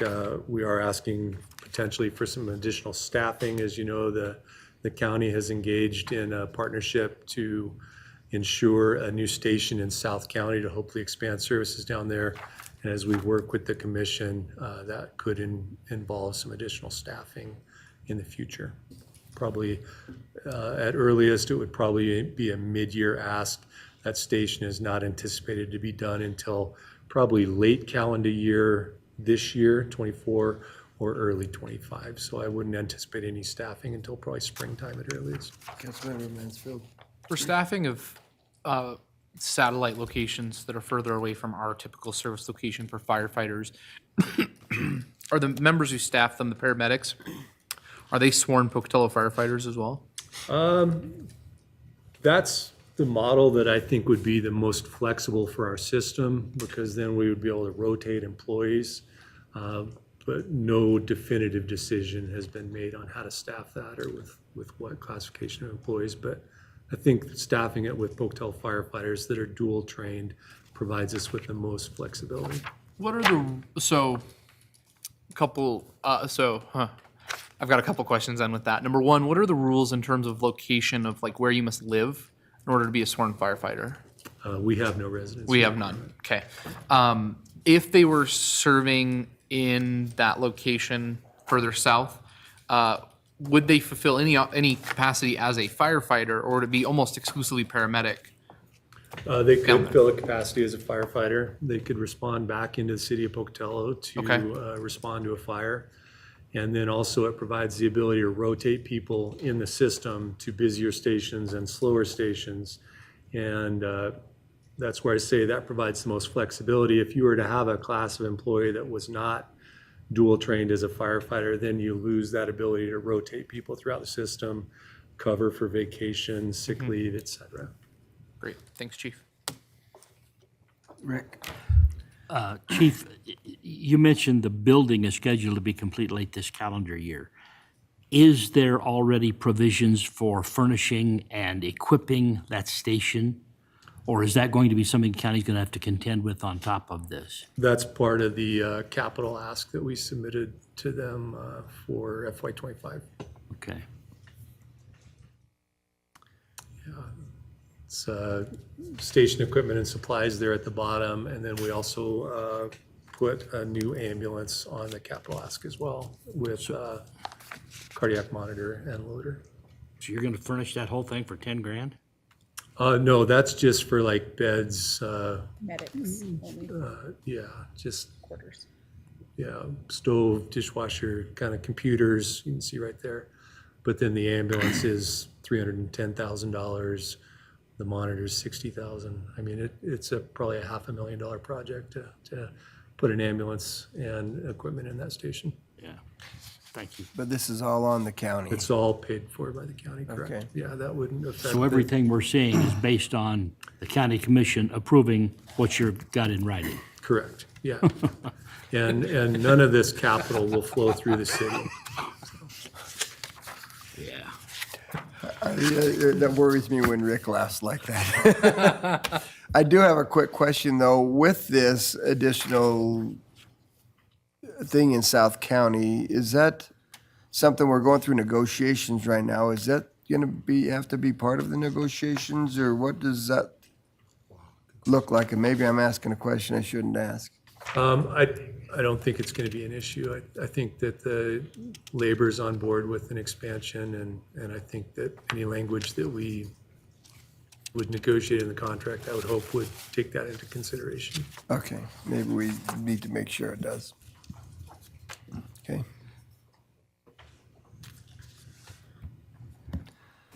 Any other questions, council? Okay. Thank you. Then, council, we're pounding through it right now. We've got, I think, animal services, and that's it, right? Yep. We get it done? Mr. Okay, Mayor, we have yes. 2 minutes before animal services. Okay, we're gonna take 2 minutes before animal services. I'm like 3 water bottles down over here. I'm trying, let's see if we can't get Brent through all of them. We'll go ahead and continue on. Thank you for joining us after the break with agenda item number 10, animal services. Chris, we're going now. All right, thank you, Mayor, Council. With me today, I have Jen Brown, Management Assistant for Animal Services. We got the right one. And we've got Captain Higby. Oh, Captain Higby from the Police Department. Show of support. Animal service objectives and outcomes for FY24. We had a couple projects we did this year, or last year, 24 budget year. We ended up putting up a yard barrier between our play yards and our kennels. That way it would lessen the stress of the animals when we start doing play groups. It's worked out incredibly well. Less stress for the animals, and the animals get to play more in the yard, more socialization. That was funded by Friends of the Pocatello Animal Shelter, so that didn't come out of any of our budget money. We also, in the last year, had a transport van that was donated to us by the police department, and Friends of the Pocatello Animal Shelter funded the wrap for that van, which has worked out really well.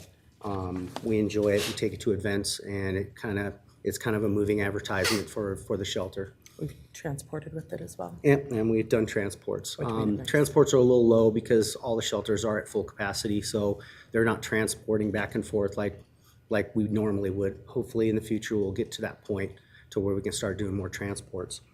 But we're happy to have that. Animal services objectives and outcomes for FY25.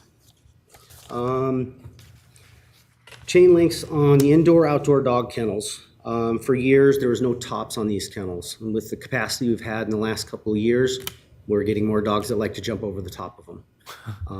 It's not fun coming in the morning and finding dogs running around in there and having a good time. So I asked friends at the Pocatello Animal Shelter if they would. It's fun for the dog. Oh, I know. Now when everything's chewed up in there. And so we asked friends at the Pocatello Animal Shelter if they would fund the materials for that project. And right now it's still ongoing with capacity. We have to move animals around. So we have that place to work. So we should have that done by probably this next month. We've got one more section to do. And our maintenance man is doing that project, which cut the cost down. Good. I've been looking into a backup heating system. January of 2024, we had an incident at the shelter where it got real cold that one January, and we had the pipes break, and the heating system went down.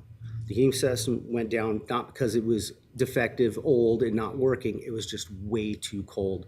Those kennels, there's no insulation. They are brick walls, and all the kennels have guillotine doors, so there's no insulation. I would like for us to look into getting a backup heating system. It'd be electric heaters that are inside the kennels. So if those kennels drop or the HVAC system that we have isn't supporting it, this will actually help support that a little bit more. Did you have? Oh, go ahead, Corey. So would these be individual units per kennel or throughout? No, it's kind of like you've probably seen them in shops, those big ones that hang off there'll be one in each kennel section. Okay. There is radiant heaters in the ceilings in there, but you can stand underneath them and you can't feel any heat. Okay. But if you put a temperature on it, it's 120 degrees. Do you have gas up there? Yes. The reason you would go with electric, not gas? For those radiant When I heaters? talked to, I've only talked to one guy, I want to get more estimates, but he said the electric would be easier because then you have to run the gas all the way from another section. It would be the problem with the gas lines, running the gas lines, where electric is right there. I mean, I'm not opposed to gas or electric. I just want to put something in there that's going to be easy, reliable, and low cost. Okay. And the 16,000 was just the one estimate I got. I want to get more estimates, but it's hard to get some of these guys in there to get an estimate. Shade awning for. Oh, we got another one. I have another I'm question. Corey?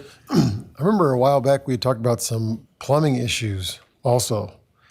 And there were some water issues or water line or something that was an issue. Well, that might have been what I pipe just bursting explained, where in the wall? the pipe burst inside the wall. Yeah. Because it froze. Okay. Yeah, that's why we're looking at these backup heater systems to keep those kennels warmer in there. Sorry. I'm sorry. That's right. That was a direct result from the weather being so cold. Right. And the heating system Yeah. not operating properly due to the And they weather put conditions. when they built the shelter, they put those water lines inside the cinder block. Right, With no okay, insulation, right. So it gets cold. Okay. Where was I? Okay, shades for the awning for the center play yards. There's a courtyard in the middle of the shelter, which has never had any kind of shade back there. Friends at one point said they would fund that. It would be about $8,000 to $10,000. And it would be benefit. It would give us actually more room in the summertime. We don't use it much in the summer. It gets too hot for the dogs back there. This way it'll allow them to get in and out of the shade, and we can leave the dogs back there more of the day than just the morning hours. So it'll give them more time outside of their kennels. So is Friends not paying for that then? No, it got put on hold. The guy they did the other shades for in the past, they got him into an estimate, and then he ended up having cancer. So now we're looking for a new place to do the awning.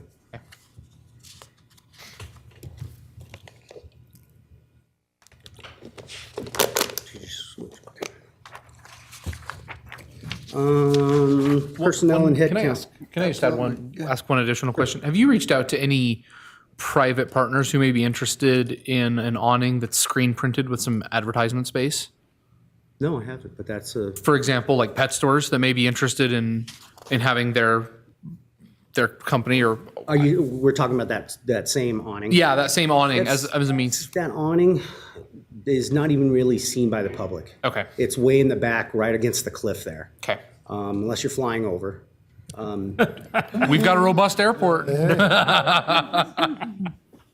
But we do have that one panel as you pull up to the shelter that looks like it's been painted. The mural, graffitied. yeah. We have that. And if we ever replace that, that would be a great idea. Sure.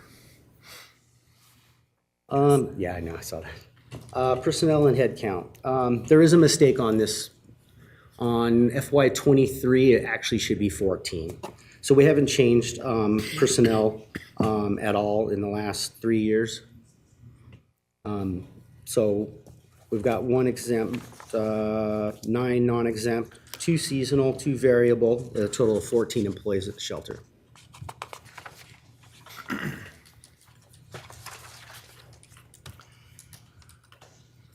You want to take this one, Jen? With salaries and benefits, that's just the information provided to us via HR. So I think that kind of speaks for itself at this point. And moving into our expenditures, we, our main one is under operations and maintenance, and we are asking for an additional $110,000 to help cover our veterinarian's contract this year. Last year, I think Councilman Mangum asked us why we hadn't included that in the budget originally, and we were kind of weighing out to see the benefit of what we pay her and the cost versus the external veterinarians. And we have gotten to the point now where we have saved 9% by having her on board and lowering the cost with the external veterinarians. So in order to honor her contract and to keep her on board, the shelter needs an additional $110,000 a year to cover that contract. Josh? I guess it's not 100% clear to me. So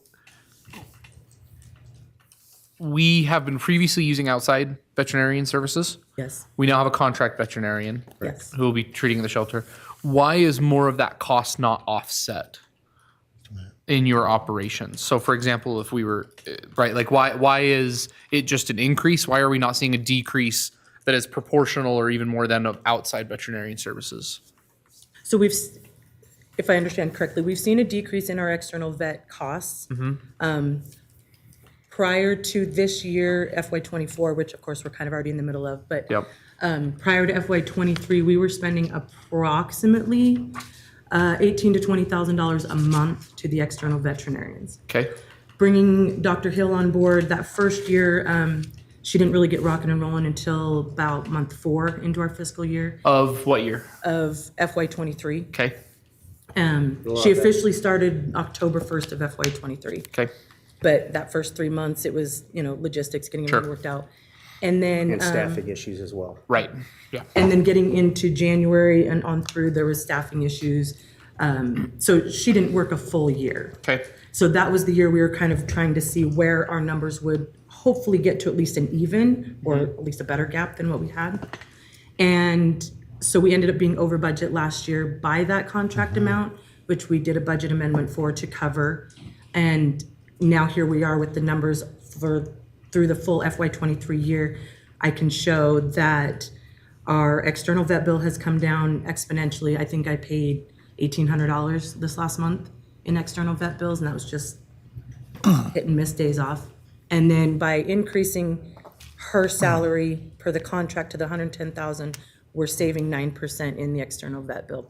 So is that $373,000 from FY '24 not representative of the final budget amount? Correct. When we consider the budget amendments as well, that was meant to get it back up to point. Correct. That did not include that. Okay. Because I remember it being pretty expensive. So sort of bottom line here, by having the contract vet, we're saving money. Correct. Okay, thank you. As of right now, via FY '23, like I said, we've got a 9% savings. I'm anticipating that to increase. I don't have an exact number, but I'm expecting that to increase with the amount of days she's working, with the contract amount we're paying her. It will even lessen even more the external vet appointments and costs. Got it, thank you. Just kind of keep it in perspective, she does about 800 spay and neuters a year. So I got two questions after you just brought that up. What is the approximate cost of the per spade neuter? It was what, I'm sorry, I didn't. Per spade neuter, what is the estimated cost? It depends on male or female, anywhere from some places 110 to 160. If we have to do an abort, it's even more than that. I'm going to interject real quick. I can speak for 3 of the external vets in town that we utilize. A spay is approximately $250. And that's just kind of your average. And that includes a rabies vaccine, which we ask them to do. And a neuter is around $160 to $200, depending upon if it's crypt or not, or I don't know what other issues kind of come in play, but that can be a little bit of a variable for neuters. So the costs have increased since we took on these positions 3 years ago. And how many did you say we're done here? 100. About 800. Jeez. So we're saving, in that perspective, even, I really have no idea what a number would be, but a lot of money by having Dr. Hill on board. Well, and also to with the cover in-house those. vet, it saves time and money from transportation to the other veterinarian clinics. We're getting turnaround a lot quicker with the animals and things like that. Which, on that note, to even expand a little further, we're not taking staff away from the shelter in the mornings or in the afternoons to have to pick up. And we're kind of always revolving with staff. It's very beneficial if we can have everybody on board as much as we can throughout every day. Okay. Thank you. Let's see here. So that just is our big ask for this year, is to increase the budget by the $110,000 to cover our veterinarian's contract, which would mitigate the overage that we had last year and a little bit before because of the external veterinarian costs. So on average, we're looking at about just at an average of $200 at the 800. That's about 160 grand, give or take, externally versus having somebody internally working at 110. Yes. Thank you.